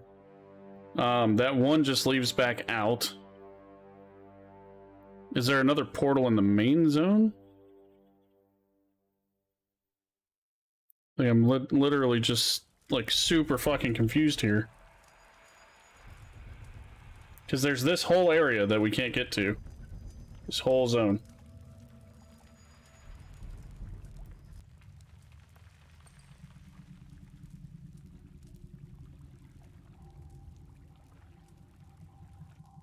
Like, there's also this key right here that I don't quite understand. Because this looks like another depressed switch. But I think I've tried all the keystones on it. Because this looks like a switch right here. Alright, I don't understand why you guys go to run up top.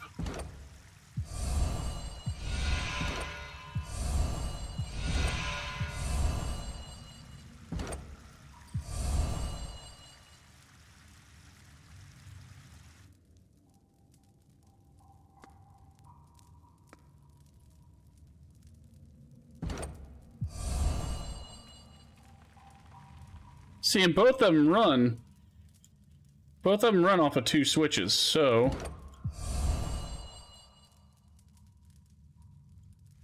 I don't get it. Can't do that.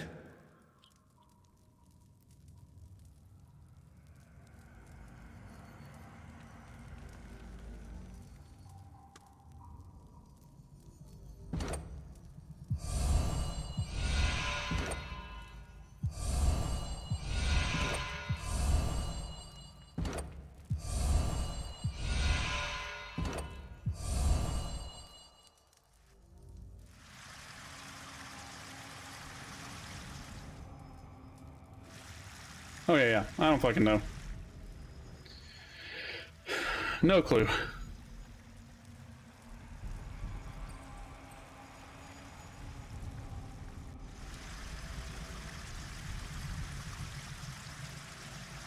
Like, I even know that there's no zone up here that goes anywhere, so... Like, I can't just step through a wall up here.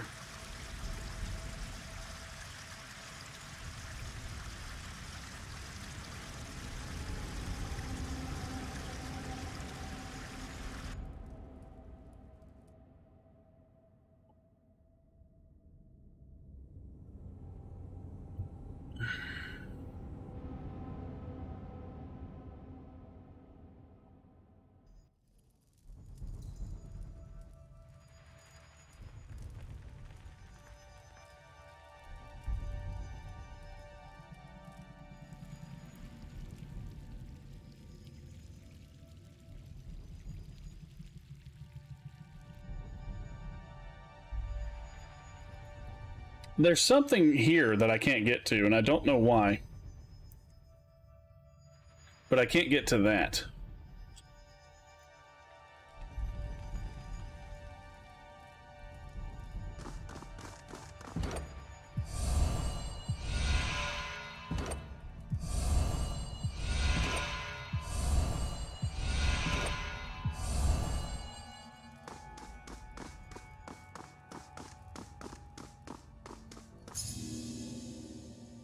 Found something.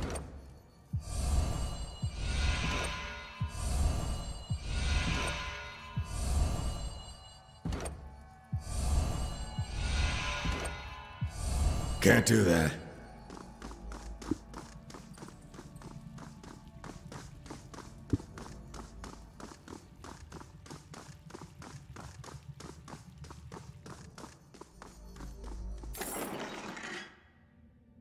Kind of feel like I'm just majorly missing something.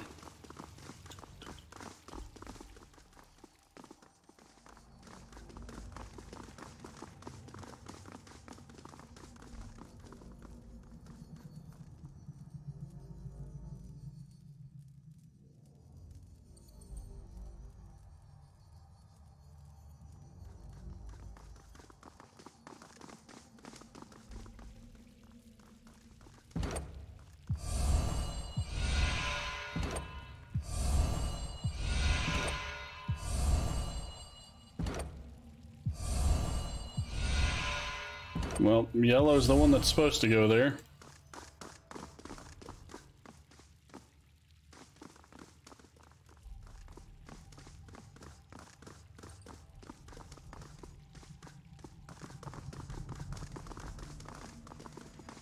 Alright, I'm annoyed. I just ran through the whole fucking thing all over again.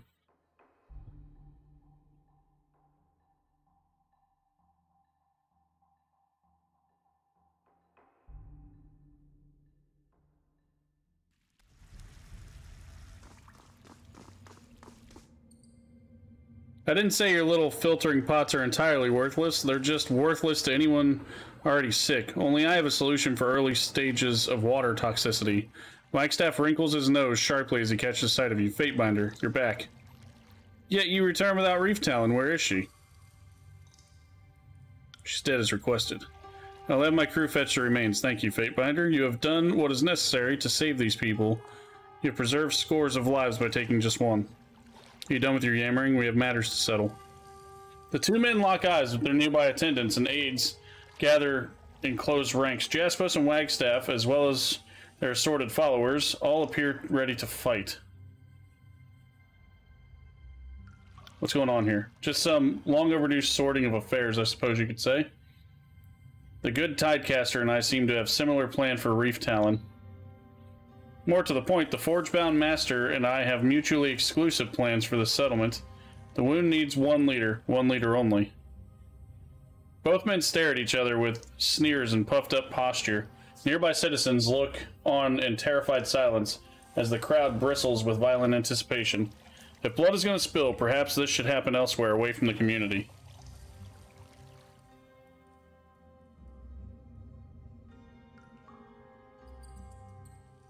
Be silent, all of you. Your words fall on deaf ears as the kerfuffle ripens into scattered taunts and barbs. Your words echo through the wound, contested only by the persistent din of cascading water. You find yourself subject of scrutiny from every angle, as the wound's denizens watch the altercation attentively. I will settle this battle, and you will obey all my decisions or face my wrath. Gentlemen, at this rate, violence is all but assured. Someone needs to mediate this dispute. Otherwise, draw your weapons and be done with this here and now. Wagstaff, Jaspos, and their respective backers shift about nervously, but none appear willing to lunge forward. Then, we will follow the Fatebinder's will. Perhaps we can take this squabble elsewhere, away from peaceful folk. The party has received Wellspring Cascade Keystone. I found this keystone among Reef Talon's things after she left. It'll take us up to the waterfall source, where she used to make her nest. Perhaps we should take this dispute there. I'll resolve this dispute and my decision will not be questioned. Each of you will gather your supporters and meet me there. Of course. We're gonna fight for it, man. Fight. Will do. For your right to party.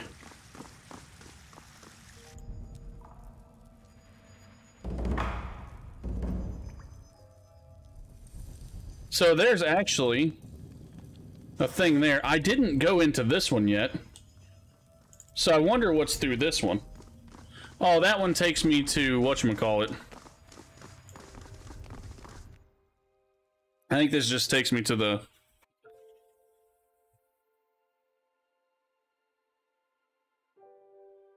garden. Yeah. It's exactly where it takes me. I need to be able to get to the spot that I want to get to. There's got to be a way down there. There's got to be a way. I just didn't see it, apparently.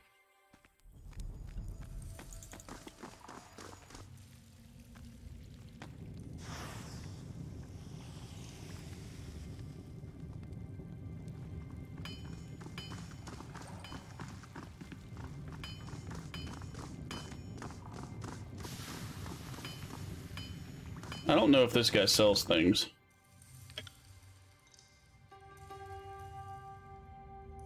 Do you think Jaspos has the right to... It's none of my business. Titles aren't worth a damn. Real Forgebound let their hands and their creations speak for them. I've learned a lot from Jaspos, and that's the only thing that only makes me better at Napper and Tanner. If that means I'm doing my part in the settlement standing, I'm satisfied. Alright, cool. I need a... Can't do that. I need a person that sells goods. So I can get rid of all the shit in my inventory. Oh, dude, look at this. Look at this. There's one right here that I didn't go in.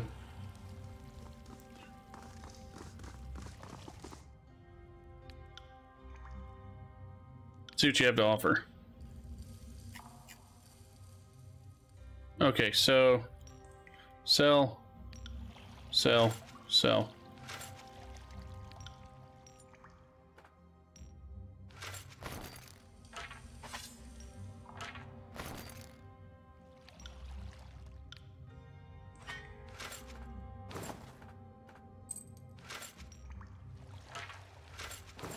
Your dad should be here in 3.5 hours. Huh? Your dad should be here in 3.5 hours. He left early. Huh? Love you too.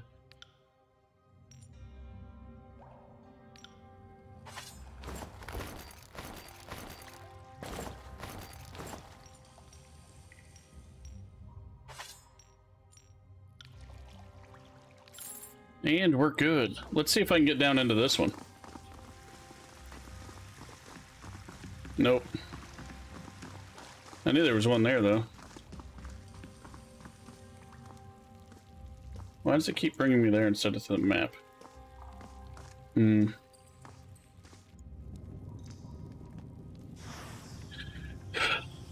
I guess the only place I can go is up, so... Like, I would love to know how to get to those other spots in there.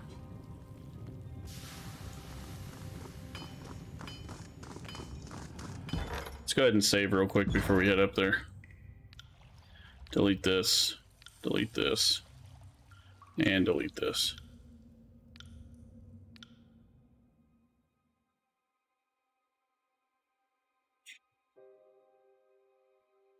One way or another, somebody's gonna leave with, Can we touch it? Thank you.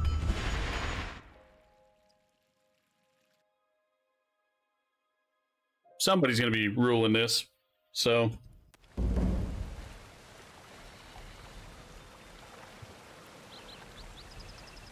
Well, it's kind of fucking cool.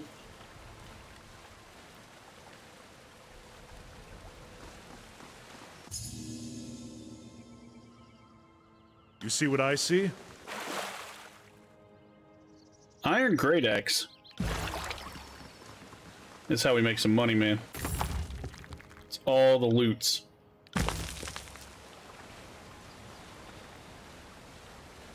The water tumbles over the edge and into the fractured depths. This position offers a fine view of the Wound's farm far below.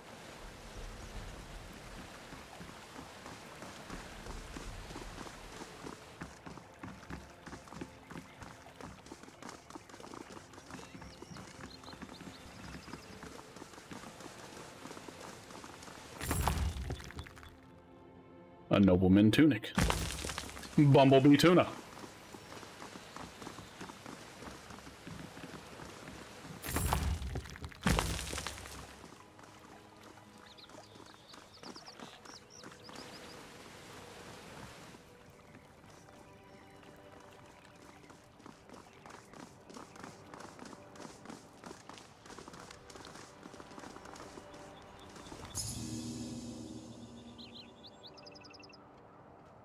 Ain't that odd? Imperial Iron Falcata. Whoa! Okay.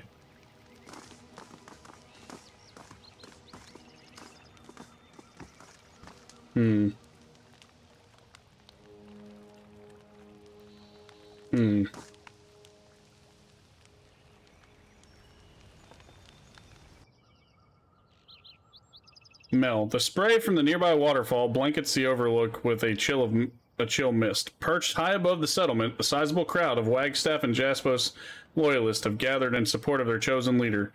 The young scribe separates the two obstinate halves with frequent but ineffective entreaties. Calm yourselves. We're here to settle a delicate matter. An impulsive, wrong move shatters everything we built in this place. Jaspos, master of napping, my friends. Jaspos raises his hands and holds the crowd in silence. What's that? Don't let heated emotions cloud your judgment during these trying times. Remember who it is that brings prosperity and security to our home. One stroke of the hammer at a time. Remember who offers a vision for a future. The old tidecaster angrily raps the damp floor with his staff, soaring rhetoric from the master of bloviating. You'll forgive me if I prefer to make my intentions known through actions, not boasts. I built this place from nothing, made it a refuge despite dangers at every corner. I welcome others in, making my home into our home. Yes, both of you have valid claims, but Mel races dictate the proceedings with a harried quill. Both of you have done much for the Wound. Such things are not in doubt. Mel lets out a long sigh and looks at you with a desperate smile. Fatebinder, how would you like to proceed?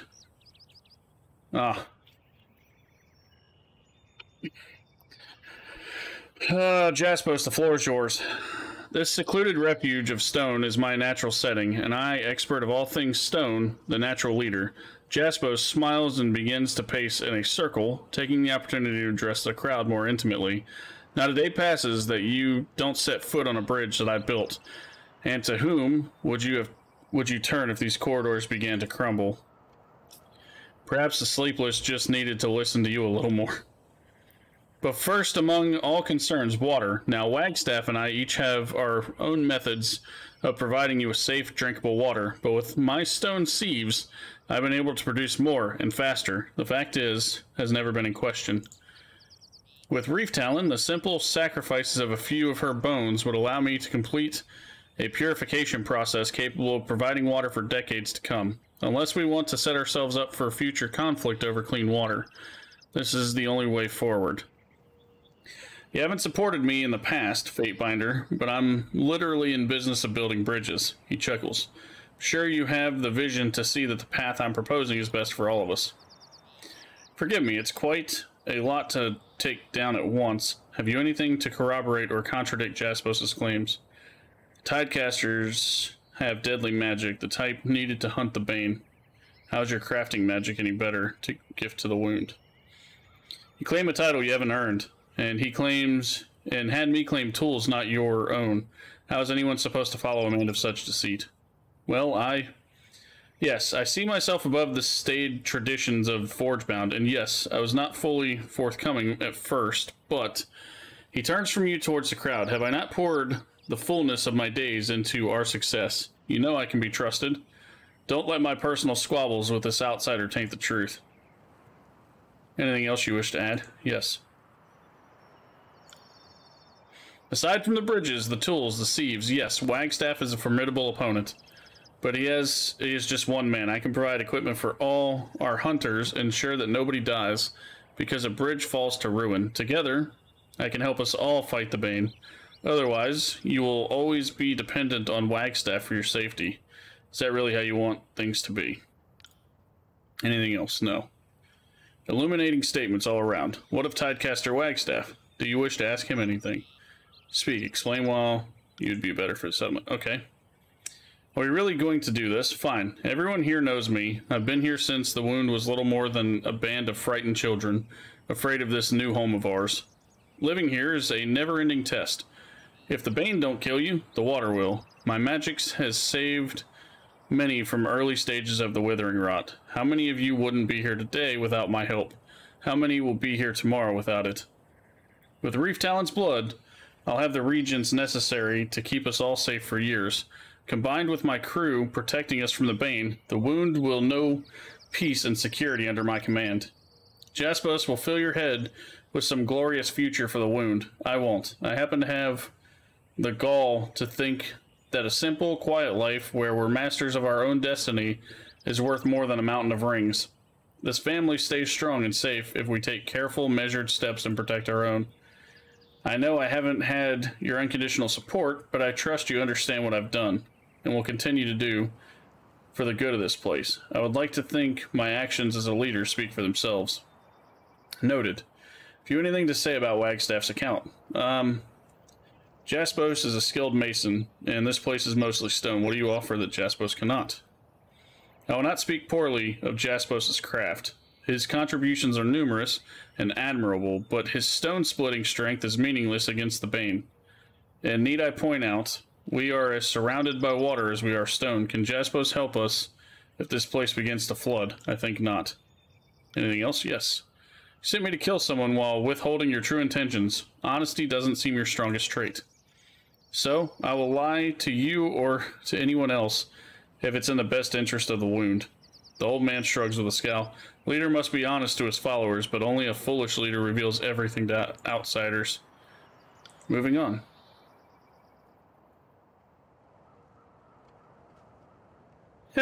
None of you have proven to be yourself to be infallible leaders. I will govern the bastard's wound myself.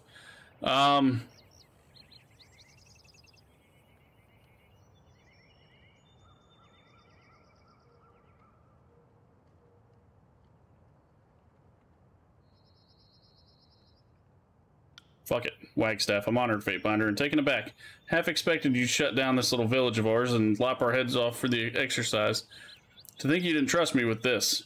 If you're certain this isn't a trick, then I accept. I proudly accept, and I won't disappoint. Let us legitimize this coward's camp by granting authority to its gravest traitor. Oh, fuck. I would have let them fight it out, but you're the boss. We can leave this oversized latrine now, right? The man keeps odd company, but Wagstaff will likely make a fine leader. At least I hope. I'm afraid I'll have to disappoint you then. The decision is unacceptable. I've come too far and accomplished too much. This place is my masterwork. If you want it, take it from me.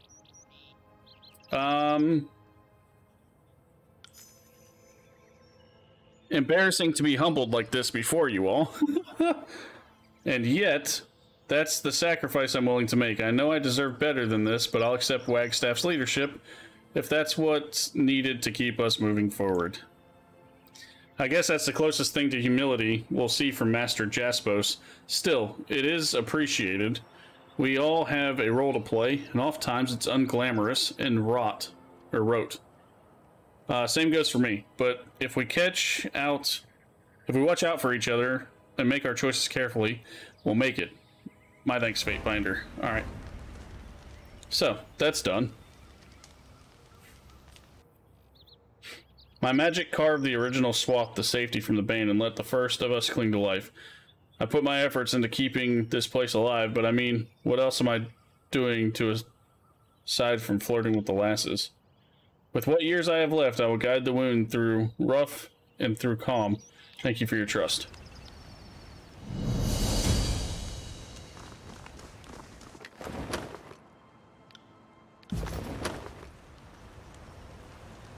Recent caught fish and salty musk of Beast Woman sent this nest. Okay. So. I need to be able to... Okay, I'm missing something here. Because there's more chronicles down in the bottom.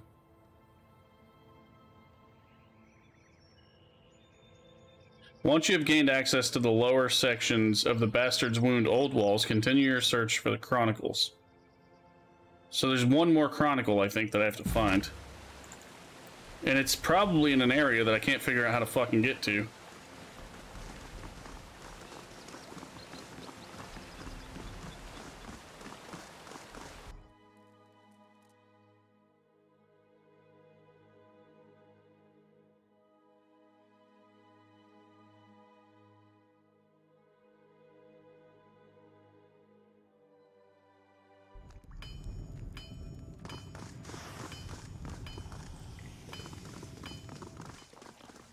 Sorry, can't. Can't. I feel like this should be the one that I go through, but I don't know. Sorry, can't.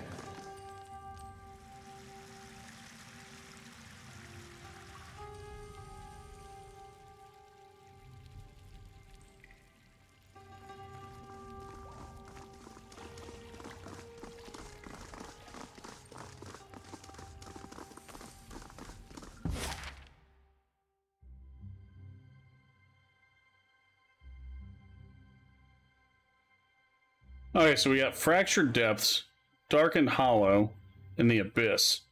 So we found one in the Abyss.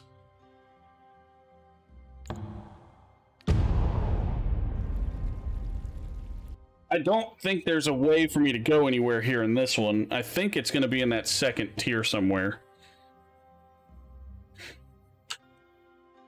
I gotta, like, figure this out.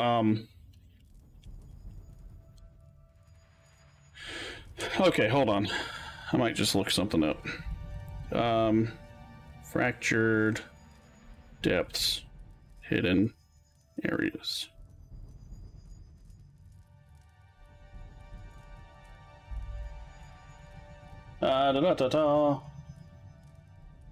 Drops you off to the western section. Okay, cool. To progress further, use the beacon on the opposite platform near the mural, then activate the floor plate. If Wagstaff doesn't like you, you will be attacked by a war party, led by a centurion.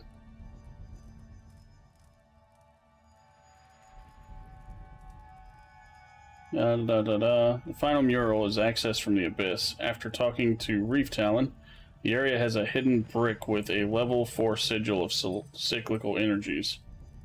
And the final mural with the beast woman tearing herself apart and making Bane. Wait, what? Activates the beacon on the upper level near where you lowered the water.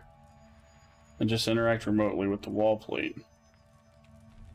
Fight through the sleepless warriors. You can point her towards the stairs or push her over the ledge. Down the stairs with Simo and remotely activate the beacon and floor plate. Teleporter allowing you to travel to other parts of the wound. Via world map is the lower right. Final mural is accessed from the abyss after talking to Reef Talon. The area has a hidden brick with a level 4 sigil of cyclical energies. Okay. So...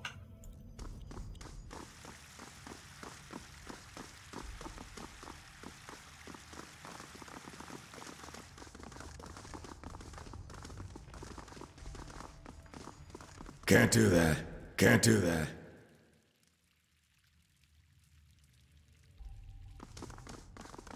Sorry, can't. Sorry, can't.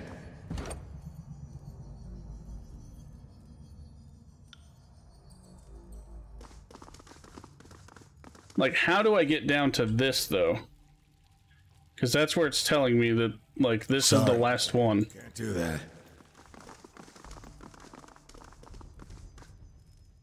I'm afraid not.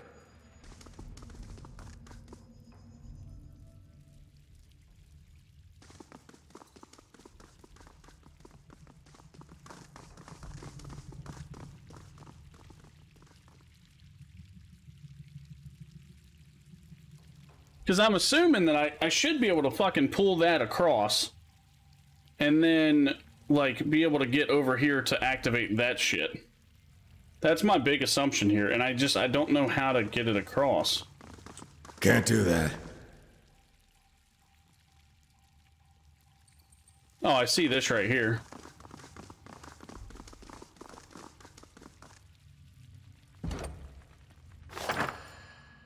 Found another one. This should be enlightening. Ledgers. Oh, so many ledgers. Did you know there was a threefold increase in meat expenditures in Citadel in 424? No wonder I don't recall that year. Let's see here. Syllabus. Syllabi. Plural. I suppose lesson plans are part of the historical record.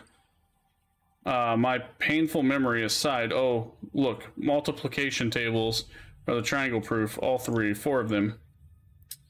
And what is this? Kairos Harem. Do these lessons plan? Okay, what? This isn't how I recall it. I've learned about the harem from a text I purchased back in 380 something. It was never part of our instructions at the school.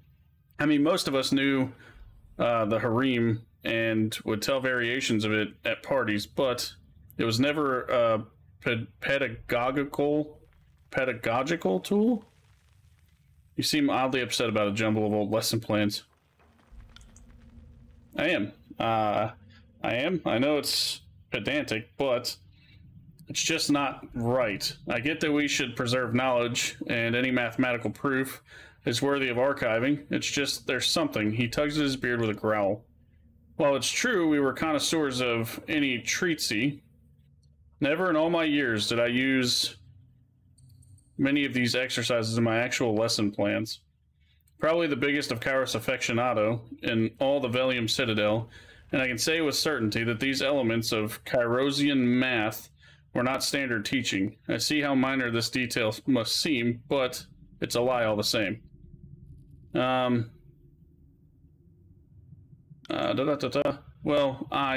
isn't it obvious? It's false witness. I mean, it's false witness for the glory of Kairos, in a sense. I'm sorry. Am I crazy? This is wrong, right?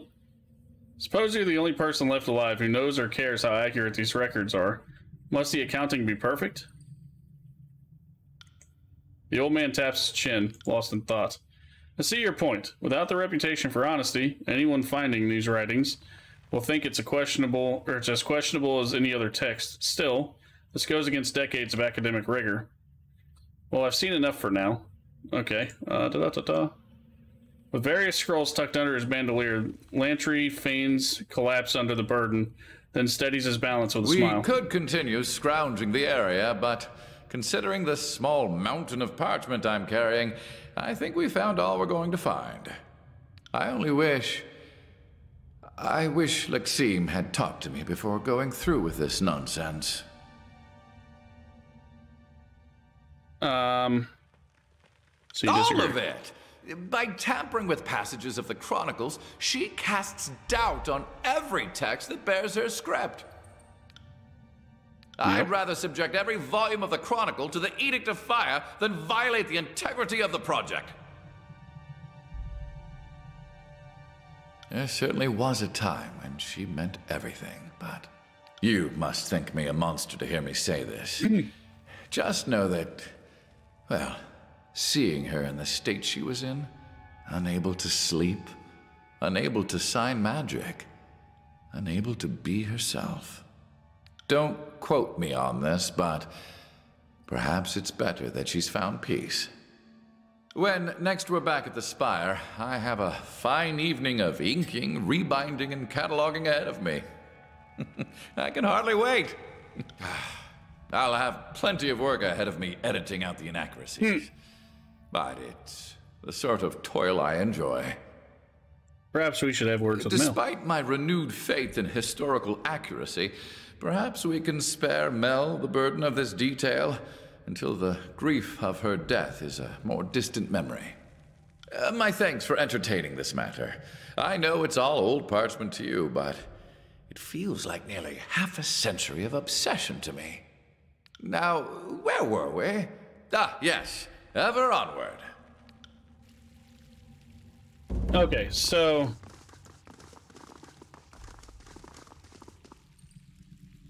Ah, there it is.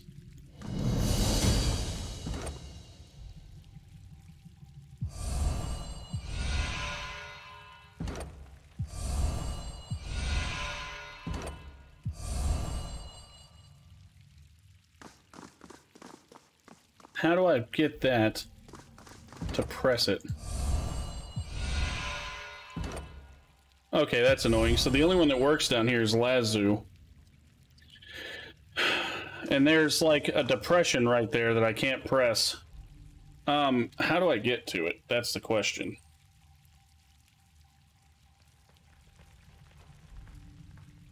Activates the beacon on the upper level near where you lowered the water. And move up. Fight through the sleepless warriors to find another peaceful sleepless. Pointer towards the edge. Okay. Fractured Depths Keystone. Down the stairs with a Simo and remotely activate the beacon and floor plate.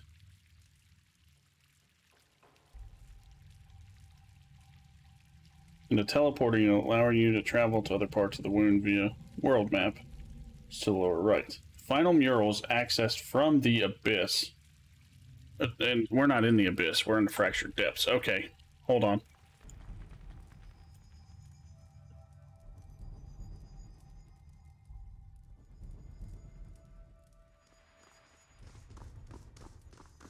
Final murals accessed from the Abyss. After talking to Reef Talon, the area has a hidden brick with a level 4 sigil of cyclical energies in the final mural.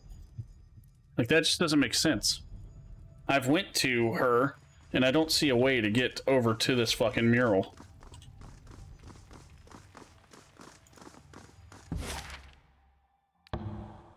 So we're gonna go to the Abyss. I don't also see a way to get to the other areas that I want to get to, so that's what I don't understand.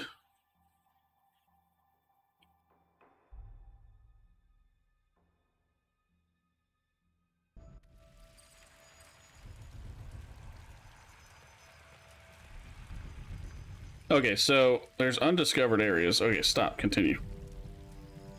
There's some rooms in the new DLC that seem to have something in them, but I couldn't get access to those. Does anyone know?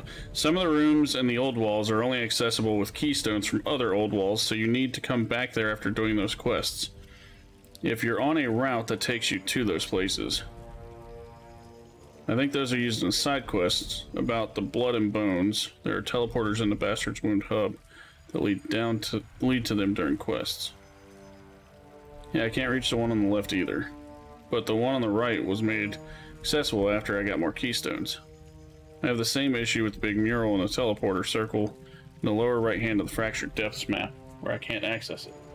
I have 4 keystones, but none of them seem to interact with anything. Okay.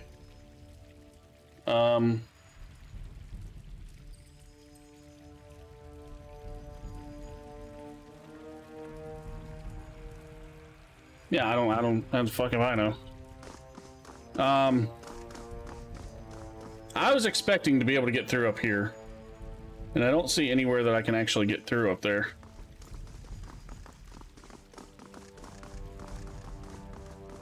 We were talking about cyclical energies 5, I think. And I think, level 4 cyclical energies. I think I already have that. It'd be in here.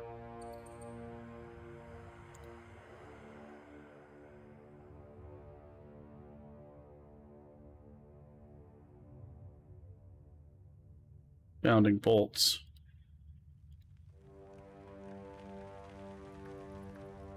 No. So there is something that I'm missing. Can't do that.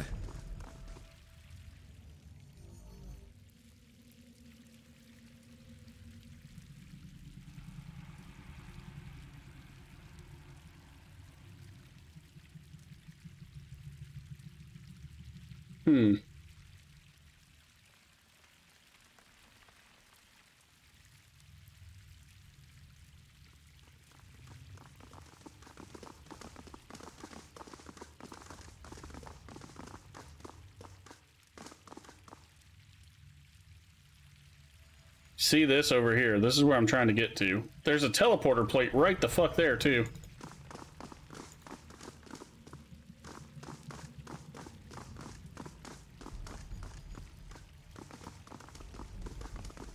Sorry, can't.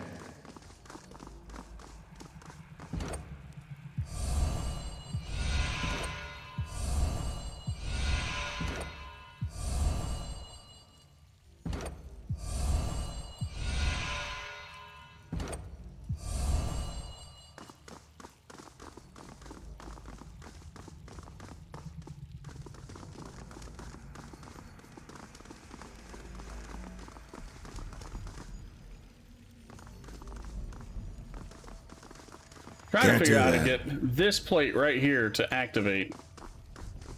Can't do that.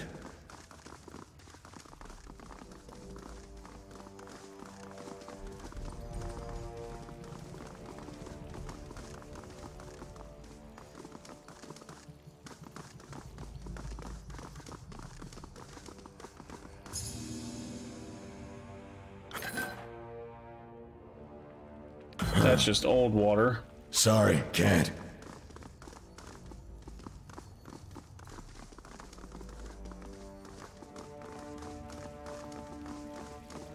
Yeah, I don't fucking know. I guess it is what it is at that point, right?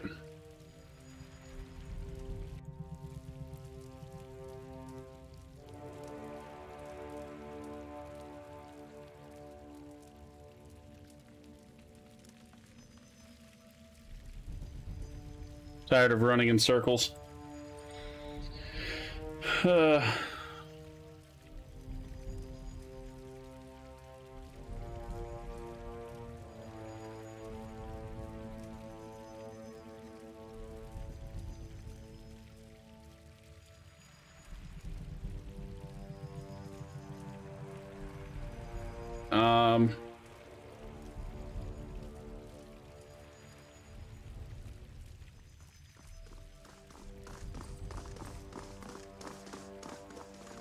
So, point I can't open these doors. I got all the keys, but the doors are locked. I think you can open those after talking to Reef Talon and getting her to check the murals you've been seeing in the Abyss. Apparently there's a bug where if you look at the murals before being asked to by Alexamy, it means the expansion can't be finished. Okay, I have a similar problem. I don't know how the hell you can open this path. I have 4 stones, did everything I could in the whole dungeon, but can't open this one, and there's a mural right there. That one will open on its own if you follow. Dude. Apparently, I glitched it.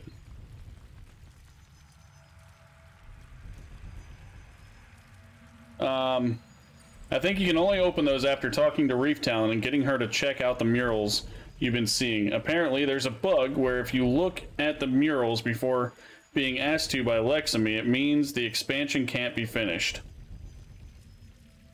That one will open on its own as you follow Reef Talon quest. I already talked to her and I can only try to kill her, which I don't want to do. I read somewhere that you can talk with her about the murals. That wasn't an option for me, so I figured I have to check it out.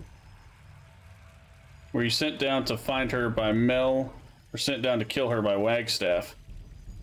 From what I understand, yeah, but I could be mistaken. See, Mel asked me to bring her back, and I think Wagstaff asks you to bring her bones back. You have to click the floor panel that will glow. Yes, I know, counterintuitive due to how far away it is, but you have to remotely activate them. Do you mean the buttons appear on the right over the gap, or it does not appear for me? The first time I go to this place, I had the blue crystal. Okay, I think you need the yellow crystal. Fortunately, it doesn't work. I assume, all 4 crystals.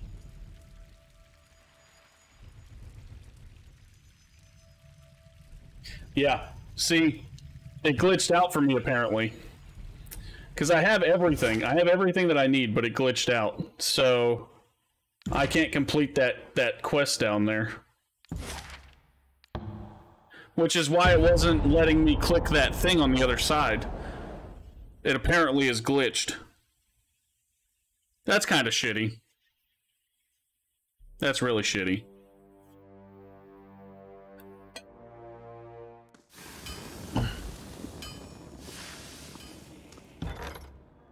It is what it is.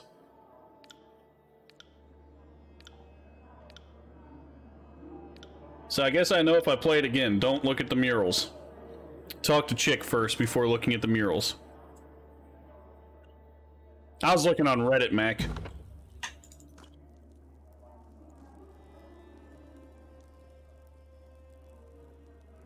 I think Callio wanted to talk to me, if I recall correctly. Regards. You look as if you need something. You wrote that you could illuminate the darker corners of Tyranny. In a private missive, yes. There are things I won't discuss within the hearing of outside ears. Anything you say to me, they can hear. I'm pretty sure I was clear on my requirement.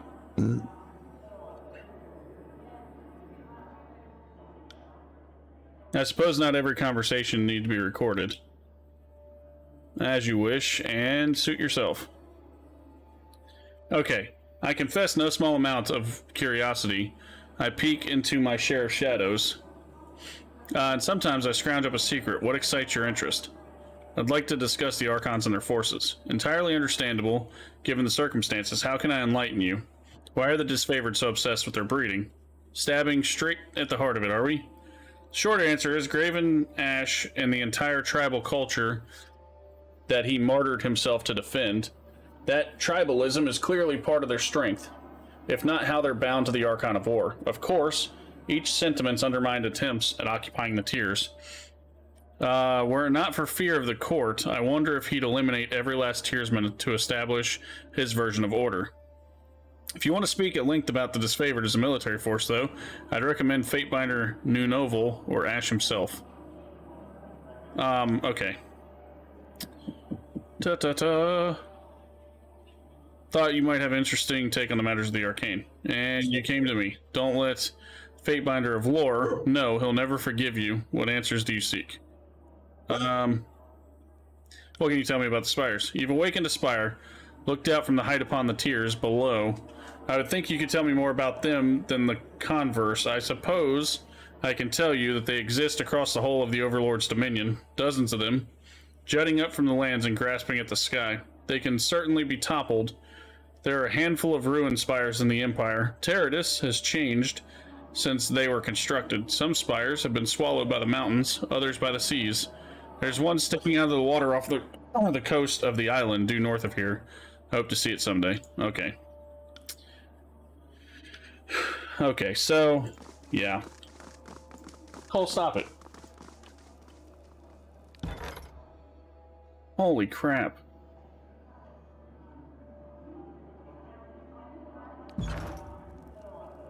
That's Sunset Spire with 5 things.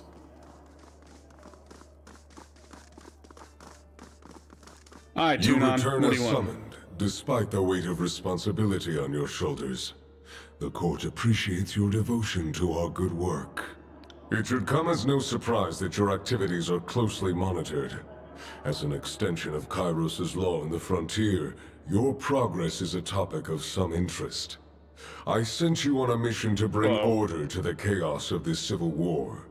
Not enough time has passed for me to expect any significant progress, but I am curious about your findings all the same. I want to make sure your time outside the court's shadow is being used effectively. I understand that you've made a name for yourself in the ranks of the disfavored. Good.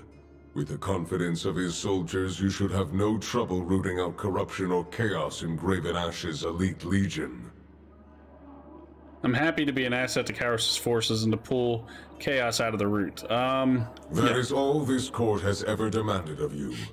You do well to recall your duties with such exacting precision. You have spent some time on your own recognizance. The efforts of our military and the challenges they face should be no mystery to you. Tell me, are you any closer to determining which of the Archons is at fault for the troubles of this campaign? So, the funniest thing here, right, is that I have overwhelming evidence, like, on both sides.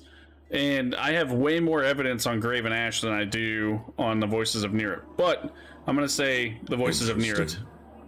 On what grounds do you make this claim? The Voices of Nerit gave disfavored battle plans to the stalwart defenders. The Educator weighs your statement with interest. Space between the eyes of his mask narrows, though the change is too gradual for you to follow. Material evidence is hallowed to the court. I respect your diligence in collecting it, Fatebinder. You bring hope to my ambitions of bringing order to this divisive campaign. Be sure that you remember this and any other evidence you identify when you are called upon to present your findings in a more formal manner. I look forward to receiving your full report. I will summon you again at the appropriate time. If there's nothing further, you're dismissed. Alright, Tunon. You fuck. If there's nothing further, you're dismissed. Acts like he fucking owns me. Well, he kind of does, so. Dude. Wait. Wait, did my wife just order something from...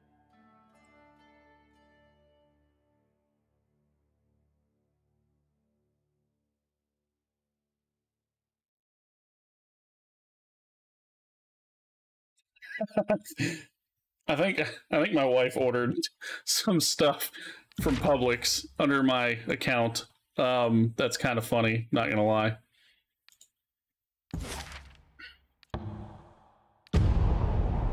Oh shit. Stop it, damn it. Fuck, whatever. Yeah, I think she ordered like some milk, some Sprite, some brownie mix. All the pregnant craving stuff. Okay, so have you completed? Your recruits have been hard at work. Heyo, simplicity. I'm gonna take this and put it here, and take all this and put it here, and now we're gonna look at it. +5 to all magic skills.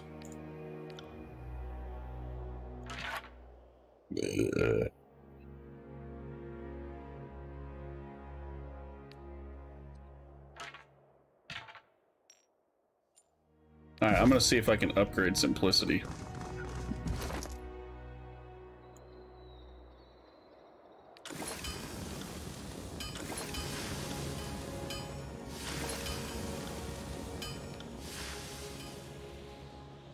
There you go, dude. Now you got a masterwork staff.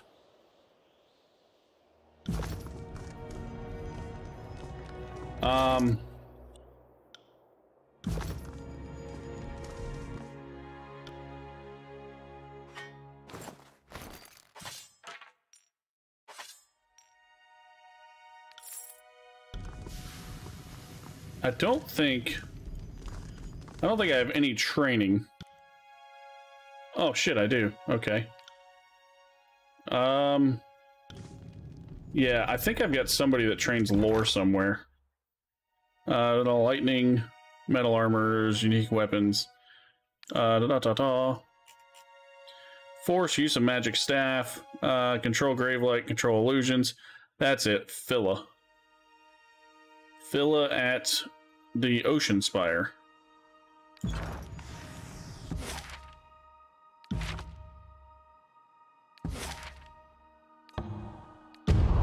Now, I don't think... Ow, I kicked my fucking computer! I don't think, I can actually train Lantrian lore anymore, but...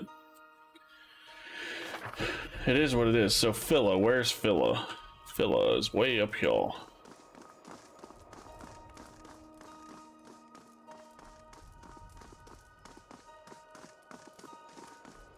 Alright, Phila. I'd like to train.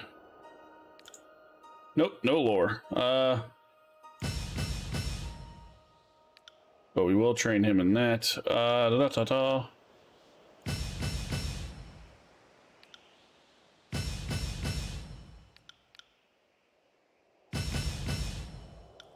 Alright. We just trained everybody in lore. There's a reason for that. So, let's go here. That puts his lore skill at 66. So if I go to this, and then I go to this, I'm almost at enough to do the aura. So I wonder if there is a... There's no illusion aura. There's no frost aura. Weighted stance. This is a decent ass aura here too. There's probably a fire aura. Mantle of Flames. Creates a fiery aura around the target that damages foes and removes frozen from allies. So, and then what about the lightning? There's no lightning aura. We know that that one's an aura.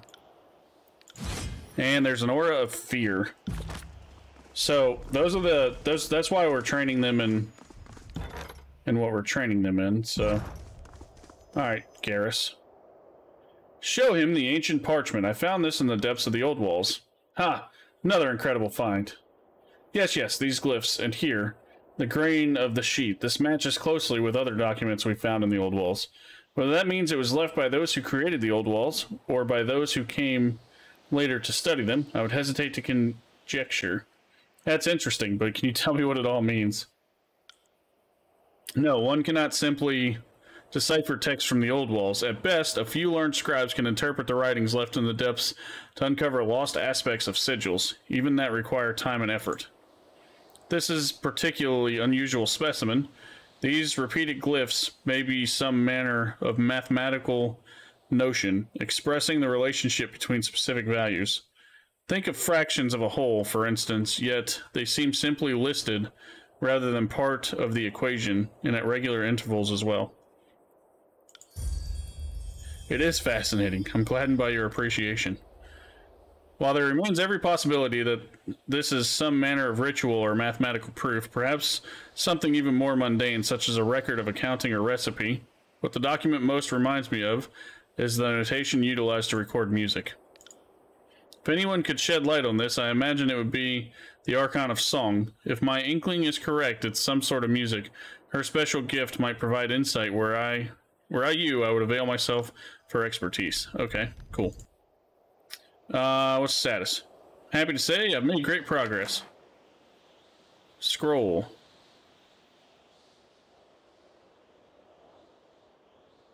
Really?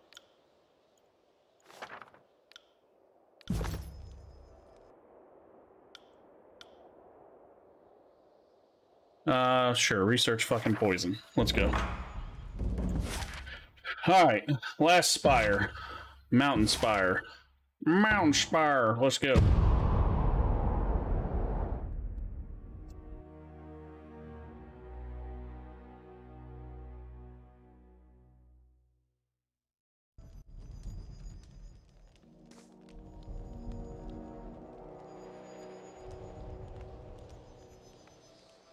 Okay, so I bet you it's just more of the same shit. Show me what you have for sale.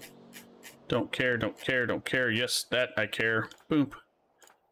Boop. Boop. Nope. Yes. Yes. And trade. Now, have you made me anything? And it's all that. Okay. Let's go ahead and rest.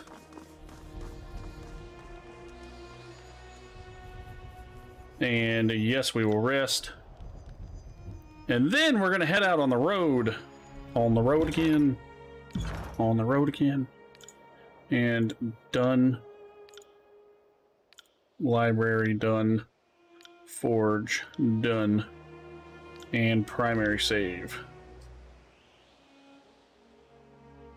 So what's really cool is if I really want to go back and do more, like finish that other quest down below, I do have a save before it, so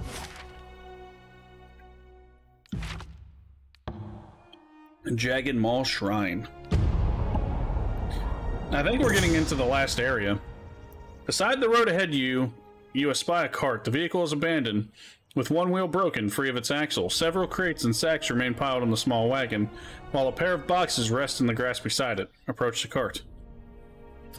As you approach, you see the cart boasts 4 wheels, or did before the loss of one back left one, and a long leather tack and harness for a beastman hauler. One of the crates that fell to the ground broke open along its edge. Fruits have spilled out onto the ground. Examine the cart. You immediately notice that the sundered hauler's harness, likely the result of a bladed weapon. The broken wheel, too, appears less the consequence of accident than human endeavor. Spattering of dark, dried blood across the board cinches your suspicion that this cart came under attack, yet the goods remain. Prepare. You draw your weapon and enter a defensive crouch, and peering towards the tree line in expectation of an ambush. Surely enough, you make out flickers of movement through the brush. The initiative is yours, however. Ambush the ambushers. Leaving the cart behind, you crash into the underbrush, driving your assault to the tiersmen in battered leathers and mismatched bronze who mistakenly believed that they could get the drop on you. Fuck him up, man.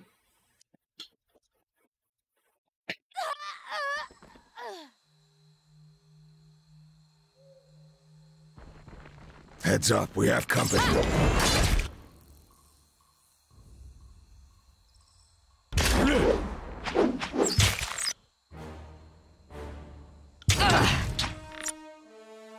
I'm gonna disengage.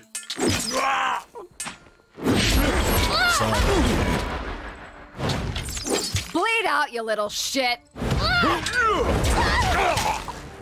got it.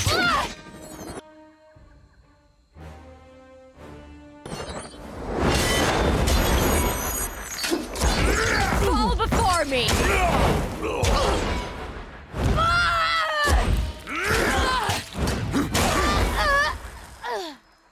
Will do. Will do. This is embarrassing. Bleed out, you little shit! Yeah. They got poo-pooed on. Poop-a-dooped.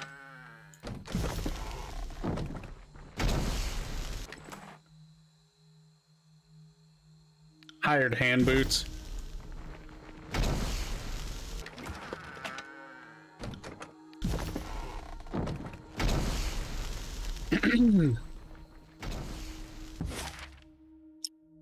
All right.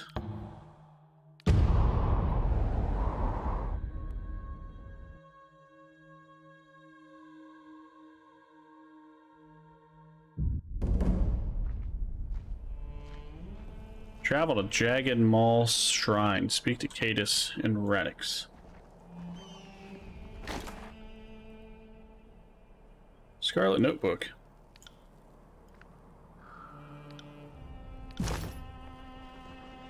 Can't do that. Why is there so much shit Sorry. here to just loot? Can't. Stone Sea environment is harsh, but all that can survive in these parts.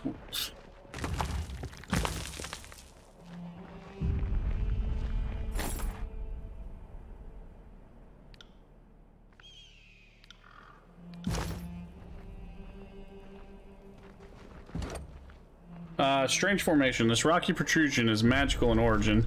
As Cairn roamed the Stone Sea during the conquest, it's rumored that the structures like these were formed in his wake and contain traces of his essence. You already know this sigil. Sigil of Stone. Okay. That's cool.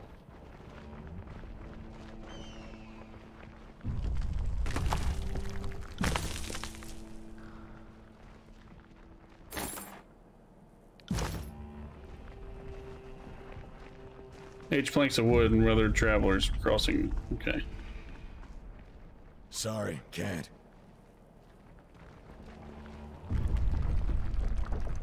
Alright.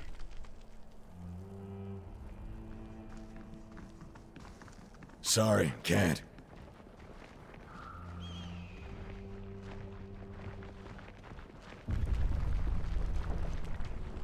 Can't do that. I like exploring the whole area, so we gotta talk to these two. Fatebinder, Lieutenant Cadus at your service, sir. Won't get him to admit it, but Radix is too. That's Commander Ironcore to you, baby brother, and you as well, Fatebinder. Forgive me if I do not have time to entertain idle pleasantries. We're on a campaign of the highest importance. I'm sure you understand. I humbly apologize for both of us, but if you don't mind me asking, what's brought you to these parts? He tips his head to indicate the stone expanse behind him. Sure, she looks pretty, but don't let those big peaks fool you. The land's a tangle of danger. Ash sent me to assist with your efforts to solidify our hold in the Stone Sea. So you do come with purpose. The Iron Guard turns the crushing weight of his attention on you, one strengthened by both magic and austerity of his resolve. After a moment, the severity of his scrutiny slowly crumbles, and he nods as if an unspoken decision. I'd be a fool to turn down the aid of a Fatebinder, especially one so renowned. I will accept any assistance I can acquire in uniting my Earthshakers at Howling Rock and defending the fort they have erected around Cairn's remains. What the commander's trying to say is we're beholden to have you. Getting to Howling Rock is the easy part, only it hasn't been that easy. We've been waylaid by the Chorus forces and beasts that'll rend you limb to limb sooner than you can blink. They're bloodthirsty sons of curs, mark my words. I fear neither man nor beast. I'll cut us a path to Howling Rock regardless of who stands in our way. That's what we like to hear. Fastest routes through Stone Down Gorge. Course, the area is swarming with chorus and beast alike. Carve us a path and we'll follow close on your heels.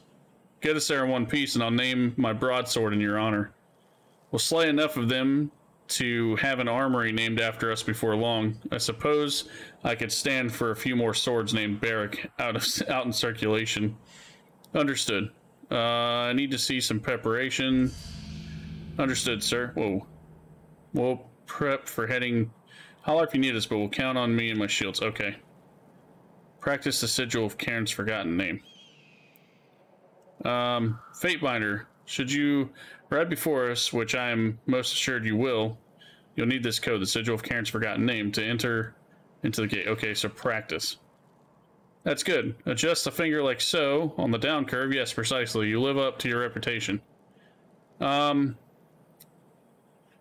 well. Good job. Yeah, they have like an hour of conversation. They're just brothers. I could care less. And we'll go to Halfgate. Because it's on the way. Unlike most enemies, Bane deal large amounts of arcane damage. So I believe that we're in like the last little zones, man. Like I believe this is the last area.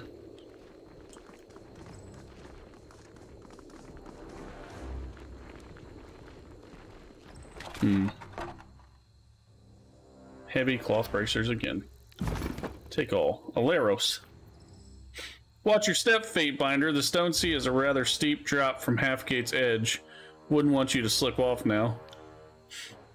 What can a poor trader do for you? This place surely has been wrecked. Ah, and by a Fatebinder like you, no less. No offense to you, of course.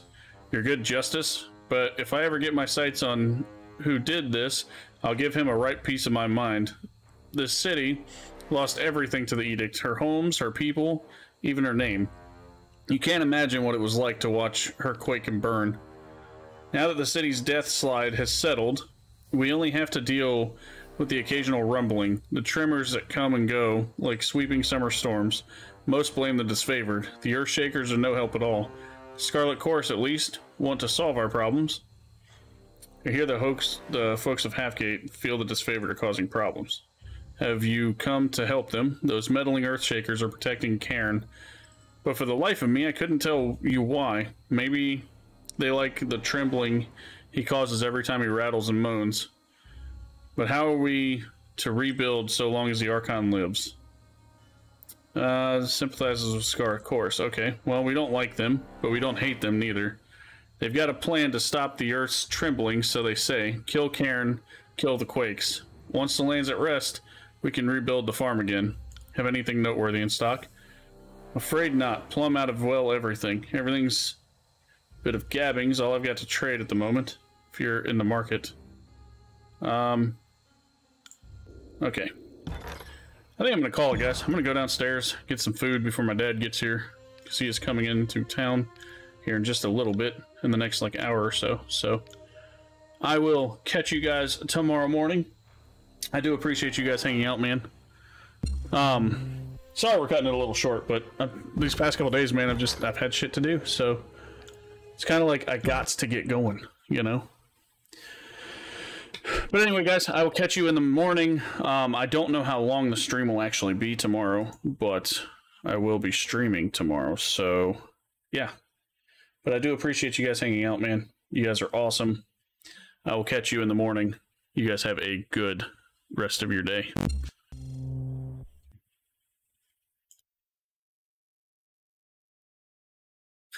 Appreciate you, Mac.